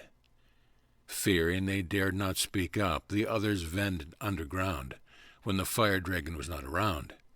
They wanted to tell him to leave Earth. Instead, they asked him to leave, and he refused. He was asked not to allow any spirit onto Earth until the other fire dragons approved. The fire dragons wanted consensus, and again he refused. Meanwhile, the warriors began refusing to protect Earth for free. They began to demand gifts and services. Without admitting that they could not manifest like the others, the warriors insisted that tribute was their just due. In this way, they were using the light of others instead of receiving from me. Whatever they received from the earth spirits, they saw as not being what they wanted it to be. When they received something, gratitude was missing. They all complained that it was not enough, and the more they complained, the more they decided they needed to demand for themselves. The power issues wanted complete control. The warriors demanded everything as their just due, and still they felt empty and incomplete, as though what they were receiving wasn't enough. The earth spirits felt they were having to agree to more and more control and less abundance for themselves. They had fear, which many covered with anger. Their fears about me did not allow them to ask me for help. They called out my name and said they were asking for my help, but greatly feared they would hear nothing, and that I would not give them the answers they wanted to hear. They beseeched me for help, and I did not answer. The earth spirits feared even more then that I had sent the warriors in my place. I did not send the warriors, but I also could not lift this struggle off the earth. The warriors had their own viewpoint in place of hearing me. Other spirits who had gone to earth to try and help found that they also felt unreceived and far away from my light. There was growing confusion and fear, and the treacherous fire dragon planned to take advantage of the situation. He suggested that they would all feel better if they had a big party and invited all to forget their differences and celebrate what they had. He even volunteered to guard Earth alone that night so that the other fire dragons could go to the party. The other fire dragons did not trust him. They decided they'd take turns guiding with him that night. One of the fire dragons, though, could not stand being on duty with this treacherous one. When it was his turn, he left his post and slunk off to the fire seas, telling himself everyone was so busy partying that no one had noticed. He did not feel good about doing this, but his own denials did not allow him to find another way to exercise what he thought was his own free will. The treacherous fire dragon had a plan, and had been hoping there would be a time when he'd be alone in the sky. This fire dragon had been communing with another force that opposed me, and as soon as his fire dragon was alone in the sky, he called to that force and led it onto Earth. He thought that it was about to gain control of all the Earth because he thought he could control this force and have it intimidate Earth for him. This force, however, had another spirit already controlling it, that this fire dragon had not seen because of his powerful delusions. This spirit blasted past the fire dragon with that force, and hit Earth with its hot, dry, raging cosmic wind of destructive anger. The fire dragon, who had thought he was about to take over, was scorched and thrown to Earth like a discarded rag doll. He was barely able to crawl into a cave and hide himself. Writhing in agony, he tried to abandon his form to escape this pain. This hot, dry wind raged across the face of Pan that night and sent the parting ones scurrying for shelter. It burned off vegetation, seared great cracks into the land, and made it unbearably hot and steamy on Earth. Its raging fingers reached into the earth itself, causing volcanoes and earthquakes. The hot, dry wind could not stay in one place. It raged on, wreaking destruction everywhere it went, until finally it seemed to burn out. At first, the earth spirits feared that it was me who had hit Earth to punish. Then some thought the fire dragons must have done this. But when they sought the fire dragons and asked them, the ones they found claimed that they didn't know anything about it. When they found the treacherous one, he claimed he had suffered terribly trying to defend Earth. The other one, who was supposed to be on guard with him, said that he had been hurt too. The earth spirits now had even more fear of me because they did not know how the hot, dry wind had come to Earth. They did not know it would return or not. They feared they could not depend on anything. The head warriors said that the existing protection was obviously not enough. The earth recovered from this as best it could, but the land was not as abundant or as beautiful as it had been. As the spirits healed themselves in the earth, they tried to return to their own ways and find some joy again. Even so, they had scars that weren't able to heal yet. In seeking their old ways, they also sought old friends, and when many of them could not be found, they felt a growing sense of things not being right on Earth. The spirits of Earth had not encountered death before, and they did not know what they were encountering then. But they had a persistent feeling that they needed to find their friends to know what had happened to them. In their search, they found a spirit on Earth who had not been there before. When the earth spirits of Pan found him, they did not know what he was or what he was doing, but they knew that they feared him. He said he was a powerful wizard who had come to Earth to help heal Earth, because he had experience with the hot, dry wind. He lied here. He did not come to heal the earth, but he did have experience with the hot, dry wind. He was its master. He told them the hot, dry wind was all that was left of an entire universe that had destroyed itself with the raging fire of its own destructive anger. The dark wizard sought to gain control of Earth. He had seen that it could serve his purpose to hit Earth with this hot, dry wind and thus bring this destructive anger to Earth and fan its flames into another inferno. He also had to increase the density of Earth quickly, or he could not stay. In trying to shrink away from the attack of the hot, dry wind, the Earth and everything on it had increased its density. As soon as he arrived on Earth, the dark wizard began to ceaselessly frighten every spirit into shrinking away from him, in denial of the reality he had brought to Earth. He set about squelching everything expansive, and he had helpers. I want you to know that the dark wizard is about to find himself removed from the Earth, because his flames of destructive anger have reached the potential for nuclear holocaust. He cannot succeed in destroying the Earth because the Earth itself does not want to be destroyed. I will tell you more now about what the dark wizard did to gain control in Pan. The dark wizard unabashedly told everyone that their missing friends had been eaten. When he saw their horrified response, he denied their horror by saying everyone had accepted this on his planet because they knew how to share energy and become one with each other in a way that the Earth hadn't learned yet. He acted more knowing than anyone, and said that it was only fair to take turns being and being food for those who were being. He said it was time for Earth to do this. The dark wizard had brought with him many spirits who had not been on Earth before. These spirits had entered forms already present on Earth.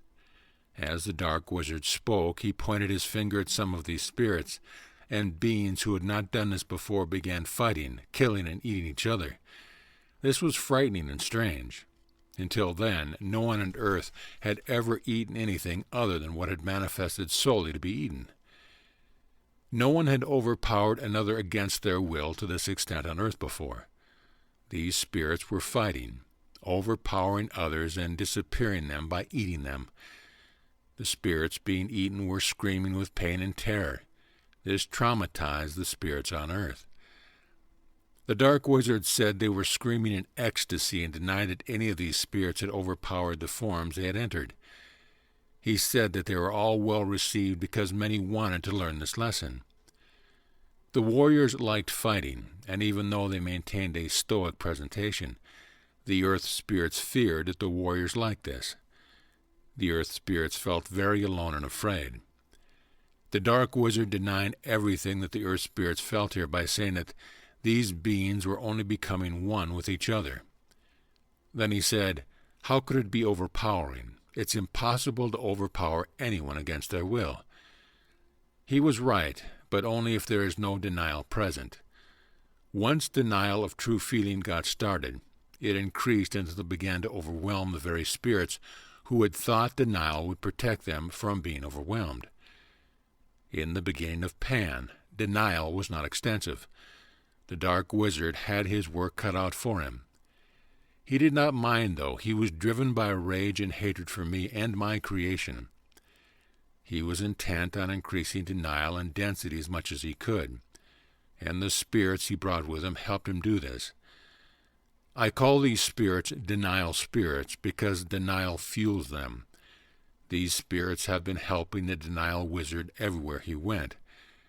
Now on Earth they began helping him deny everything that they could be denied. At first they began by telling everyone things that undermined their free will. I will give you an example of their approach, and you will have to do your homework on this. If a denial spirit were to lie down on a path through the woods, and another spirit came running, hopping, skipping, and jumping along, the denial spirit would jump up and scream, "You cannot come running right through the place where I am lying." If the other spirit said, "I'm sorry, this is a path and I wasn't expecting you to be lying there," without any acknowledgement that he might be the one who needs to move, the denial spirit would say, "Sorry isn't enough. You might have stepped on me. Find another path." If the spirit said it would not have stepped on the other spirit because it would have noticed in time, the denial spirit would have denied the earth spirit sensitivity, attunement, ability to notice in time, and anything else it could deny on the spot. If the spirit did anything other than abdicate to the denial spirit would continue to deny everything presented to it. When some earth spirits tried telling these denial spirits to leave, they denied their right to do this, claiming they had been there all along and had as much right to be on earth as anyone else. What they said was true as far as it went. Denial had been there all along, unrecognized, but these spirits only mentioned what furthered them, and there were many things about the situation that the spirits on earth were afraid to look at very closely, let alone feel. It was very upsetting to them to remember much of what had happened around the hot, dry wind or the spirits who had begun to fight, kill, and eat one another. They doubted their own perceptions and wondered how much had been happening all along that they hadn't let themselves notice. I have seen and heard all of this, and I have understanding and acceptance of denial spirits. Denial spirits cannot do anything with you unless you have denial they can use. Since Earth had denial happening already, these spirits had an opportunity to gain a foothold. In gaining a foothold, they had an opportunity to increase the denial on Earth, and because of the unseen role of denial, the spirits on Earth were not able to resolve this. I have studied denial spirits for a long time in order to understand them, and I am having to teach this to Earth because Earth has become very confused by the presence of so many denial spirits. Every kind of spirit has had to face denial spirits. Denial spirits have taken every form there is and reflected the denial of every kind of spirit. Denial gave form to these spirits, and when denial ends, these spirits will no longer be present on earth. In the meantime, as you end your own denials, they will trouble you less and less. If the spirit on the path in the woods had no denial, he would not have gotten entangled in any denial there. He could have continued running, leaped over the denial spirit, and been gone. In this case, the earth spirit's denials had grown big enough that the denial spirit had become an intimidating form. There were many denials present here, but the imbalance my light wants to mention now is that not wanting anyone to spoil his good time had become turned around in this spirit to not thinking it was all right to spoil anyone else's good time. Then the spirits on earth did not have enough experience to know who was meant to be on earth and who was not. Because there had been both denial spirits and loving essence mistakenly denied, many spirits on earth have been confused about how they really feel here, and have tried to figure out how they should feel. Ending your own denials is going to allow you to sort this out. Those who do not belong on earth are being directed by my light to their right place. Everything has its right place, where it's not any problem to be the way it is. Everyone on earth has had misunderstandings about loving acceptance that cause them to think they had to pressure themselves to accept things that they did not like and refrain from expressing any other feelings about it. Only now have earth spirits seen enough to be able to understand this. Then they tried to accept everything as just another spirit's way. The basic denial that allowed denial spirits to take advantage of earth was denial of me. My presence was denied here. For a long time, I have not been able to give the understandings I wanted to give. I need to give them now. After the original entry of the hot, dry wind and the denial wizard's introduction of physical death through overpowering the spirits in Pan experienced another event that greatly increased denial. The denial wizard began challenging everyone to duels of magic, as he called them. There were many wizards on earth then, and for the most part, only wizards accepted his challenge. The denial wizard defeated everyone who accepted his challenge. He won by denying the validity of the other wizards' approaches and insisted that the duels had to be conducted according to his rules. A number of wizards saw his duel for what it was and refused his challenge. Some of these wizards saw him gaining power on earth and thought that he must be stopped. There were also many other spirits on earth who feared he was gaining power and wanted him stopped. Others denied their fear by saying that he wasn't such a bad guy after all. Some said his power gain was only an illusion that they weren't going to believe in. Spirits increased their denial in many ways and looked at less of what was really happening on earth because they did not like seeing and feeling what the denial wizard was doing. This gave the denial wizard a lot of space and a lot of denial energy on which to feed. He became more and more powerful and began to be more outrageous too. He found he could do things right in front of others that they did not want to see, and he did not see them. If he was noticed, he denied what he was actually doing and said he was doing something else. Some who didn't want to accept the horror of what was happening actually helped the dark wizard by explaining away his outrages. Finally, one wizard stepped forward and answered the challenge of the dark wizard because he strongly felt the need to get his denial wizard off this earth. The wizard had studied the other duels of magic, and he had a plan. Because he had noticed how the dark wizard denied everything offered to him, this wizard thought the dark wizard would refuse any terms offered to him. He offered the dark wizard everything that he did not really want him to agree to. This wizard did not realize, however, just how extensive the dark wizard's denial really was. The dark wizard immediately recognized the light wizard's denial. Instead of denying the denial offer, the dark wizard accepted this light wizard's denial of himself and insisted he stick to the deal. The dark wizard was not like the light wizard. The light wizard had looked at the dark wizard closely, but he had not seen him thoroughly. He had misjudged his denial, and he had misjudged his scruples. He thought he actually had some and gave the dark wizard the benefit of the doubt. The light wizard had seen another thing inaccurately there also. He had seen himself defeating the dark wizard and his own power ascending on earth, but said he was doing this for the benefit of everyone else. He had that part of himself invested in this future, and so that part was not in the present. He had seen other possibilities too, and had ignored all of them in favor of his favorite choice. Not realizing he needed to withdraw his emotional energy from these unpleasant possibilities, he had cut them off, leaving a part of himself there also. The light wizard had fear of this duel of magic because he felt he had been trapped already into doing something he now felt he didn't want to do. He could not admit this because he had too much pride. The wizard also had some stage fright about doing his feats of magic in front of everyone on earth at once. The stakes were so high it was no longer just for fun. He had accepted, though, so he felt he had to do it. And not allowing his fears, he had denied them. On the day of the duel, the light wizard arrived on the scene early and paced up and down, waiting for the dark wizard.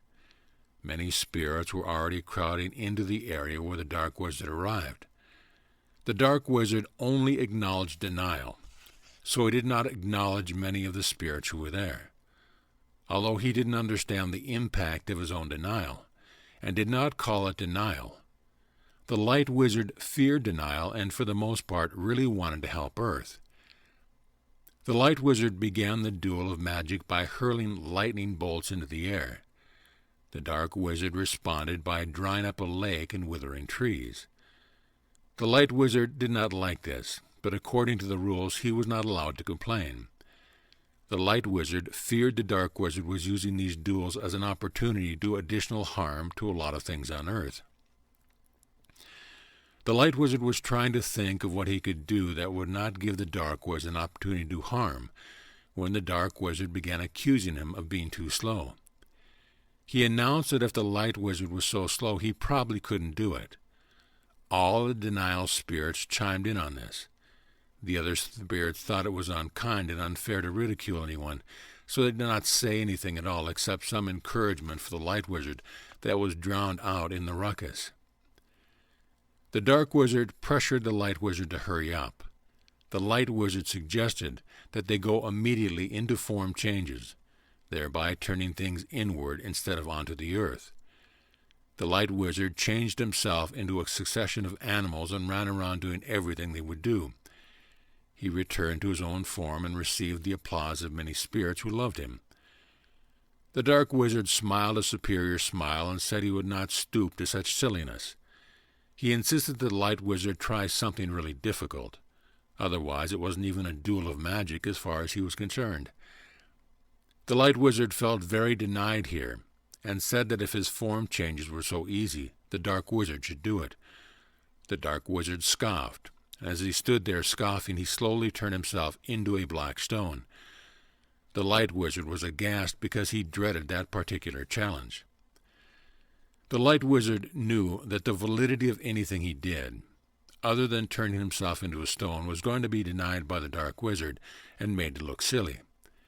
He did not want to argue with the dark wizard and let it be known that he was afraid. He pondered what to do and decided he would have a try at it. He felt quite sure he could turn himself into a stone, but he didn't know if he could get back out of it. He told himself that he must do this or look like the loser. While the light wizard was thinking all of this, the dark wizard returned to his wizard form. The light wizard knew the time had come for his turn. He pressured himself to change into the form of a stone against his will. He denied his fear and pressured himself until he finally turned into a bluish, amethyst-like crystal. The light wizard then got stuck in the stone because he did not know how to get himself moving again. His fear of the compression had made matters worse. He had believed that he could not express his fears and also win the duel of magic at the same time, so he had denied his fear, which was considerable, and this had put him over the midpoint. In one afternoon, the light wizard went from seeing himself as the most powerful wizard on earth into finding himself trapped in a stone. The light wizard was fearing, suffocating, and panicking in the stone still. He could not get out. In his presence, he sensed my presence there, trying to help him get out of the stone. He refused my help because he was too frightened, too panicked, and too confused to be sure it was me, or realize that there was any possibility at that time other than having to face everyone and be declared the loser of the duel of magic. He feared that he had let me down. He thought I was also judging him, and there in the stone the light wizard was judging himself very heavily. The dark wizard ridiculed and belittled the light wizard and pronounced himself the winner of the duel. The dark wizard's supporters jeered at the light wizard just as he had believed they would. I did not see the duel of magic as a struggle between good and evil, but on earth it was seen as this. Even in the stone, the light wizard could feel the fear the earth spirits had that the dark wizard could get control of the earth. He felt that anything he could do now was after the fact. He felt that he had let all the earth down. Stuck in the stone there, the light wizard was so overwhelmed by his emotions that he tried to split himself off from his pain in any way that he could. He wrenched as much of himself out of the stone as he could and left the rest there. His worst pain remained in the stone. This part needs to be recovered for the light wizard to recover his full presence on earth. The light wizard left so much of himself in the stone that, even though this part of him managed to emerge, no one recognized him except the dark wizard, who saw what others were afraid to see. The dark wizard immediately pounced on this fragment of the light wizard, overpowered him while he was still disoriented, and devoured him in full view of everyone. Yet no one seemed to see it. As the dark wizard began to walk away, his helpers picked up the stone that was still there and followed behind him. Only those who ran and hid were able to escape the aftermath of this duel of magic. While they managed to escape further direct experience with the dark wizard, they could not escape all of their feelings, and so took with them whatever effect the duel had on them. Whether they had denial of their fear or not, all the spirits who saw what happened to the light wizard in the duel of magic now had fear struck into their hearts. The light wizard lost the duel of his own denials before he even began the duel of magic, but the misunderstandings at that time was that he had been overpowered by the dark wizard himself. This misunderstanding gave the dark wizard a lot of power he would not have otherwise had. He had successfully created the illusion of having overpowered the light wizard with his own power, and he has continued to do this ever since. The dark wizard has also continued to be a master of form change, and has remained powerful because of people's denial. He needs to leave Earth soon, but he cannot leave until his stolen power has been taken back from him by the ones who gave it to him with their denials and their belief that he had more power than they did. There are many judgments about power that need release here too. He is going to go to his right place, but I do not want him to take any denied essence of loving spirits with him. I want all of you to end your denial so that neither you nor any part of you goes where he is going. If there are some places in you that do not feel like they belong to you, let me have the final word here by accepting my need to put everything in its right place. Accepting and letting go can be protected if you ask me to help you by putting everything in its right place. Then the dark wizard can go to his right place with only his own energy, and you will have all that is yours with you. I have to tell you that if you are not ready to let go of denial and accept yourself, you will have to go wherever your denial takes you. The fear involved here may see this as threatening you, but this is not my intent. I am the one who has been, and still is, warning you. I am telling you what is happening, but I am not telling you it has to happen to you. You have free will. I am explaining what denial creates. The rest of what I want to say about Pan right now is going to give more understanding about the denial present on Earth today. The spirits, having fear of the dark wizard, held this fear within themselves and did not express it because they did not have the self-acceptance or understanding they needed. They tried to live their life the way they had been living it before the duel of magic took place. In order to do this, they had to deny many feelings, especially fear. Then they repeated the pattern of the light wizard. They all tried to continue doing what they had been doing, and in trying to change form, they all got themselves stuck to varying degrees and varying forms. When they tried to get out, they found that they had to do it in the same way that the light wizard had had to do it. They did not understand how it could be that the dark wizard had so much power over them. They did not realize that they were doing this to themselves. The dark wizard, of course, had no problem taking the credit. He was at work trying to increase his power in any way he could, and if other spirits wanted to help him do it, he saw that his method was working. He increased himself this way until he was looking more powerful than anyone else on earth. He was so obnoxious to the spirits who did not like his ways that the only ones who wanted to go near him were those who shared his insatiable lust for control and power over others.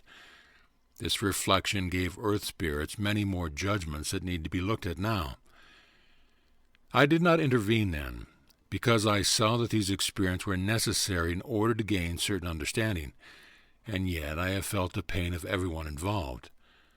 I know all of you on earth very well, and I could see that even though you had pain and suffering, you had to learn for yourself why sacrifice or denial of yourself in favor of others does not work. Pan changed after this duel of magic. It was still very beautiful by any of today's standards, but it now had a more dense form of light. The manifestations and changes took longer, and they all took more effort. Instead of calling a reality to them, spirits now found it easier to go to that reality. Certain settings began to settle in certain places on earth, and spirits who were having trouble agreeing on their surroundings solved it by leaving the surroundings in one place and going back there when they wanted to. Many spirits who still wanted the freedom of form changers began having trouble doing it. Many got stuck in forms that limited them in ways that they had never been before limited. In many cases, spirits who thought they desired a particular form in the moment in which they had entered it now had difficulty in changing the form when the spirit no longer wanted to remain in that form. Denial was the reason here also. Denial of the fear that the dark wizard had power on earth was only part of it. The denial that allowed him on earth to begin with was another part of it. The dark wizard had no more power than he was handed, but he was taking full advantage of everything that came his way. The fragmenting of spirits that was taking place when they had to get out of something the way the light wizard did was taking many spirits in Pan close to their midpoint. The fear around this loss of power was not given the acceptance it needed. Instead, these fears were denied, and blame began to be placed. Some spirits blamed my lack of presence, some blamed others, and many blamed the dark wizard. Almost everyone involved blamed themselves to a certain extent, and in doing that put the blame on the part of themselves that they had felt caused the problem. Some blamed their spirit and me, others blamed their feelings or will. Many who blamed the will said that instead of accepting everything, it had resisted, and resistance had caused the problem. Many on earth didn't dare to blame me, but blamed their own spirits instead in these same ways. One part of the self blaming another part of the self caused a split in the consciousness. The warring in some individuals between their own spirit and will has been very extensive. Many people have been disconnected as totally as they can from parts of themselves. This diminished the spiritual presence on earth of everyone involved even more. The denial reached such extensive proportions that physical death began to be the result. When spirits felt that they could not get any farther with their own wills in the forms in which they were enmeshed, they began volitionally breaking off from parts of themselves for a while and returning later to work on realigning themselves. This began the pattern of death and reincarnation, or of focusing consciousness into different levels of existence at different times. The reality is that body and will do not completely lose awareness during the time their spirit is not with them, but they do lose the ability to express or understand it. You need to know that anything that has ever happened to any part of you will have to be accepted into your consciousness. Because it has happened to you, it cannot be denied. It is important to realize this in its full implication. Denial of what has been happening to body and will on earth has been very strong and really needs attention. Denial must be recognized in order for it to end. The longer you wait to end your denial, the more denial there will be for you to clear. Many have tried to deny that they have any denial in order to avoid the overwhelming reality that they would feel if they accepted it. Many have tried to avoid the impact of what they really have done by telling themselves that God really wouldn't let this happen. I had to let this happen, and I will tell you why now. You would not listen to me. Nothing less than the experience of everything that has happened to you on earth was going to get the understandings across to you, or you would have them already, and in fact, many will not hear me yet. I am having to intervene now as I eventually had to long ago in Pangea. I intervened then because I had to straighten things out enough that spirits could go on and try to resolve this for themselves. When I projected a part of myself onto earth in the land of Pan to intervene personally, I found every sort of possible confusion of form that earth could have come up with then. All that needed human form and would accept help from me at that time received a human form in which to work out their situation on earth. I also made some rules to protect form from chaos until form could be better understood on earth. A rule I made then was that animals and humans could not join their forms together, and could not mate and have children together. Prior to this, everything had been mixing together and forms had been going rapidly towards chaos. Though I intervened, I did not remove the dark wizard from Pangea, and though he has had only the power to use denial, I will emphasize again that he took advantage of everything that came his way. Denial has been increasing on earth ever since these times. I am intervening again because denial has again been crossing the midpoint. I am going to bring another form to earth that will help you work out your situation. This form is called for because there is now enough experience that it can be accepted. This form is the form of right place.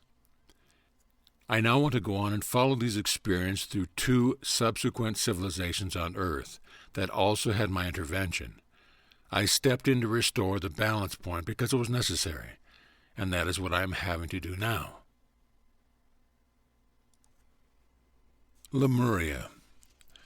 The split and disconnection that took place between the spirit and the will during the time of Pan led to the next two major experiences on Earth. Lemuria polarized to the will. Atlantis polarized toward the spirit, and both civilizations tried to prove that their polarity was superior. The will felt very hurt over being blamed for the problems in Pan. Feeling it could not rely on spirit, the will felt it was going to have to go on its own.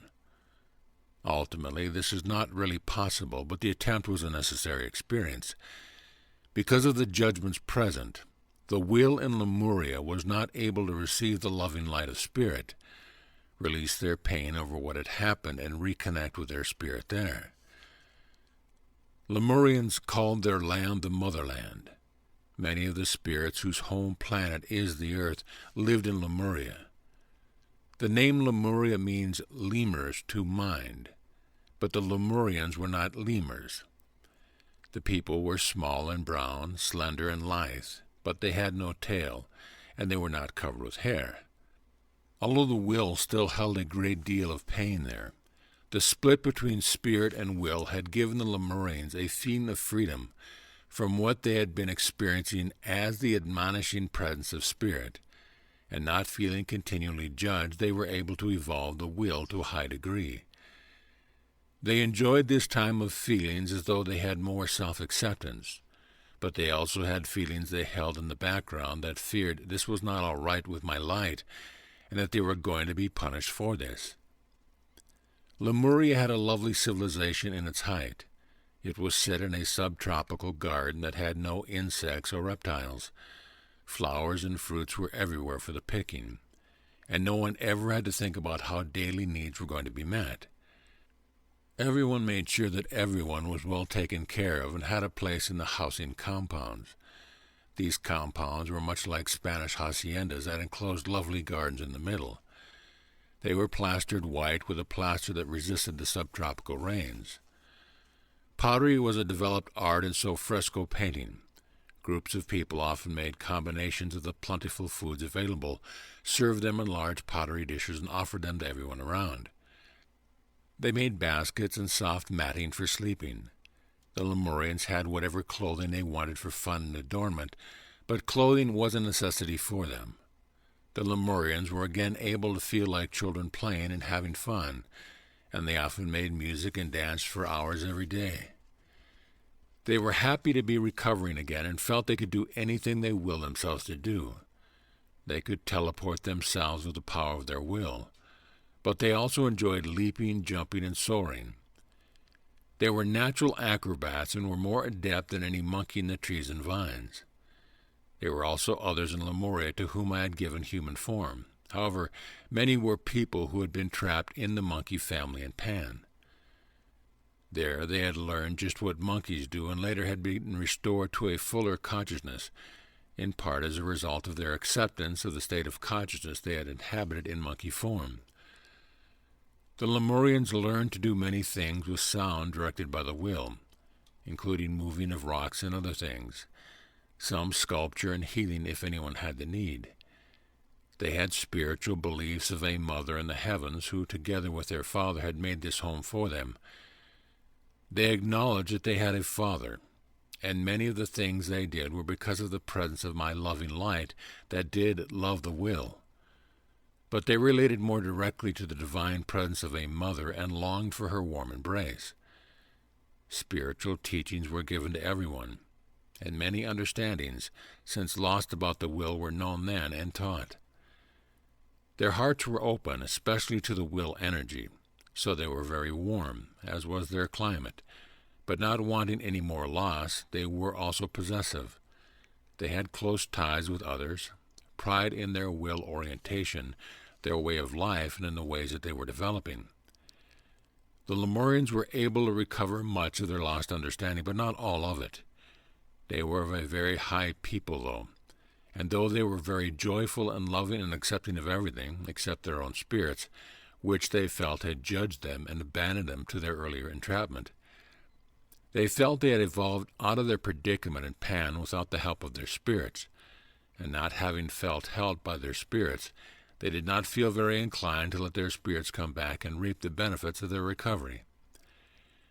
They did acknowledge that my light had helped them, though, and because of the presence of my light, the Lemurian culture spiraled higher and higher in its evolvement. However, without their own spirit's presence to help them grow and evolve, the Lemurians began to exhaust their possibilities. If they had been able to find acceptance then, the Lemurians could have healed this polarization between their wills and their spirits, but it did not happen. Neither side was ready to release their viewpoint. Instead, the judgments were made over and over again. Lemurians refused anything that felt judgmental toward their polarity. Will was being reactive and yet, at the same time, was feeling its own potential and beauty. Lemurians had a long time to see what they could do, but they still didn't open very much to their own spiritual presence. Most Lemurians continued to be distrustful of the spirit, and from their viewpoint, not without reason. In the height of Lemuria, some teachers came to teach Lemurians about the spirit. Even though these teachers claimed to have come from me to help Lemuria, most Lemurians were suspicious of the teachers' motives and distrusted their teaching. While most of the teachers saw themselves as only trying to help Lemurians accept the spirit, the Lemurians felt that the teachers were trying to frighten and control them. The teachers were met with lack of receptivity and even defensiveness. The Lemurians felt that the teachers had undercurrent judgments against them and against their ways. They felt they were being subtly criticized and told they were wrong. Some of these teachers did have judgment that the Lemurians were not receptive and did not want help and refused to learn. Some judged that the Lemurians were upsetting them and were not right to do this. When their teachings were refused, some, however, judged that they weren't good teachers. Some judged that they were upsetting the people and should leave them to their own ways. Undercurrent here, though, was an anger that said they would soon learn the folly of their own way. There were many judgments made by these teachers against the Lemurians and against themselves, and the Lemurians also made judgments about the teachers and also themselves. Most of the judgments were reiterations of earlier judgments made by their own spirits, telling their wills they should be doing better or differently than they were, and the wills reacting to blame themselves and or their spirit. Together then, the Lemurians and those who came to help them created an atmosphere that for the most part increased the polarization rather than helping it. No amount of effort was able to succeed in bridging the gap here. Then dinosaurs began to appear in Lemuria. Having already devastated everything in their path, the dinosaurs had eaten their way to the Lemurian settlements.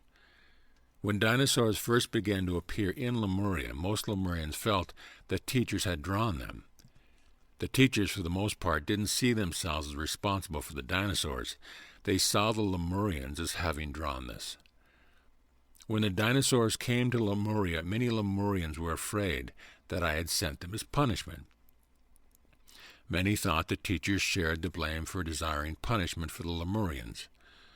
Some of the Lemurians tied some of these teachers to trees as sacrifice to the dinosaurs.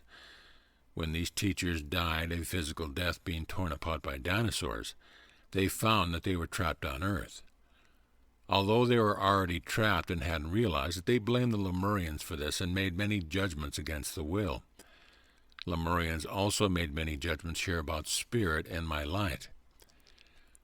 This situation led to further misunderstanding, and without the understandings needed, great fear arose. Feeling that only the will energy could be trusted was a problem for Lemuria. The spirits weren't allowed to be present, and I was banished by the Lemurians who blamed me for their plight. Without help from spirit, the Lemurians became more and more frightened. They had no weapons or means to combat something as immense as the dinosaurs on their own.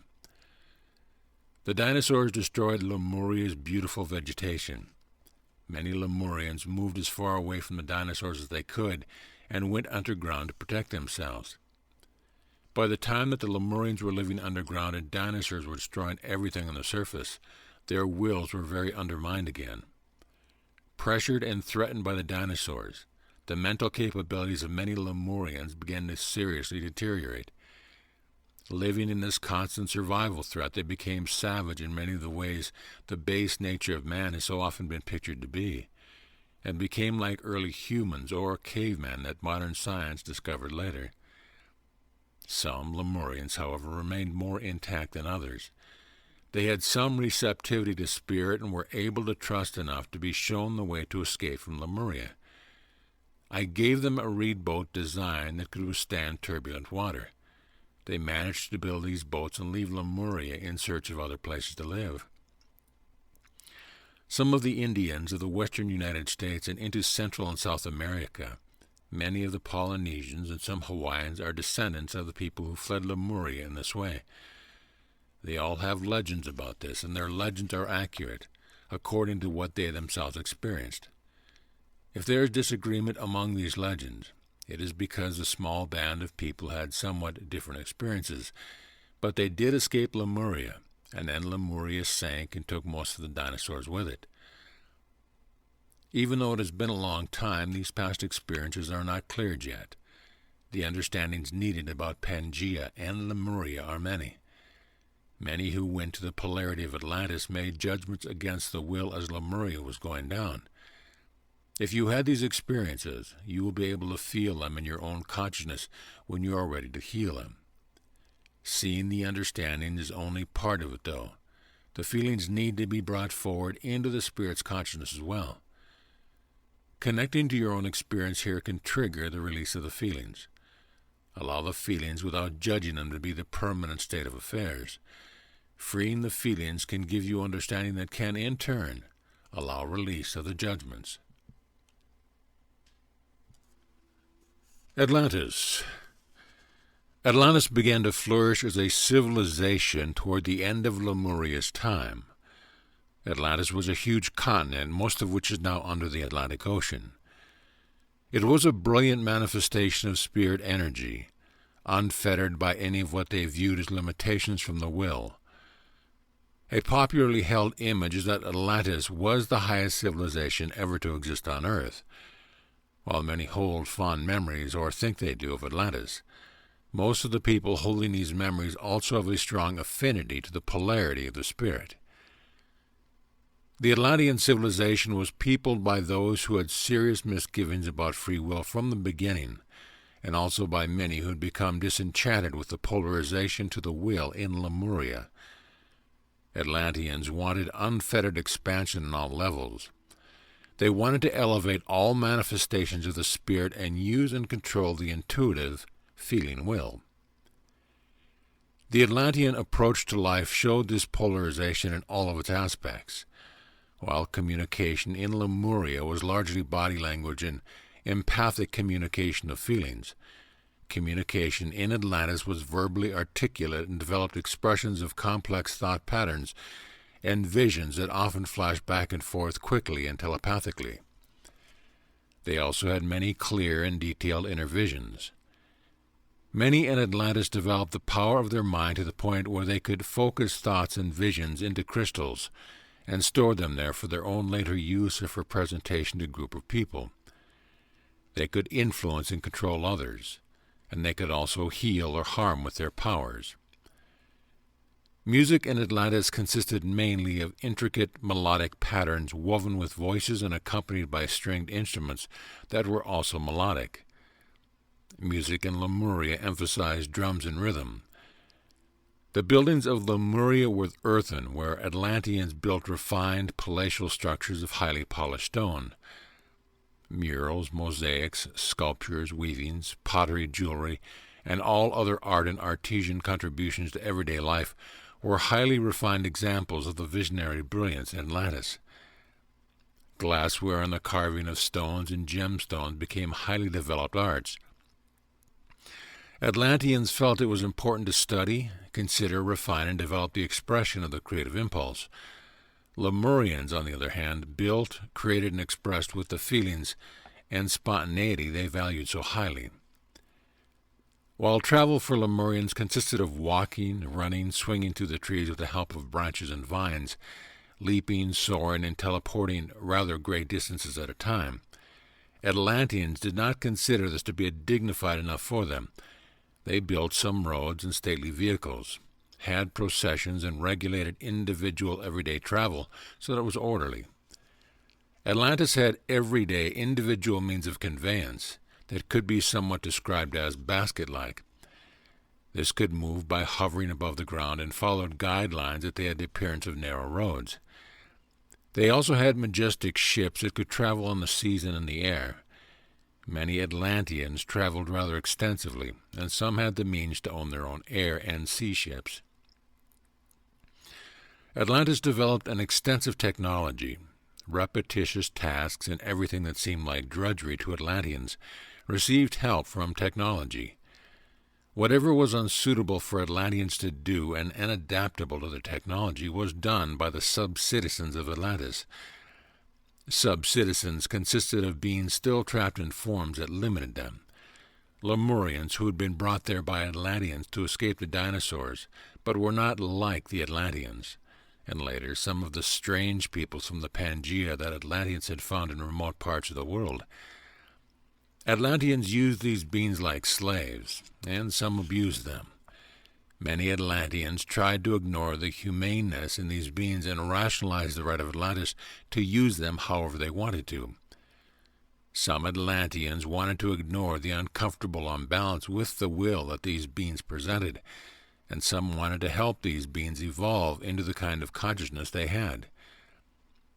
Lemuria had not developed any technology, but they felt it was fun to do most of the things they did because they did them together, and because they loved doing things with their physical body. The Atlantean point of view saw technology as an improvement on the will, and a relief from having to do much with their physical body.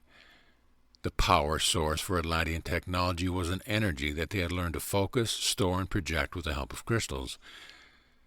The development of technology in Atlantis was largely a compensation for power lost by denying the will.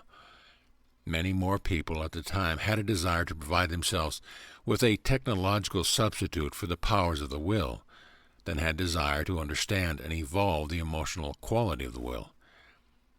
At that time, the spirit did not take responsibility for their own part in the imbalance.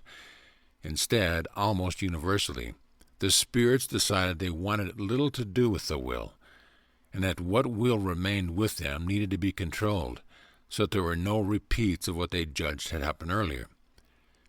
Since most Atlanteans saw the earlier problem of imbalance as something that could be solved if the spirit was in control, the spirit polarity in Atlantis began to emphasize regulation, discipline, and orderly procedure in place of spontaneity and doing what they felt like doing. At first, the will in Atlantis went along with this and did not object or try to influence the spirit. The will really did fear that it had not done well in the past. Experience in Lemuria had seemed to show that the will could not succeed on its own, and so should find a way to agree with spirit and try to do what the spirit wanted done. The will in Atlantis was holding a large and unexpressed emotional charge around the question of what its appropriate role with the spirit was supposed to be. The spirit in Atlantis sought to educate the will, and thus train the will to properly serve the spirit. The will in Atlantis tried to go along with this and be obedient to the spirit. All aspects of Atlantean society reflected these attitudes toward the spirit and the will. Religion and education were not separate in Atlantis. All Atlanteans who were capable of receiving an education received an extensive education in the temples. Teachers in Atlantis were also students, in that they studied for their entire lives. Many realms of study were pursued in depth in Atlantis that they had not received wide acceptance today as valid areas of study, and some are not consciously remembered at all. The sub-citizens, however, were taught only what Atlanteans decided they needed to know.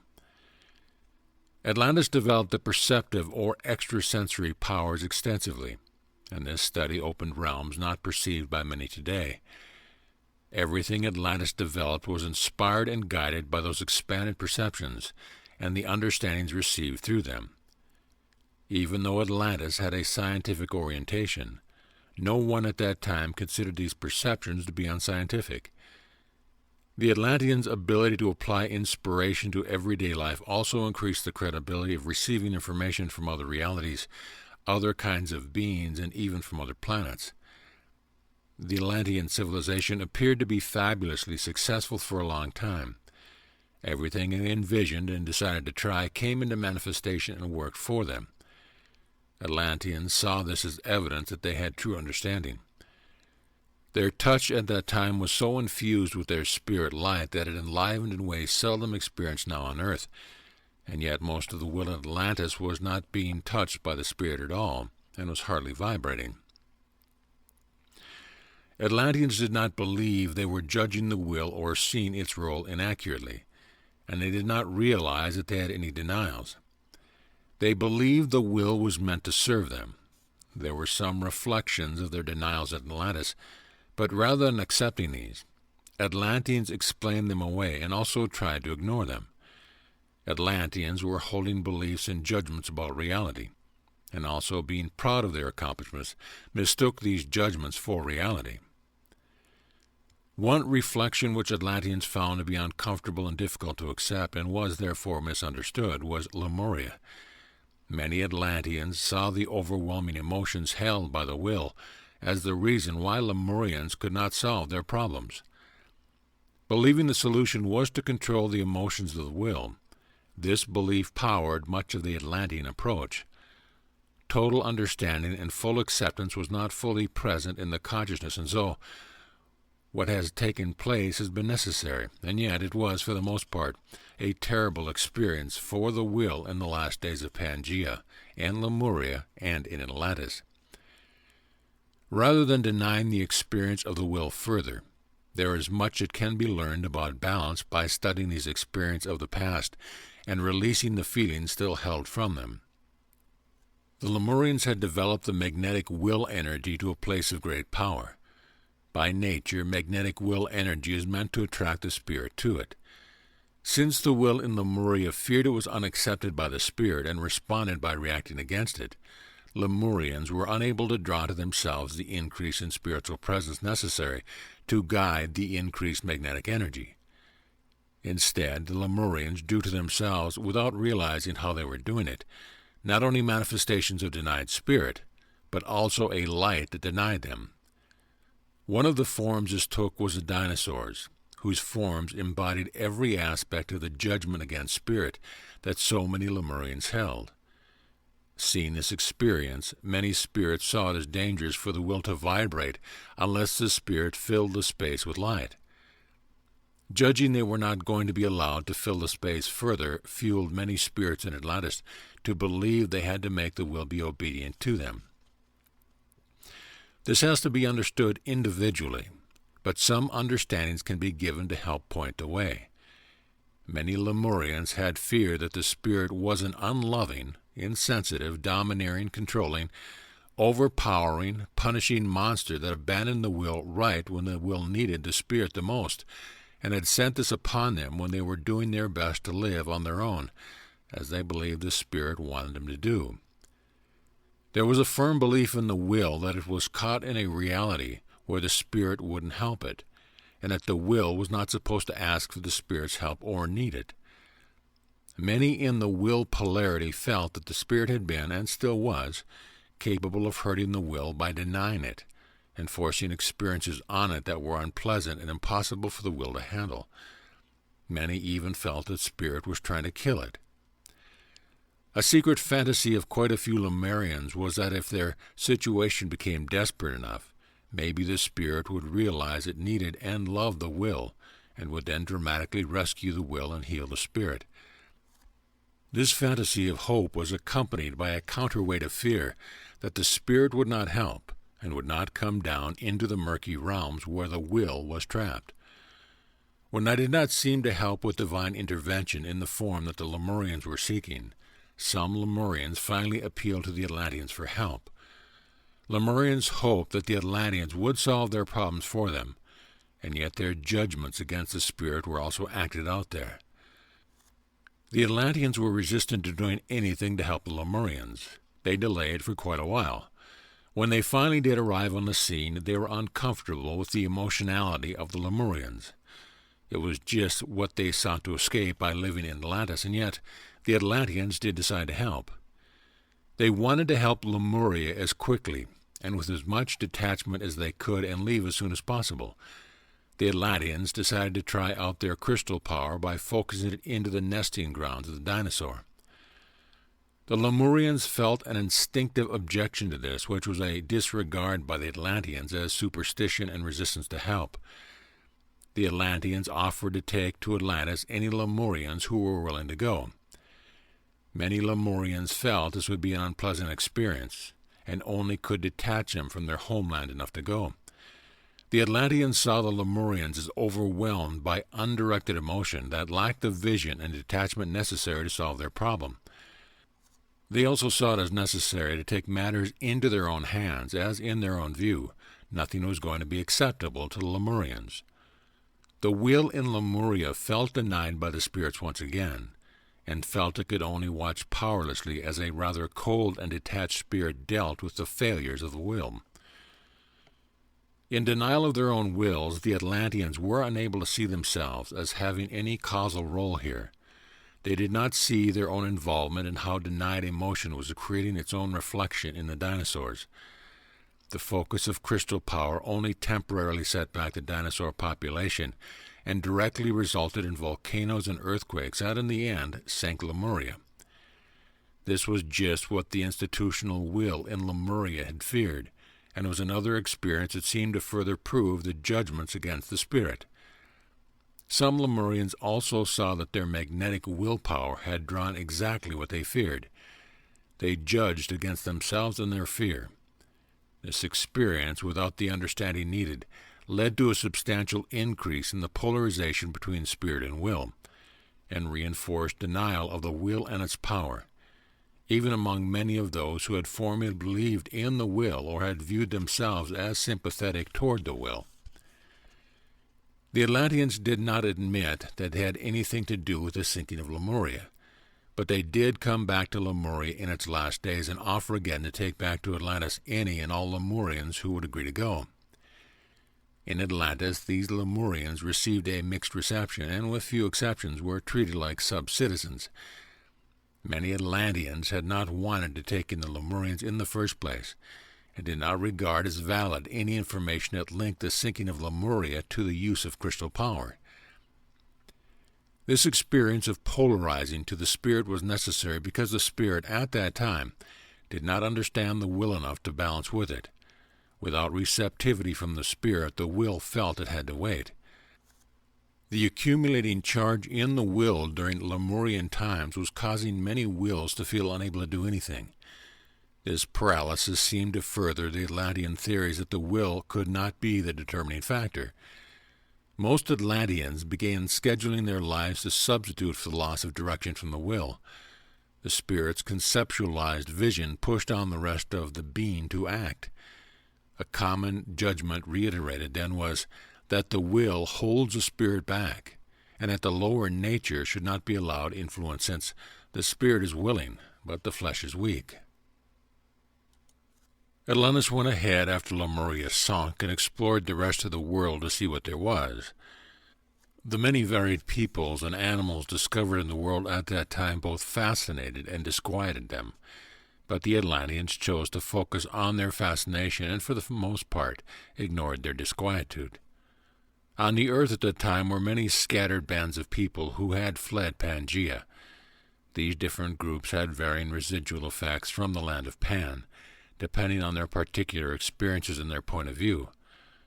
Among these people, Atlanteans found groups of giants many feet tall, and even as tall as 25 feet, bands of dwarves, bands of little people as small as a foot tall, and numerous others. I also want to say that some, whose men were only around 6 inches tall, fully grown, were able to hide successfully from the Atlanteans. Some still had forms that were a mixture of man and animal, such as satyrs, centaurs, and mer-people. Some people still had gills. Some of these peoples had a highly developed consciousness, and some had forms that severely limited the ability of their consciousness to be present or to express itself. In studying these people, the Atlanteans tried to put many pieces of the picture together about the history of the Earth up to that time, but everything was filtered through their own viewpoint. The vision of the spirit in Atlantis was to bring together under its direction the scattered bands and their scattered pictures of reality into a cohesive, unified whole. But most of these differing beings did not want to align with the vision of Atlantis. Many of the people at that time felt alienated from anything except their own viewpoint, the Atlanteans included.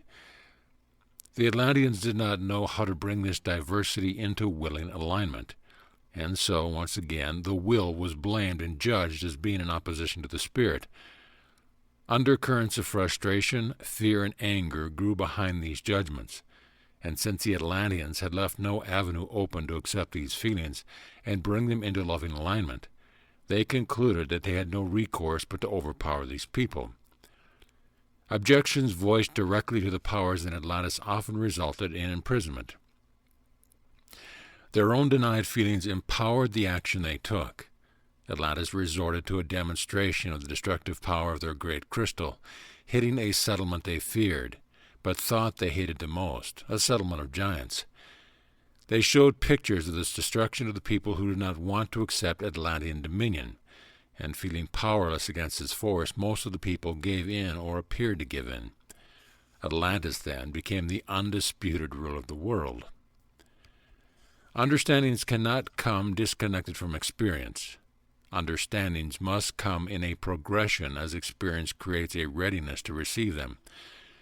Many spirits have received an overload in the beginning by trying to gain understanding without the necessary experience in which to anchor them.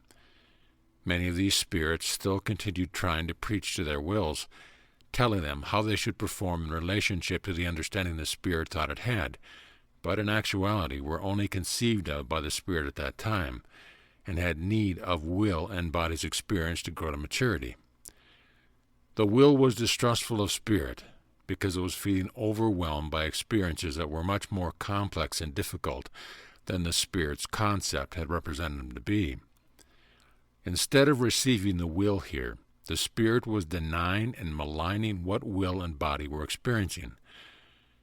In Atlantis, the will was not opposed to the vision of the spirit so much as to the ways the Atlanteans were going about implementing it. The will had wanted to have its feeling accepted. Then it might have felt more ready to receive the spirit. The spirit was still feeling more than uncertain about wanting to have much at all to do with the will. The spirit wanted the will to accept it on its own terms, and told itself it might then be more receptive to what the will wanted to say. As time went on, Atlantis entered what could be called its middle period. The will reached the place where it could no longer obediently hold its growing charge. Now, whether the will understood itself or not, it began to stir. Feelings and desires that Atlanteans thought they had disciplined, refined, or evolved out of themselves began to stir again. When the suppressed will in Atlantis began to move, it was under the heavy weight of judgment that Atlanteans were holding there. Many Atlanteans began to express aspects of themselves that they had not been expressing earlier, especially sexuality. Many unexpressed emotions and judgments were channeled into this sexual expression. Conflict arose again within the self concerning morals and correct spiritual approach. Disagreements between individuals increased. Some people began to express more of what they were really feeling. In others, the will began to have more influence over the way they appeared and approached their lives. Neat schedules and orderly procedures began to break down as people began to do a little more of what they felt like doing, rather than just what they had been told they were supposed to do. Many in Atlantis who began to do what they wanted to do made up reasons why they were supposed to do it or why they had to do it. The lack of alignment in Atlantis between the spirit and the will made them feel that what they wanted to do was something other than what they were supposed to do. The conflict between duty and desire made room for an increase in guilt that they should be feeling and doing differently than they were. The spiritual presence at Atlantis had deeply denied fears about what had happened in Lemuria, which they did not recognize as fear of the will. They still believed that the will was not willing to align with the spirit. They still believed that control of the will was essential, and that if the will got out of control, it would destroy everything. Because of its overwhelming initial experience of entry into Earth, the spirit believed it must deny the will in order not to be denied itself. In Atlantis, this meant that the will was to express only in the ways the spirit allowed. The will felt it was being told again that only certain aspects of itself were acceptable to the spirit.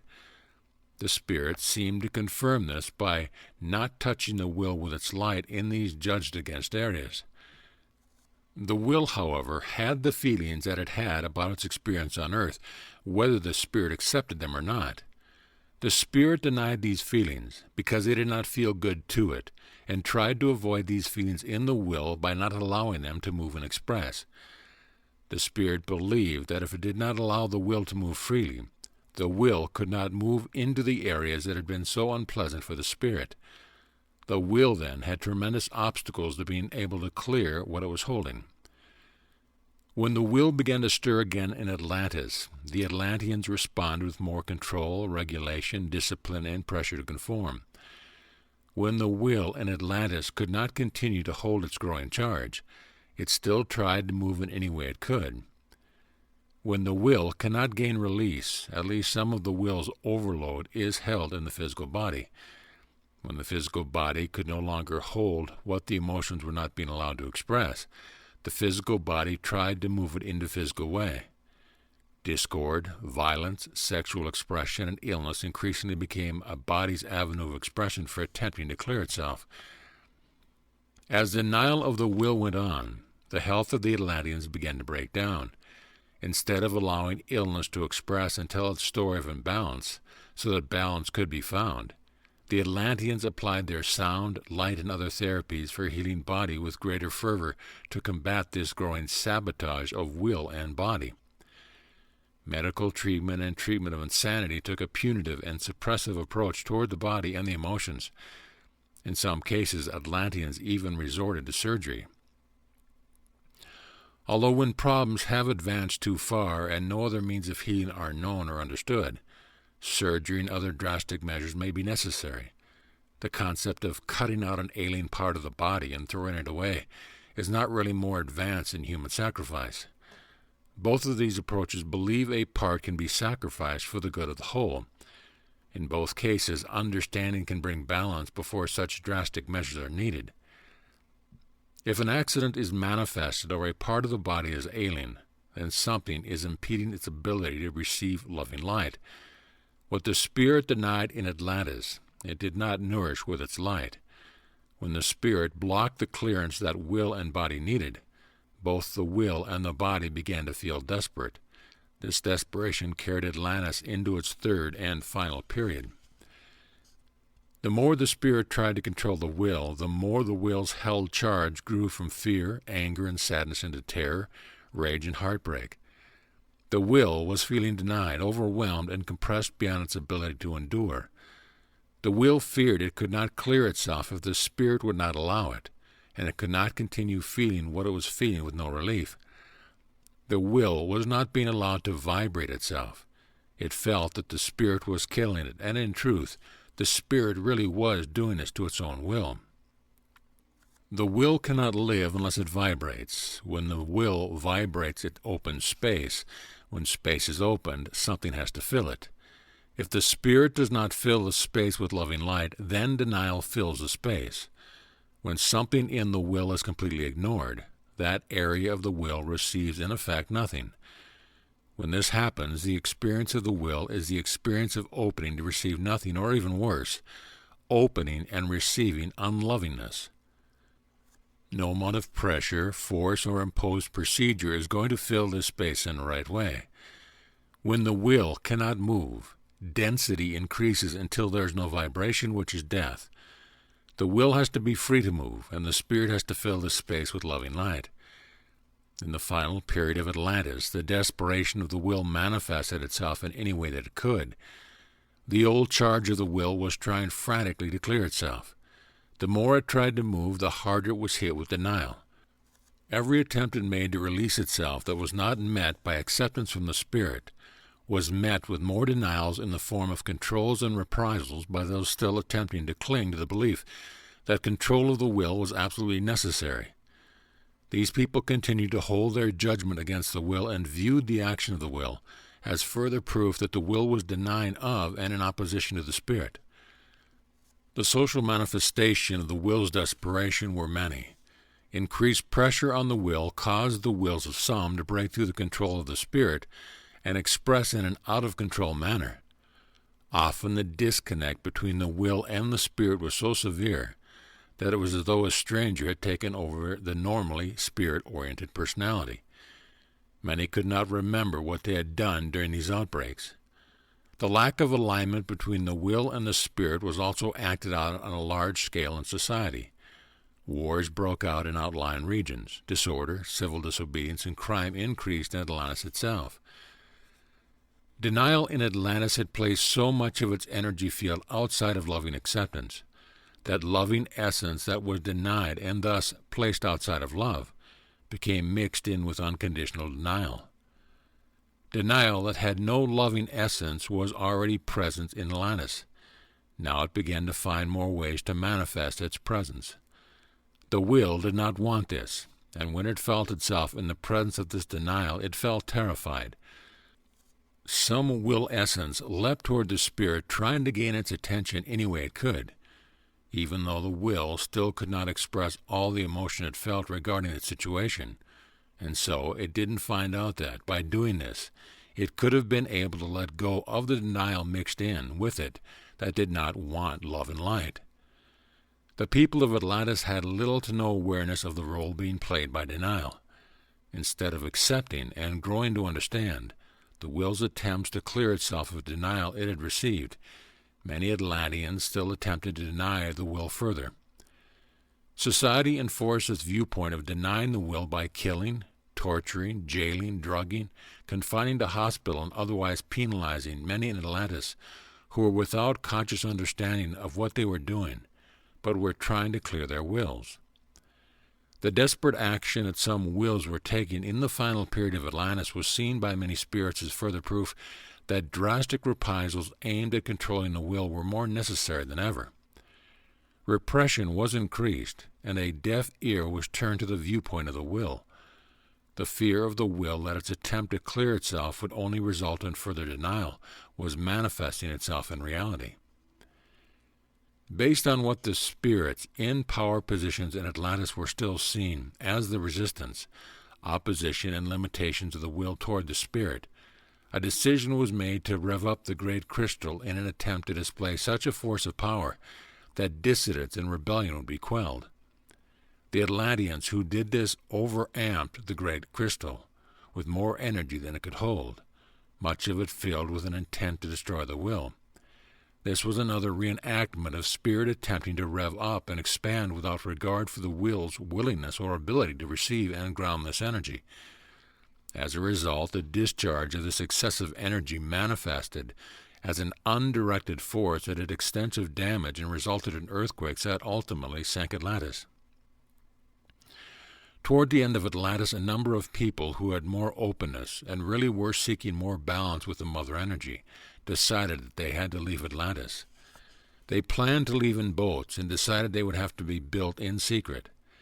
By the time they were ready to leave, earthquakes were already causing dangerous riptides and tidal waves, but they were able to receive some guidance from me and succeeded in finding another place to live.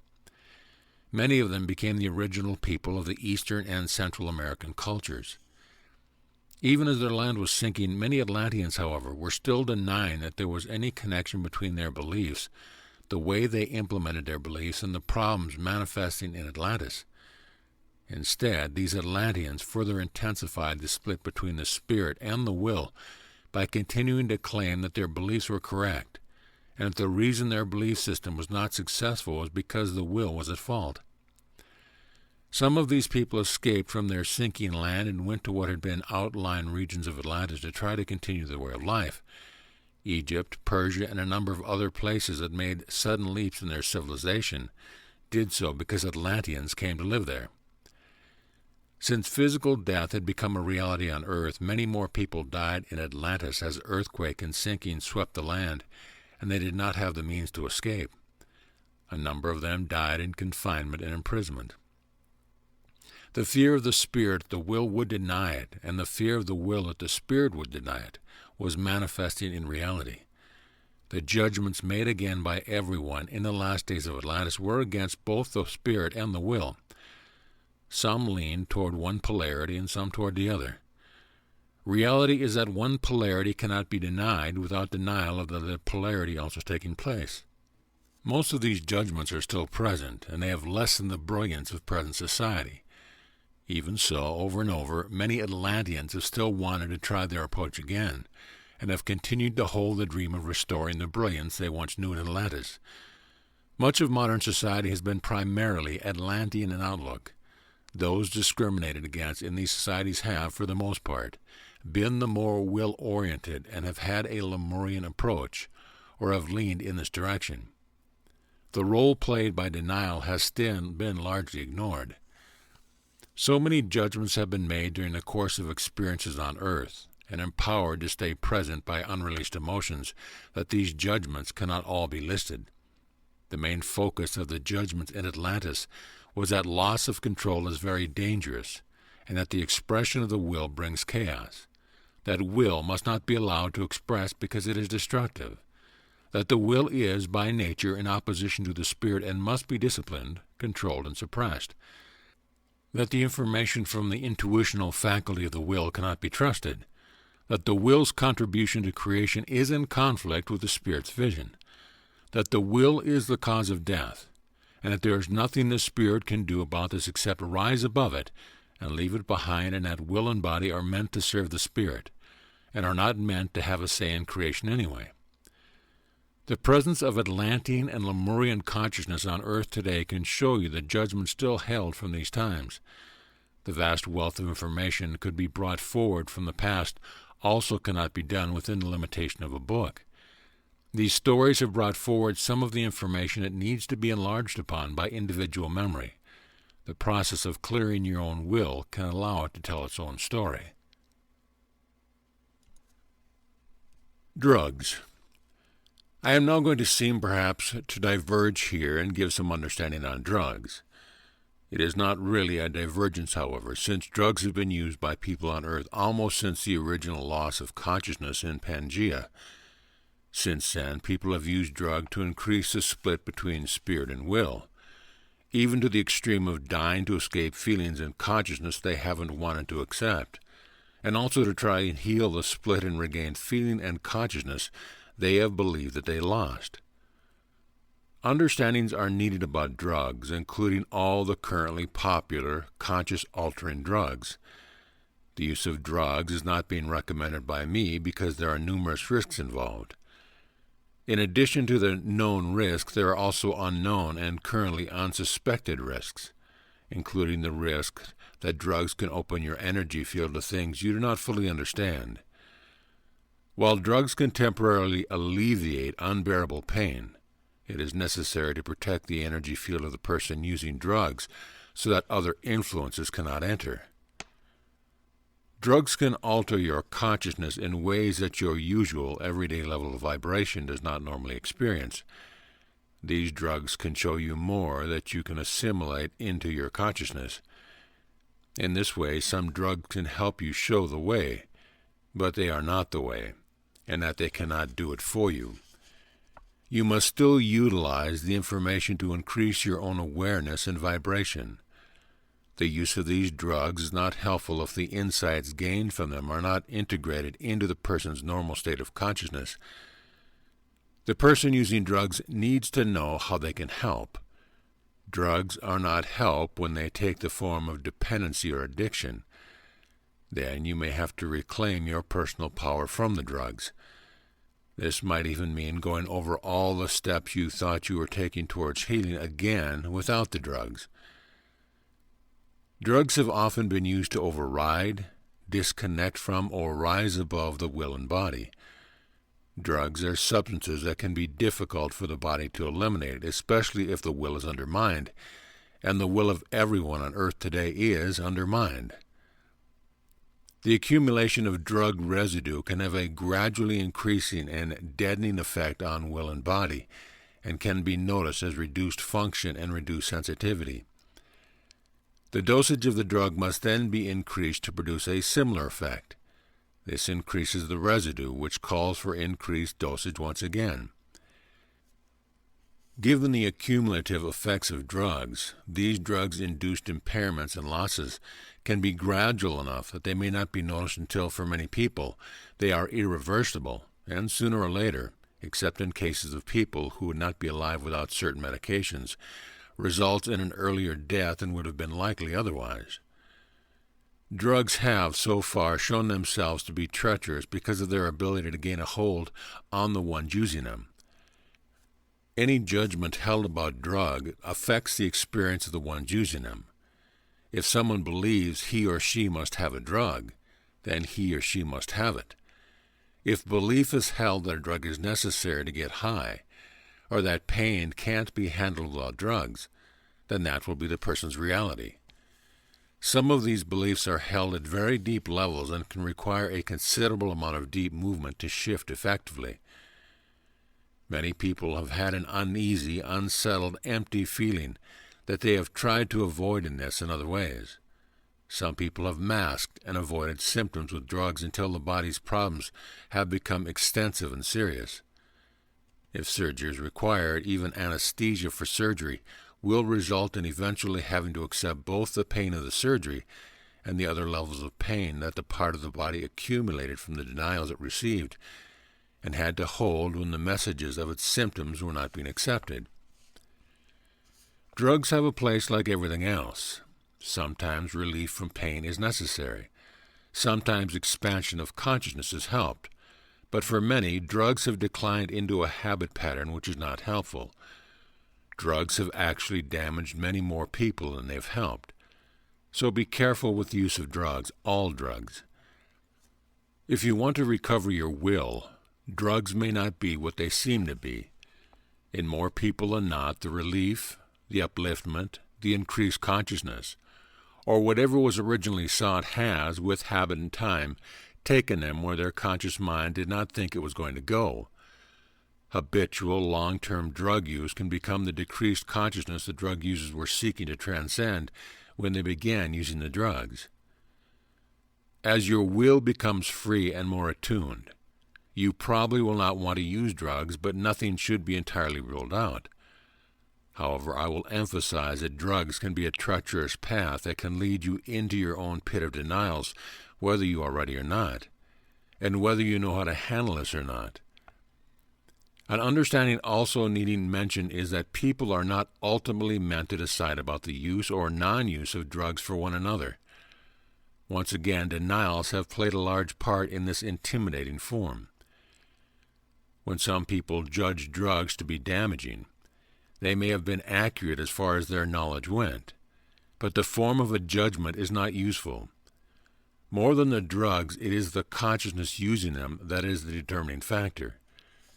Drugs cannot be used to permanently further your own denials or to avoid what has seemed too unpleasant or too overpowering without having to recover this denied essence later. Healing the whole self includes bringing consciousness and the healing presence of loving light into all places of pain. You need to let yourself be aware of what you are doing and why you are doing it, and be willing to accept, as soon as you can, anything that drugs have been helping you escape, such as intense pain or grief. Nothing is left unfelt when you are completely present with yourself. Any space in which you are unconscious holds feelings that need to be accepted when you can.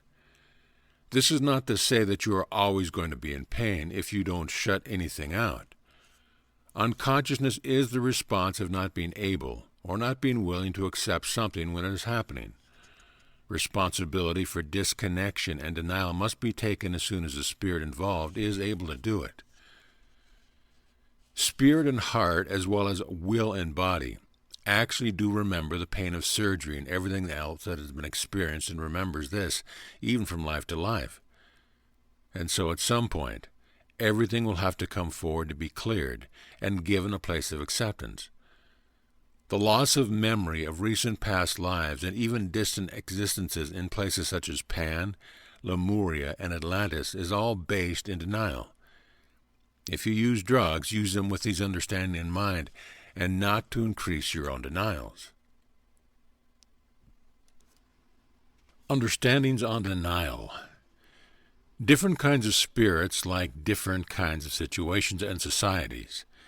There is no problem here if no force is used to make anyone live in any way that is not compatible with their own nature. Lemuria and Atlantis both had problems from the disconnect of will and spirit, but they also both had problems because all the different kinds of spirits living in those societies could not approach life in just the same way. Minorities need a place in which they can freely do what they feel is the right thing for them. If this brings to mind fear that people will get out of control, you need to realize that you are carrying that judgment. Societies on earth have been based in denial since the beginning, and people do not yet have the experience of society without denial. Society actually can be based on an aligned spirit and will balancing in the heart. Society on earth is going to change in the next few years so that spirit and will can express freely from the heart. Alignment of individuals will align society. This transformation is just as possible as transforming the entire body with the consciousness. Anything you heal is a transformation. The definition of healing must be expanded to include returning yourself to your full consciousness by healing all the separations within yourself and between yourself and me. Because I am everywhere and everything, this separation has been said by many to be simply illusion. In a sense, it is illusion. But the illusion of separation concept has been applied in two ways that I want to point out here. While one way has been to go to extremes of insisting that there is no separation going on at all, in terms of the everyday experience of most people, separation has not felt like an illusion. Another way has been to take the idea of separation to the extreme of insisting that I am not present at all, that I am a remote God who doesn't care or look to earth, or even that I don't exist. Many of these people have acted as though there has been a successful separation from origin and from whatever parts of the self have not been accepted. Both of these views have some truth in them and also some denial. I can be shut out, and that is what most people on earth have had in common, a feeling that I shut them out because I didn't like them, or that they shut me out because they didn't like me, or both. I have differentiated my energy into many forms. Different spirits accept me in different ways, in different forms, and in varying intensities. There is no problem with this unless there are denials. People can fool themselves when denials are present, and I say there is hidden denial here in most cases. The hidden denials here are of self and of me. When the self is denied, I am denied. Some spirits who have denied my presence on earth are really not wanting me to be there, and have created an illusion they have been insisting is real. Some spirits avoid my presence so they can avoid their feelings about me. Some convert all of their feelings about me into what they call worship, and others worship just in case they might go to hell otherwise. Some spirits who say they recognize me in everything have denied some of their own feelings about form. Everything is not the same, or it would not have differentiated into so many various forms. Form is not something to be denied. This is among the many ways spirit have denied their own feelings of anger, fear, and other feelings that they have toward me, toward creation, or both.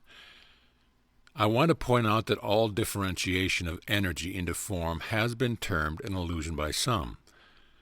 The ones saying this does not fully understand form, and whether they realize it or not, have judged against me. Two of these judgments are that I should not have manifested this creation, and that conversely, I have only created an illusion of having created anything, and that really, everything is still the same as it always was, and so nothing ever changes. This is also, then, a judgment against experience. This is not something to take lightly here. Judging against my creation, and the experience of it is judging against my evolutionary process, and your own too, for that matter. Buried here are often feelings of not liking creation the way it is, and rather than notice this and acknowledge that they don't understand it, it has been easier to judge against it. If you hold this judgment, this will be your perspective. Rejection of my creation is possible, but this, then, will be your own experience, and not the experience of my creation as a whole. Many spirits have made these judgments without realizing what they were really doing. Some have believed the views of others to be the reality, and some avoid their feelings of lack of acceptance for themselves, others, and creation by hiding their feelings behind the belief that all is illusion. I want to comment on this because it is a confusion that has been very widespread on earth. Many who have claimed they accept me have accepted me only as light and have not accepted my forms. Others who have been caught up in the world of form have claimed that they do not need my presence as light because they accept me as form. I am both light and form. The spirits need to accept me as both. The split toward me is part of the separation illusion on earth. It is a very real separation, too, since almost no one on earth is now able to speed up the physical body until it becomes light. Some spirits think the loss of this ability is not a problem because they have been believing that physicality means density, and so it is not appropriate for the physical body to become light. This is another judgment, and not true understanding. All energy is meant to be free. Your physical body is a part of you and is only meant to be physical if it wants to be. Many have made assumptions here that because body is physical, it wants to be. This would be true if everything were aligned.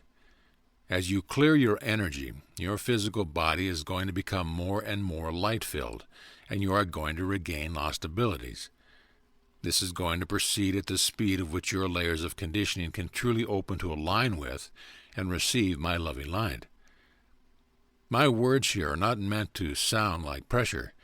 You can take your own path, and I can put you in your right place when you can progress at the speed that feels right to you. Some spirits who have said that it makes no difference how they receive me really do have feelings here that do not want to see me being limited to the present reality on earth. These spirits would also like me to be present with them in ways they can hear in words, see as light, feel as the presence of unconditional love, and experience as the power to transform themselves and their lives on earth. This desire is not a fantasy that only takes place after death. It is real and is something that can happen now. This is something that you can find within your own being if you want it.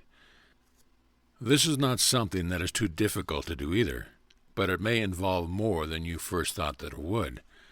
The journey to your full consciousness and your full awareness of me is going to be full of adventure for you, and is the most exciting journey you can take. While it is true that everything you experience is a part of your journey, some routes are more direct than others, some routes more painful than others. Some said that it is not possible to be out of alignment anyway. This is another way in which spirits have been avoiding their feelings of fear and panic held in a state of denial. Lack of alignment with the self and with me is the actual state of many on earth. The illusion that nothing can be done to make it different is another judgment that has been a way to explain away things that they have felt would otherwise be too overwhelming to accept. This is called denial. When you feel that you are not able to accept what is happening to you because it is too overwhelming, and you instead tell yourself that it is not really happening, the way is open for judgments and misunderstandings, illusions, emotional blockage, and everything else that is needing to be cleared on earth right now. Denial is what is happening when you cannot accept your own experience. This denial has been increasing on earth over time. In the beginning, denial was not thought to be much. It began with denial of some feelings that were not experienced to be as pleasant as other feelings. When these feelings came up, they began to be avoided, not accepted or expressed. In the beginning, this was not even thought to be denial.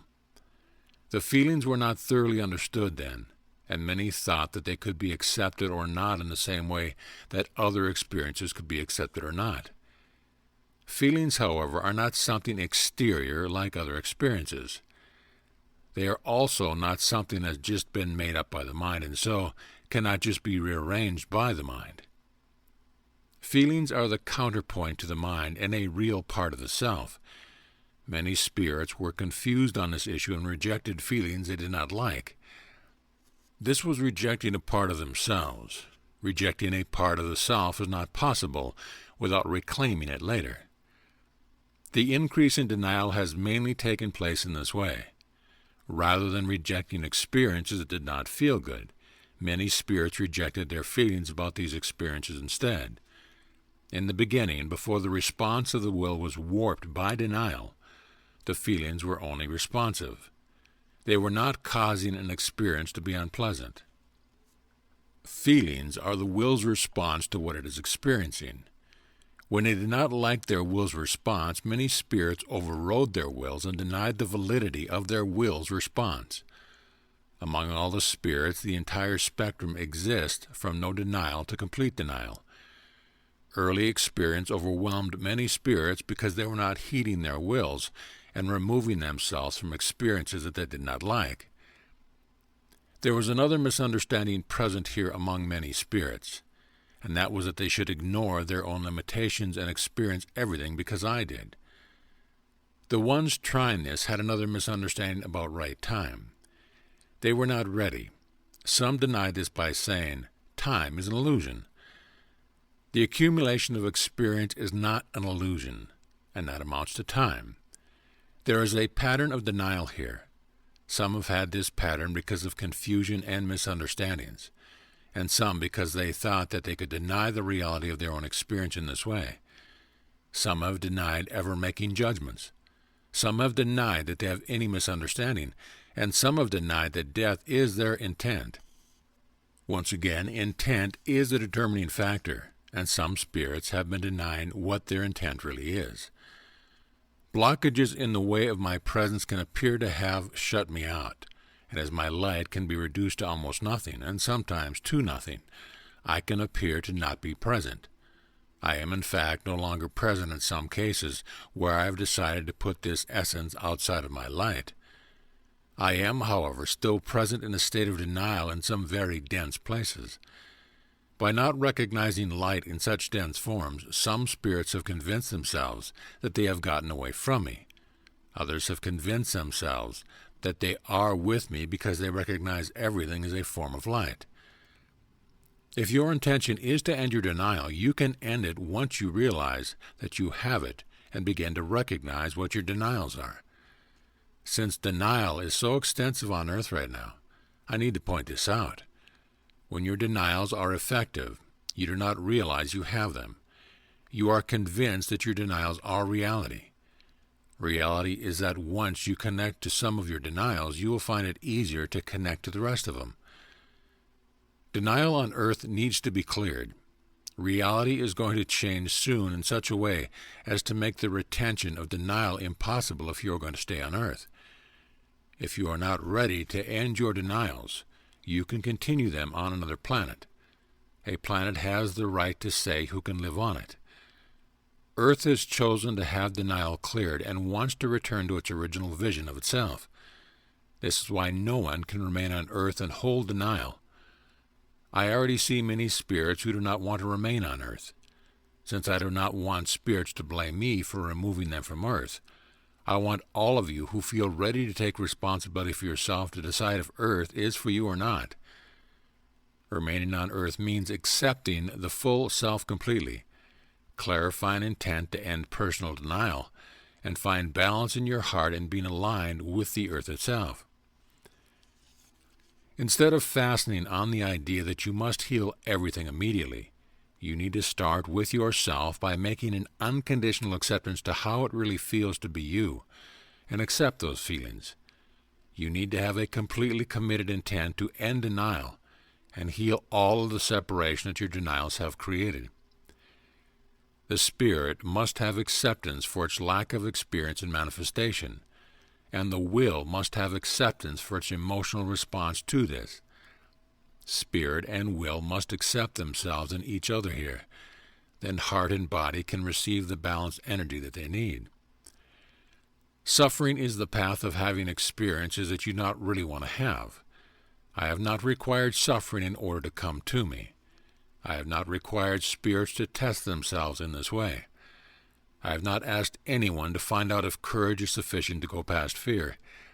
These are all misunderstandings of me. When I describe original cause, you will be able to see how all the various images of me came to be. Suffice it to say for now, that I am a living, evolving God, and all the held images of me are frozen pictures. Even the ones saying that they do not worship an image of me are holding limits of some sort or another. For example, some believe that I am a human-like Father in heaven, and some believe that I am so far beyond humans that I do not even speak to them anymore. Some believe that I am terrible, angry, and judgmental, while some still believe I am impersonal and have no feelings at all. Some believe I watch everything they do, and some believe I never look at Earth. I could go on, but I believe that these examples will suffice to show you the understanding I want to impart. All of this is imagery and not the total picture of me. Original cause can help you to see how all these pieces can fit together and be healed. You need to heal yourself enough with what I am giving you now to be able to accept more. I also want to say that this channeling is clear, accurate, what I intend to say and from me, which is not to say that you cannot question. If you feel doubts and fears within yourself, accept them, and let them find their right place in your process. Allow yourself the freedom to question, doubt, and search within yourself until you feel for yourself what is true for you. In summary, I want to point out that having experiences you cannot fully accept, along with the accompanying pain and denial, has not been increasing the presence of loving light within you. I also want to make you aware that, for all practical purposes, it is possible to take yourself out of existence in this way. Another understanding needed here is that denial does not generally result if you do not have an experience until you are ready for it. Since you cannot escape from what has happened already, you need to take responsibility for it, clear it, and gain the understanding needed. In this way, you can learn how not to have to suffer from pain, fear, or denial, because you won't be creating it. The question of the past has been raised by many who have said that the past is over, so forget it. Usually these people are referring to unpleasantness that they perceive as having occurred in the past. However, the idea that the past is past, as though it is somehow disconnected from the present, and so does not influence it, is not true understanding. If it was really over, it would not be affecting the present, and history would not be repeating itself. No matter how it may look at first, lack of understanding the past does not create beneficial change in the present or the future. The past is part of a continuum which is not unchangeable. The past is a reservoir of wisdom available to the present. If what has not been liked about the past is not fully understood and utilized as a source of wisdom, even though it may change form somewhat, it will repeat in some form until it is accepted and understood. Acceptance brings loving light, which is what is needed for something to be able to change.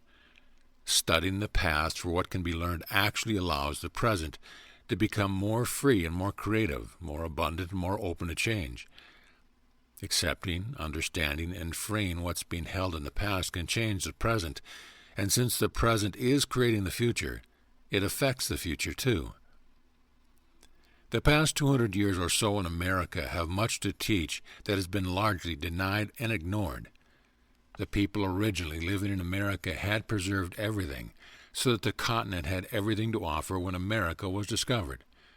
Their vast wisdom about how to live on this continent was disregarded, disrespected, even buried, trampled over, and largely lost, so that most people have only scanty information about the past here.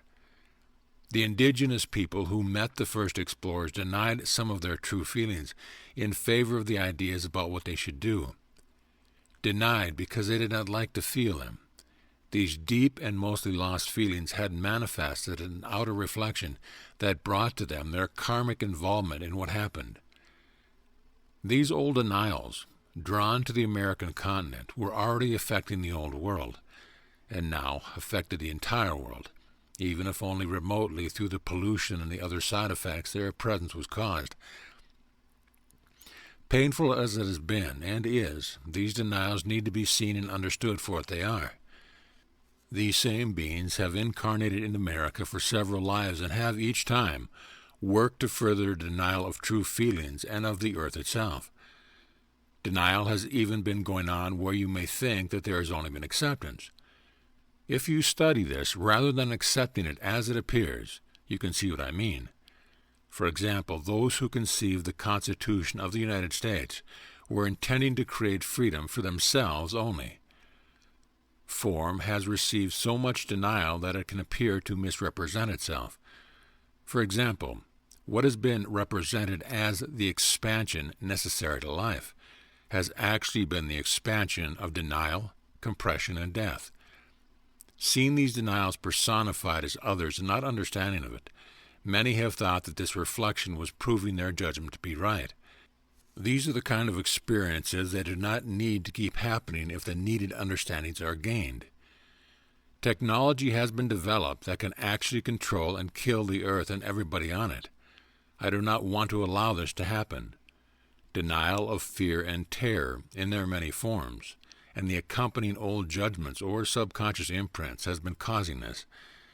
These denials have their roots in original cause and were present in the first reenactment on earth, in the land of Pan. Although the form has been changing, people have been reenacting their original cause over and over because they have not had the understanding needed. I see that enough experience has been had now, and that many people are ready to heal what their original misunderstandings have brought to them. Since the feelings give the spirit the information needed to gain the understanding, denial of feelings is an effective way to short-circuit spirit also. Many people have tried to deny this problem by saying that it isn't possible for spirit to have any problems, but I want to say that it is entirely possible. It is even possible for a spirit to decide it does not want to exist, but those who have made this choice should not be allowed to take others with them. Since I do not want any of my spirits to go down the path of denial any longer without knowing what they are doing so that they can make a choice, I have decided that intervention is necessary. I am offering the understandings needed and taking the action necessary to straighten things out on earth. Part of this action is taking the form of removing spirits from earth and putting them in the right place. This needs to be accepted by the ones remaining on earth. I have tried to do this before, and each time the ones remaining have drawn back to earth the ones removed. Acceptance of true feelings opens the space for me to put spirits in their right place. True feelings and right place must be accepted on earth now. It can be seen that many things are not in the right place on earth. True feelings must be accepted in order for things to go to their right place. Think about this and see how it works for you in your own life. Denial cannot see what is really happening and cannot feel it either. Things can then be out of place, and you do not want to let yourself recognize it or express yourself in the ways that would allow things to be in the right place in relationship to you. Right place is tied in with loving acceptance also. Loving acceptance means that everything has a right to be in the place that is right for it. Denial of right place has allowed everything to mix together on earth. In some cases, guilt has played a large role here, but also has a bad intent. It is true that loving acceptance does not deny anything, and yet there was a hidden denial here, even though many loving spirits thought that there was not. Guilt has confused many into thinking that guilt is love. Love, however, does not involve self-denial, and guilt always does. When spirits have pressured themselves to accept other spirits and experience that they did not like, true feelings were denied there. These feelings were usually judged to be unloving. When you feel pressured by guilt, go to a private place and give expression to the emotion being triggered. Denial opens space for denial spirits to operate. If you have no denial, you have no denial spirits around you to reflect your denials to you. Without denial, you are no longer the right place for them. Expressions of true feelings is going to make these things increasingly clear to you. There is a dread on earth of having things come out in the open. Denial has been the way many have avoided their dread, fear, and even panic. This dread of seeing things as they are also has deep roots in original cause. But seeing things as they are is better, in the long run, than pretending that things are otherwise. It may be a great relief from the pressure of constantly pretending and trying to keep up appearances. Expression of true feelings can also create the movement needed to bring changes you can really like. Spirits need to be ready for the experience they have. Emotions are not to be denied in favor of the experiences that are triggering them. This is how many spirits got themselves overwhelmed to the point where they felt they had to deny. Denial is now so much a part of everyone and everything that almost no one realizes they are doing it, and those who do often realize it only later. In Pan, many spirits felt overwhelmed by the reality they saw before them. There were so many fast-formed changes that nothing seemed stable. These spirits felt that they could not leave Earth. They felt they had no place else to go and no place else they wanted to go. These spirits could not make the ones upsetting them leave Earth because of their confusion about loving acceptance. They then felt they had no way to go other than denial. Some denied the reality in front of them, and some denied their feelings about the reality in front of them. In increasing their denials, these spirits did not realize the role their own denials were already playing. Denial compounded the problem it attempted to solve by allowing the situation to get much more out of hand than it would have otherwise, but at the time it seemed the only possible way to go. Experience is still overwhelming many on Earth today. Many still feel the situation has gotten so out of hand that they can't do anything but deny it. Many have been holding everything they feel about the world in general in denial, trying to live their lives as best they can. Yet this is no longer the way they want their lives to be. Those who think that life on earth at present is good have lost their vision of how life could be and how this life is meant to be. Denial in your personal life has been enabling you to avoid what would otherwise make your life unpleasant and frightening. In short, many feel that they have been pushed to the wall on earth. The denial now has to move. This is the only out available. The recognition and ending of denial is going to open the way for reclamation of power. Individual power is lost when parts of the self are placed in denial. Overpowering has taken place because of denial. When denial ends, overpowering will also end. Form and graven images. The idea that everything is one is an accurate understanding, and yet differentiation and delineation are necessary in order to experience this oneness in manifestation. Form has many things to teach, as does experience. There have been many misunderstandings about form on earth, and many understandings have been denied. Denial of the importance of form has already imbalanced form on earth so seriously that it has not been able to fully express the conscience within it. When this has happened, I have had to intervene to straighten this out enough that form could stay in manifestation. Manifestation in form must be respected, even by those who do not understand its purpose. The purpose of manifestation is not fully understood on earth, but manifestation must be accepted, so that experience can bring the understanding. Form cannot be judged to be beneath me. I am everything. When spirits have shut me out of their consciousness by their own limits, I have let them learn as long as possible, and have interceded only when I have had to restore balance. Because I have not seemed to intercede lately in ways that have been clearly apparent to those denying me, these denials have seemed to prove their own judgments, that I am not interested, don't exist, haven't any really powers, and am beyond man or don't relate to man. Judgments believed by the mind and held in place by unmoving emotions have drastically limited the channels open to me to reach people in ways that they can recognize as God. Refusal to recognize and accept me has created a strong illusion of separation between myself and most people on earth. Many deny this separation, but the illusion is real enough for the ones experiencing it. Holding limits on me does not allow you to see me for what I am. This is not unlike worshiping a graven image. Form is a manifestation of essence and must be aligned with essence in order to really manifest that essence. Confusion about form in the beginning caused many to deny their true form in favor of another form. In doing this, many had to deny some of their essence in order to take on another form. Expression and form has been in balance because of the imbalances between spirit and will.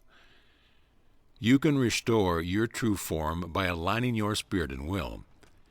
True form needs to return and will return. By taking the steps you can take to align with me, you can make this process easier for yourself. At one time on earth, I gave everyone who could accept it human form temporarily, to see if this would help them to work out confusion about form. I have watched this closely, and I have clearly seen that even though I have restored the balance in form numerous times, these spirits have also continued to deny essence that is really theirs, and their form is still trying to express this essence. Even though these spirits have claimed that their problems were because they were different from others, giving them human forms does not solve their problems.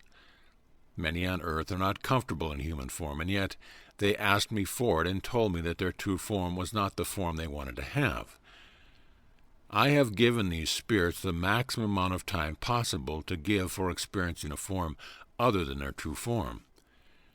The reality is that spirits must now accept their true form and realize that this is the form in which they can best evolve.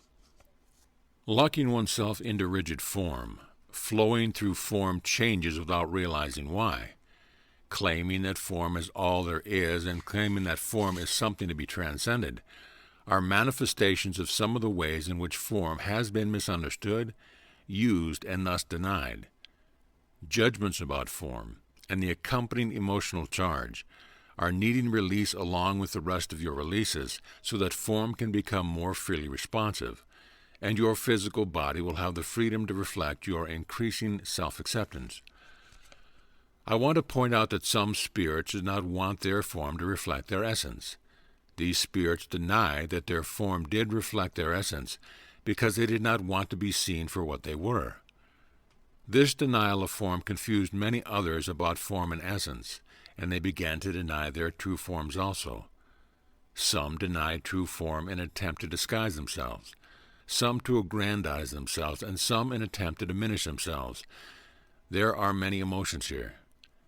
One effect of these denials was to pressure form toward becoming more similar and much less differentiated than it is meant to be. This has been another attempt to limit me by limiting my expression and form. Many of the spirits doing this claim that I was trying to force essence into forms it did not want, or that I was punishing by forcing unwanted forms on spirits who did not deserve it. While these points of view were certainly believed by many, all of creation has free will, whether the spirits understand what this really means or have to learn it. Form has had a rigidity on earth for quite some time, and this needs to heal now. Right use of will is a healing power for yourself and earth. If you feel that you're holding too much to risk clearing yourself by starting with what has been given in this book, I suggest that you trust your own feelings here. Remember, though, that even small releases can help you, and if it is really too much for you, you can appeal to me to bring you another way to heal yourself. The pattern of increasing personal denial, along with the denial of the earth itself, has been crossing the midpoint, which is why I must now intervene. Once denial has crossed the midpoint, once you have denied more than half of yourself, you have lost so much understanding and personal power that you must reclaim what you have lost, step by step, so that you will not be misled by confusions that denials present. When you have denied more than half of yourself, your magnetic center is weaker than the denial, and denial has more power over your life than the rest of you has. This is the reality faced on earth today. More than half of the spirits on earth have denied more than half of themselves. Problems with keeping the full self together have been handled by bringing forward only some of what needs to be cleared at any one time. In terms of reincarnation, this has meant that people have been incarnating with only a part of themselves, so that increasing the holding pattern in the part that you have with you now can imperil your ability to clear. Aging and illness indicate that body is in need of nourishment from my loving light. Death means that there is no other option, and for some people this is going to be the case. It may be that body cannot hold anymore, or it may be the earth is no longer that person's right place. For some, death means that not enough of the self came forward with him in this life, and they need to use this means to go and seek the rest of themselves in order to heal. When you have stated intent to heal, whether you are able to recognize the form it comes in or not, you can regard everything that comes your way as an opportunity to heal something. When you have cleared enough of what you have present with you, aligning with your full self is going to be necessary. This includes parts of you that you are not yet aware of. Some of you can draw these parts to you. Some will need to go and join these parts, and others will need to move in both of these ways. Surrendering to your own will and its progression is important, but this does not mean that the will is supposed to control you. It means that the will has been left so far behind that it needs focus to be able to catch up and come into present time. By no longer denying anything in yourself, your spirit and your will can find balance in your heart. When the will is freely able to respond to everything the spirit has to suggest, it may at times appear that the will does not want to accept some things from the spirit. If the spirit gives the will as much time and understanding as the will needs, and it still cannot align with the spirit on some things, the spirit needs to look at itself more fully. Do not make a judgment that something cannot happen if the will cannot do it yet. It may not be the right time, or it may not be the right experience from you. When both spirit and will have unconditional acceptance of each other, each can fulfill its role. Heart then receives this balanced flow of energy, and body can freely manifest. This is the path of free will and of unconditional love. Denying and overriding, and even deceiving, coercing and forcing the will were instruments in creating the original imbalance. When the will, then, could not accept the experience it was having, the spirit did not accept this pain from the will. When spirits didn't know what to do with the pain in their will, many spirits told their wills they had to let go of these things without their spirits having to receive it. The will was not able to do this, and then felt it had to hold this until the spirit would accept it. Most of this pain has been held from the very beginning. When the will's response was not accepted, the holding pattern that were established then shut down most of the will. The overpowering of the will was preventing it from having enough trust in spirit to surrender easily to it. Because the will felt that it could not come straight ahead and be accepted, it began to be manipulative, indirect, or sideways in its approach to the spirit. The will needs the spirit to give this held pain loving acceptance so that they can both gain trust. Surrender means that you have unconditional acceptance. This is never achieved in any real way by overpowering something until it has to surrender. Neither will nor spirit is to be overpowered, and nothing is to be denied, because anger often felt it couldn't be bothered with all this. It just wanted to do what it wanted to do. Anger management is going to be necessary. Where there are many old and deep denials, there may be resistance to the idea that manifesting this healing means you are going to have to go down first in order to bring these denials up and into present time. Many have judged the physical self to be base and dense and have found themselves to be trapped in this. These spirits began to break off from what they didn't love and leave their physical body behind when they longed for other planes of existence, and found that they could no longer speed up their physical body and take it along. Instead of denying how you feel about what the experience on earth has been, realize that this denial is a way in which power has been given to the very ones denying free will on earth. The fact that dissidents have been arrested, or worse, and that effective action to curtail the overriding of free will on earth have, so far, met with so much denial is not reason to believe it will always be this way. If denial ends in the ones wishing to protect themselves and the earth from being overridden, outer reality can shift. The way to protect yourself and the earth does not require that you do anything you don't want to do. Moving with your own internal process is going to be enough, if you really do it. This does not mean that your ability to act outwardly is going to be paralyzed. You are seeking to find balance, and imbalanced moves may be difficult to rectify. You can express the feelings you have about what is happening on earth with yourself, to me, and with those you trust. Do not underestimate the power of this expression by judging or holding a judgment that expressing emotions does no good. By processing as much as you can before making any outer shifts in your life, ways can open to you or become clear in ways that were not apparent before.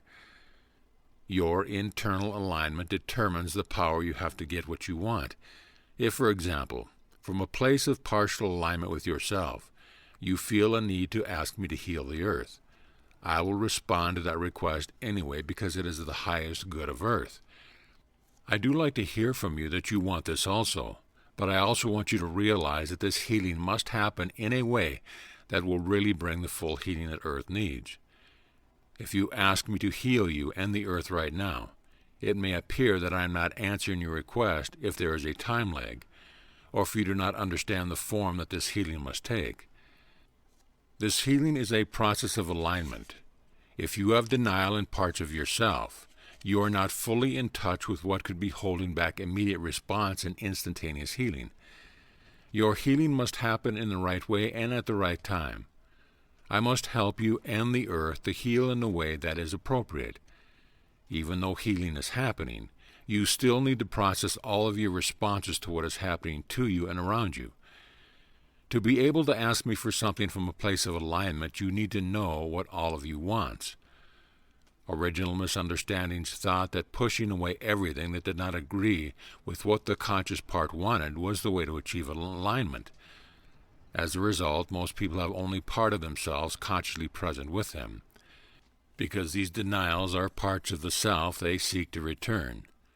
When some parts of the self are not being given acceptance, they continue to seek access to the conscious awareness by drawing repeat patterns that reflect their presence. Because denial draws its own reflection, denials can draw experiences that are not what the conscious part thought it was creating. Your denials may be extensive and buried enough that they undermine the very things your conscious part wants to draw. In these places there is judgment instead of my loving light. Many of these denials are held in what has been called the subconscious, and to heal, you need to know what they are doing. The way to heal yourself and the earth is to end denial in yourself, so that you have an alignment about what healing is for you and for the earth. If part of you asks me to heal you and the earth, for example, and you hold in denial a part of you that is furious that things are the way they are, and that I haven't done this already, this denied part is not receptive to my help because it doesn't believe I am giving it. I cannot heal a part of you if it means lifting you away from other parts of you that you hold in your denials. I cannot rescue you by lifting you away from a part of yourself, because you must take responsibility for your entire self. When you have denial present, healing often comes in the form of the experiences you need to help you recognize your denials. You must do your part as much as you can. If it is really too much for you, you may be lifted out temporarily, but you will still need to take responsibility later for what you haven't healed. This is why I am encouraging you to heal as much as you can now. If you feel this is a burdensome bother, let this anger surface and express until you are able to move to a place of a deeper understanding with it. Since healing must happen, everyone is getting what they need. When you have had disagreements with parts of yourself, and instead of finding alignment, they were denied participation with the rest of you, it can appear that they do not want the same things that you want. Then one part cannot be answered without another part feeling denied. This is why so many people do not think they are getting what they want, but they are getting what they need no matter how it looks. Since denials seek to gain acceptance and alignment by bringing themselves to your awareness, the more people have sought to keep denials away, the stronger the reflection has been getting. The fact of the matter is that when you have alignment, initially with your intent to heal and then with your full self, what you want and what you need are the same thing. To heal the earth, you need to heal yourself first. In ending your denials, you can tell me everything you like and don't like about the reality in which you live and also how you want your reality to be. This can clarify your alignment with your right place and is also important because it gives your healing parts a renewed vision to encourage them and an opportunity to express doubts and fears about whether this healing is possible or not. Denial of me has been involved here too.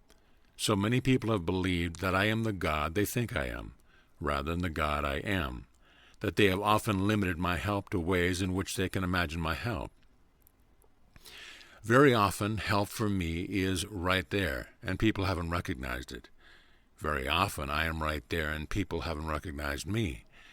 You have the power to limit my presence in your own life, but you do not have the power to limit me. Along with aligning your own spirit and will, you need to align with me. To do this, you need to release all judgments of what I am and what I am not.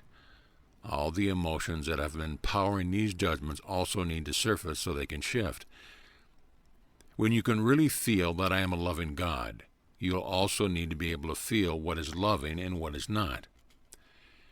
Right use of will offers an opportunity to accomplish more and also give oneself the opportunity to learn to come and go at will from the physical plane again without having to use the birth-death approach. This can allow the spirit to leave Earth with its entire self, rather than with only the less dense levels of vibration, and relieve people of much of the grief of separation when a loved one passes away. This alignment is necessary because the physical part of everyone is just as much a part of the spirit as any other part.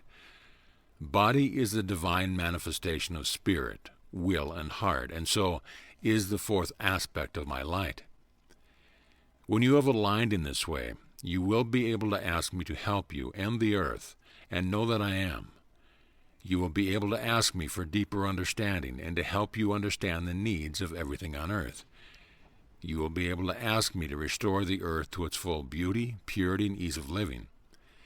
You will be able to hear me and see me at work there. You will be able to recognize it when I speak through people around you and when I do not. When you have alignment, you have agreement about what you want. This agreement allows it to happen because nothing in your energy field is in contradiction with your desire, and your desire is attracting it to you. When desire is aligned with spirit, there is no problem in having your heart's desire. Spirit needs to inspire and guide. The will needs to respond, and their balanced interaction needs to select. However, the free and full response of the will has been mostly missing, and I have seen that the denial is why the will has not been responding. Clearing this denial is going to allow true feelings to emerge, and true feelings can then tell me how you would like your reality to be. I do not want to deny anything, and I won't, but you have the power to deny yourself.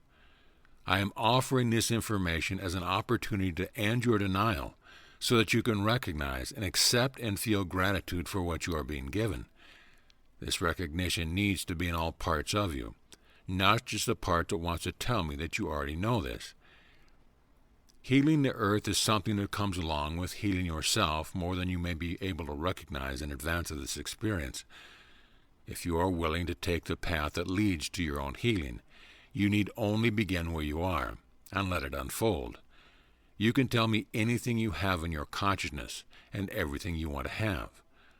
While this is happening, you can feel me drawing near as you open to receive my loving light. Steps to healing and complete recovery. It is important to honor the progression that arises from your own will. However, I would also like you to know that you cannot go the whole route to your own healing if you do not understand your own original cause. Letting your process unfold in this way will help you understand how the causes have affected everything that has happened since and enable you to clear things at their source. Will movement without input from my light about original source may present you some things you do not understand. If you will allow the movement, you may get the understandings. But you need to be open to information that does not fit into anything you have been aware of so far. Many things have been lost into the subconscious that need to be brought into consciousness now and understood. For most people, this is impossible without the help I am giving now. Although some people have deeply held feelings toward me that will make them want to give it a try on their own. When these things lost in subconscious begin to surface, they will surface showing you the judgments against them which cause them to be pushed down and out of your consciousness.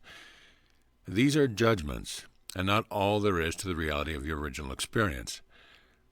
This sort of deep movement in your will may not happen at first, but when it does happen, it needs to be when you are alone or in the presence of others you trust. Expression from parts of your will that have been heavily guilt-laden should not take place in the presence of others who do not understand, and who might take the role of acting out the judgments you yourself hold against the expression of these emotions, such as deciding you are crazy or dangerous.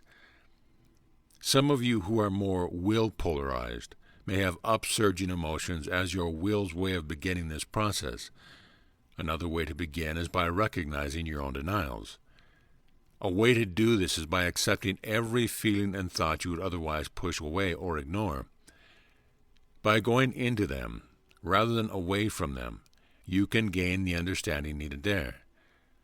I want to point out that talking yourself out of the need to do this can be a form of positive thinking.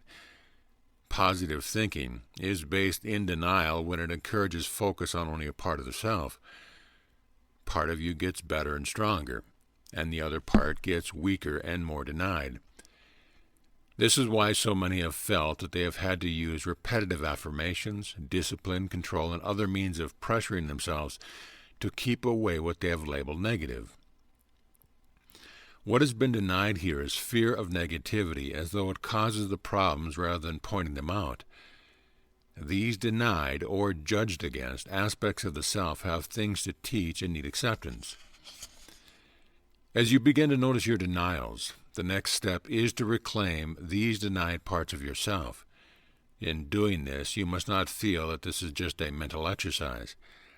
In addition to judgment release, movement in your emotions is what is needed to open the space for these denied parts to have a place with you. Freedom of emotional expression as sounds, combined with releasing the judgments that have been held there, can allow this essence to move and change. But this is not a method that can be applied. It has to be felt. These parts can be integrated with you and be a helping addition if you give them the understanding and acceptance that they need. Once the will feels able to come forward with held charge, it may want to rush forward at times. You will also find that when held charge in the will feels received and has been able to express this held charge, it will not feel the need to press forward so much. First responses can be habitual, conditioned reactions arising from the subconscious.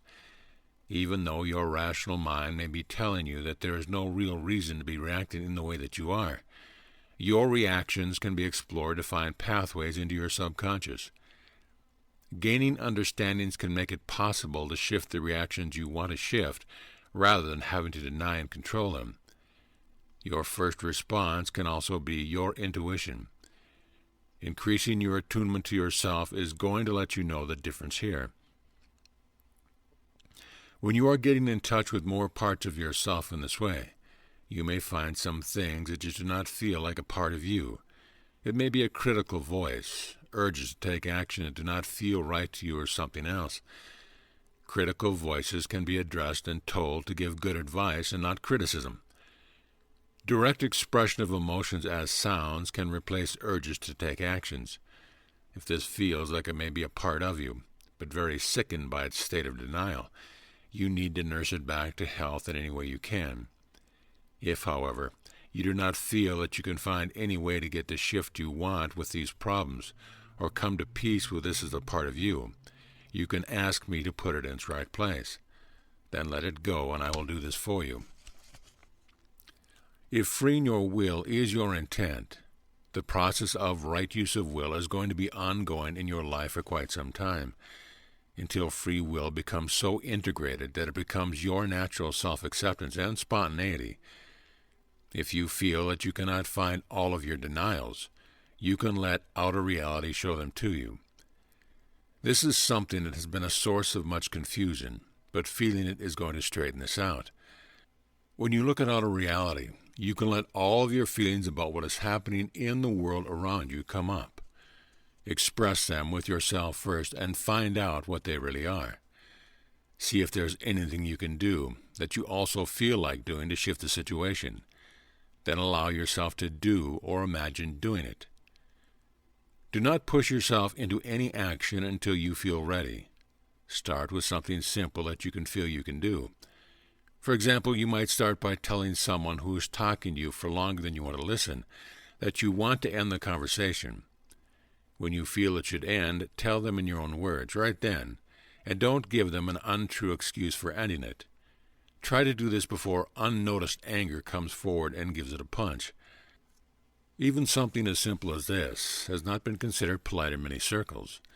I want to point out that, even though they may still be necessary at times, manners are based in denial and guilt. A tuned will is naturally considered and appropriate. However, many people have impaired expression centers from long-standing denial, and might not be able to speak or act in ways that they would truly want to. If you need to express more emotions before you can take any action or find the right words, allow yourself to do that. Notice everything you feel and allow these feelings to have expression. Notice that you may be feeling guilty. Guilt is a form of fear that how you feel is not all right, and this fear needs space to move. The attunement of free will has a sensitivity that does not require any rules of manners because appropriateness can be felt. Denying one another in favor of externalized procedures is widespread at present and may not be an appropriate way for you anymore. If the ones around you will not accept any effort on your part to move toward more honesty and less denial, make sure that you are not still holding these judgments against yourself. If those around you are still not opening to accept you here, you can try to seek people who are more open in these ways. The fear I see in people around this issue is that this sort of behavior is selfish, and if you carry it a step further, that society will revert to barbaric chaos if people only do what they want to do. I want to tell you, these fears are all based in the denials that resulted from misunderstanding about free will. If people clear their denials, true feelings will behave appropriately. You can find this out by trying it. If you are not doing what you want to do, it's not right for you to be doing it. However, what you want to do is a broad-based feeling. If there are things you don't like about what you are doing, there are several ways to help yourself process this. To help yourself decide what you want to do, you can turn the tables on something that confuses you. If it would not feel good for you to be a receiver of what you are doing, then do not do it. For example, do you want to have someone listening to you when they do not want to? Turning the tables can help you to clarify your intent and your direction. For example, if you want to end a conversation or even a relationship, and you are also afraid of the other person's reaction, by making space for yourself to privately express any emotions that are not aligned with this, you may find that you reach a place of being able to speak up more clearly. Starting with the simpler things and going on from there is going to be a process of reclaiming yourself and thus your personal power. Power has been judged against by many on earth at present. When personal power has been denied, others reflect your judgments against power to you. I did not make spirits to overpower one another, but you can be overpowered if you have given up some of your own power so that others appear to have more. Personal power is seriously imbalanced on earth at present. The imbalance of power increased step by step, and the reclamation of your personal power needs to take place step by step. Those who have had an interest in overpowering others have been able to increase their power by using power abdicated by others. The use of force to intimidate others into abdicating their power has been a direct and terrible reflection of judgments against personal power. It has been a powerful illusion, increasing power by diminishing others. These old patterns of self-denial that need to be healed now. They have been going on for so long on earth that many people do not believe they have power over their own lives anymore. In general, birth to death has become regulated. Think of everything you have believed you have to do just to be able to go on living on earth. This is not the way it's meant to be. Everything on earth is meant to be free, abundant, and hospitable. No one is meant to have to do anything he or she doesn't want to do in order to have food and shelter. Even though certain religious teachings have said that I changed it so that man had to work for everything, I did not. Man himself changed it. I only informed him of what he had done through his own misunderstandings. Now, if you have had enough of the misunderstanding and the realities that reflect them, you can free your will, release all the judgments you have been holding, and step by step restore your full self. The process of ending your denial and restoring yourself to your full consciousness and personal power is not simple, but it is also not too hard for you to do. Compared to how long these problems have been in place, it can happen quite quickly if you really dedicate yourself to it. The first thing you may notice as you start releasing your emotional blockage is a greater ease with yourself. Then you may begin to feel things you didn't realize you felt. You may have feelings come up from the distant past or from other lives that need acceptance, expression, resolution. You may be triggered by outer events. Allow this to happen also. Your hearing, feeling, and seeing may expand and give you more information than you were aware of before. The appearance of your body may start to change. All of these changes will be gradual at first and will accelerate as you become able to handle it. It is important to notice what you yourself have been holding that has not allowed change, especially for the better. If someone around you is denying you, take a look. It may be a reflection of denials you haven't recognized in yourself. For example, if someone tells you that you are acting like a baby, or that they see no healing in this path, you can help yourself by finding what in you feels their statements may be true. Your path to finding this may be the emotions being triggered. If you want to, you can ask me, and also your own spirit, to help you with all of this. You'll be able to receive direct guidance as you become able to accept it.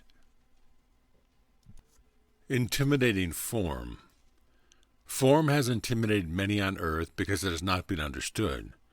If you look around, there seems to be a whole world full of intimidating form that appears to have power over you to tell you how to live, what you have to do, and even how you are to think and feel. I could make a long list here, but I will only list areas that have overridden nearly everyone's free will and had the power to force compliance. Laws, rules, and regulations are not necessary in a society of free will, and they are not valid in a society that is in support of freeing the will, unless they have the purpose of protecting people from being overridden by others, no matter who they may be. Many laws that appeared to start out this way have been imprisoning because of the ways in which they have been applied. Laws should really be guidelines to preserve the balance points in society. Enforcing laws is another intimidating form. Society will exist without any law enforcement if it is a valid society. Compulsory education has become another intimidating form to some, as well as having to have formal education to be considered qualified, and then also to have to pay the cost of it or have your innate knowing shut out.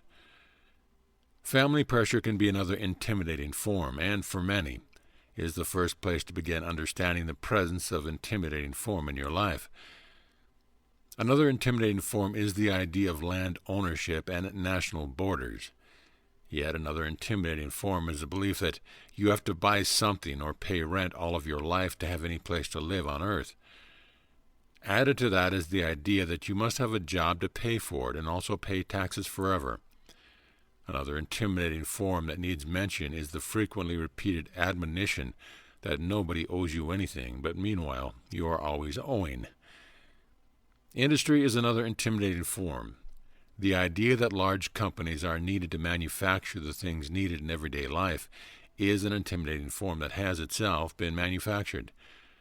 Relative to this, I am wondering how many pieces of plastic people are going to exchange for money without realizing that they're not getting anything real for their money or their labors. Instead of leaving a legacy of beautiful and lasting creativity that can be handed down, the current legacy is one of deterioration and residual pollutants. The establishment of a military in every nation is another intimidating form that has convinced many people of its necessity and power. Industry and the military present as though they expect people to continue living on Earth, and yet they have both treated the Earth as something they plan to discard in the near future. I will not allow this, however. Instead, they are going to be removed and put into the right place. Form is a reflection of the consciousness it holds. Acid rain and other chemical pollutants, as well as radioactivity, have been reflecting denied death wishes held by many people on Earth toward themselves and toward creation. The way Earth has been handled has made these intimidating forms appear to be both very overwhelming and unchangeable. One intimidating form has been compounded by another, and leveraged by other intimidating forms, and has created a massive facade of intimidating form. These intimidating forms are a temporary reality, and yet they have become so prominent, so layered in with so much conditioning, that many people have not been able to recognize them as a false reality that is based in denial. It is denial that has enabled and empowered and also made necessary all of these intimidating forms. Intimidating form promotes the appearance of a rigidity that is not individually responsive, but imposes a set form on all people. Even though protests have brought many attempts to make rules that are supposed to apply to different sets of people, it still remains an externalized agenda, set in place by people who are not present in the moment.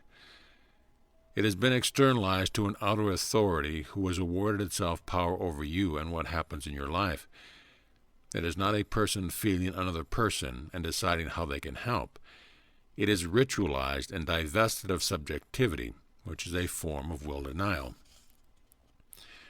There are many judgments against the self here. One prominent example is, I cannot trust myself to manage my life. Release this judgment does not mean that you must know everything yourself.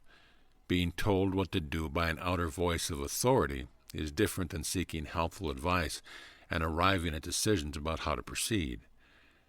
Religions are another intimidating form that has given rules and told people to abdicate their will in favor of my will. Religions have then promoted their own point of view and called it my will. It is not possible to find me there, because guilt is most of the presence, guilt that has been passed off as love. Religions have given form to something I said or did in the past as though this is what is also right for any similar situation that has occurred since then. Sometimes this is applicable and sometimes it is not. The giving of these teachings as though they are universal laws to remain unchanged forever has not been opening receptivity to the change and evolution of the living God that I am. For example, interpretations of the scripture that man shall not spill his seed upon the ground has led to further fragmentation, a loss of freedom, an increase in regulations, and a loss of the earth's right to renewing, nurturing, and uplifting wild and free places. Quality of life is what makes life worth living. When parents have children they do not really want, it has been draining to the parents, and the will denial involved has resulted in the fragmentation that is now most people. Lack of free movement in the will has been giving rise to all of these forms that have become so intimidating. But saying this does not mean that I am promoting change for the sake of change, or denial patterns of promoting change for increased sales or as a distraction from boredom. I hear the complaints of Earth. If I recover myself, I still have to live on Earth, and the more sensitive I get, the harder it is to handle what is happening. I want to reassure you here. Everything that has been attempted on Earth so far has had denial present in it. In recovering lost sensitivities, protect them in any way you feel you need to, but also give them emotional expression so that you do not repeat your original pattern of denial. By moving with whatever you can end your own denials, and in your own denials is going to affect everything around you. But because of the way these denials were put in place, things can look and feel worse before they get better.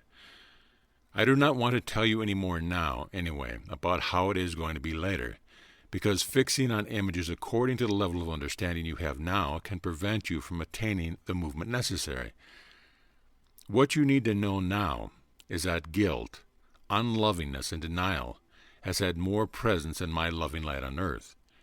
Much denial of the will has been based in the belief that acting from guilt and self-denial has been loving toward others. This has meant that the will has not allowed to move in many of the ways that the will wants and needs to move. A judgment here has been that the will is not loving, when in actuality it is guilt that is not loving. Love does not seek self-denial. Intimidating form on earth is a reflection of denial and guilt. Whether you understand my light on this yet or not, if you allow movement in your will, you can gain the understanding as you go along.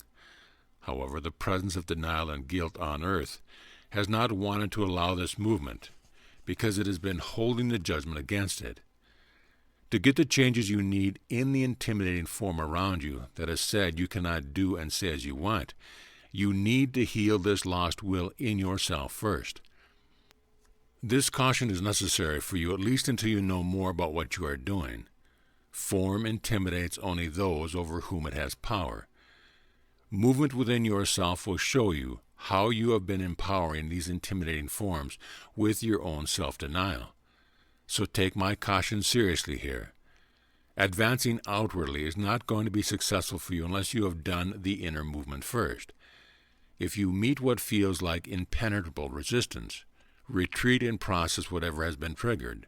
Later you can try again. What is happening on earth now can help you to recognize your own denials. You can do this most easily by giving in to your emotions first and analyzing it later. Be assured that nothing is going to happen to you unless it is necessary to help you clear your own denials. Healing is what I have in mind for earth right now, although if you cannot recognize the process of healing, you may think it is doomsday. I feel the wills on earth calling for release of their pain, and I am responding. If you have the intent and manifest your intent by really doing this process, healing yourself has to succeed, no matter what form it takes. In doing this, you need to trust your feelings extensively. Accept whatever your feelings have to offer, and trust your will has a progression of unfoldment.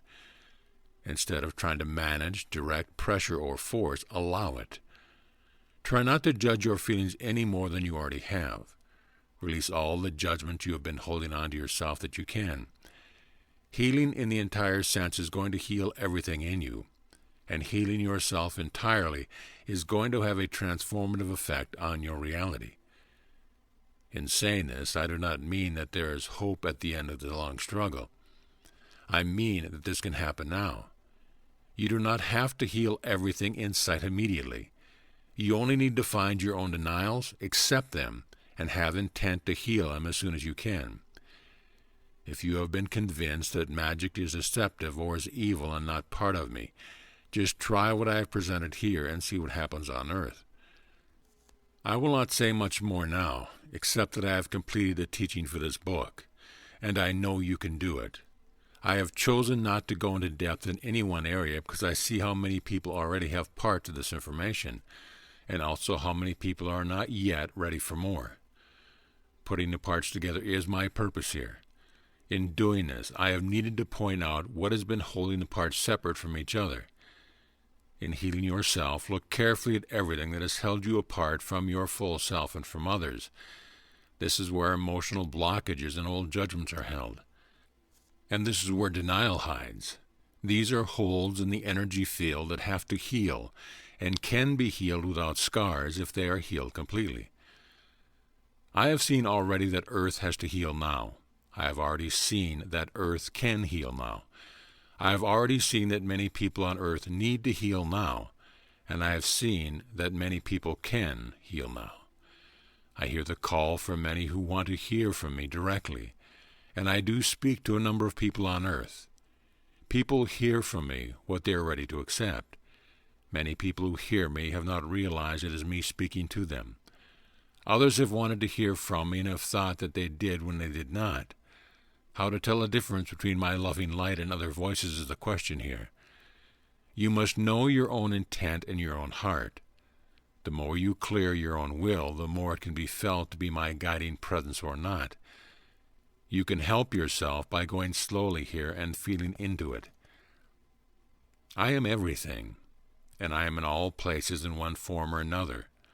I love all of my spirits, and I want to give them all what they want and need. If I am not feeling good to you in this form, then this is not the right form for you at this time. If you need to relate to me differently, you will find the image you need. I hold no judgment or denial here. I will just put you in a place where you can receive me in the way that you want to receive me. I have only healing in mind here, and I want you to know that it is entirely possible to heal Earth in the coming years. I will do it, and you can help me by healing as much of yourself as you can. I will help anyone who needs my help in any way in which they can receive me if I am asked to be present. The more you open to yourself and the more of yourself you receive into your own love, the more you can open to me and increase your own light on earth. Earth has my unlimited love, and the more you open to me, the more my light will increase within you and on earth. I end now with one of my favorite endings. Amen.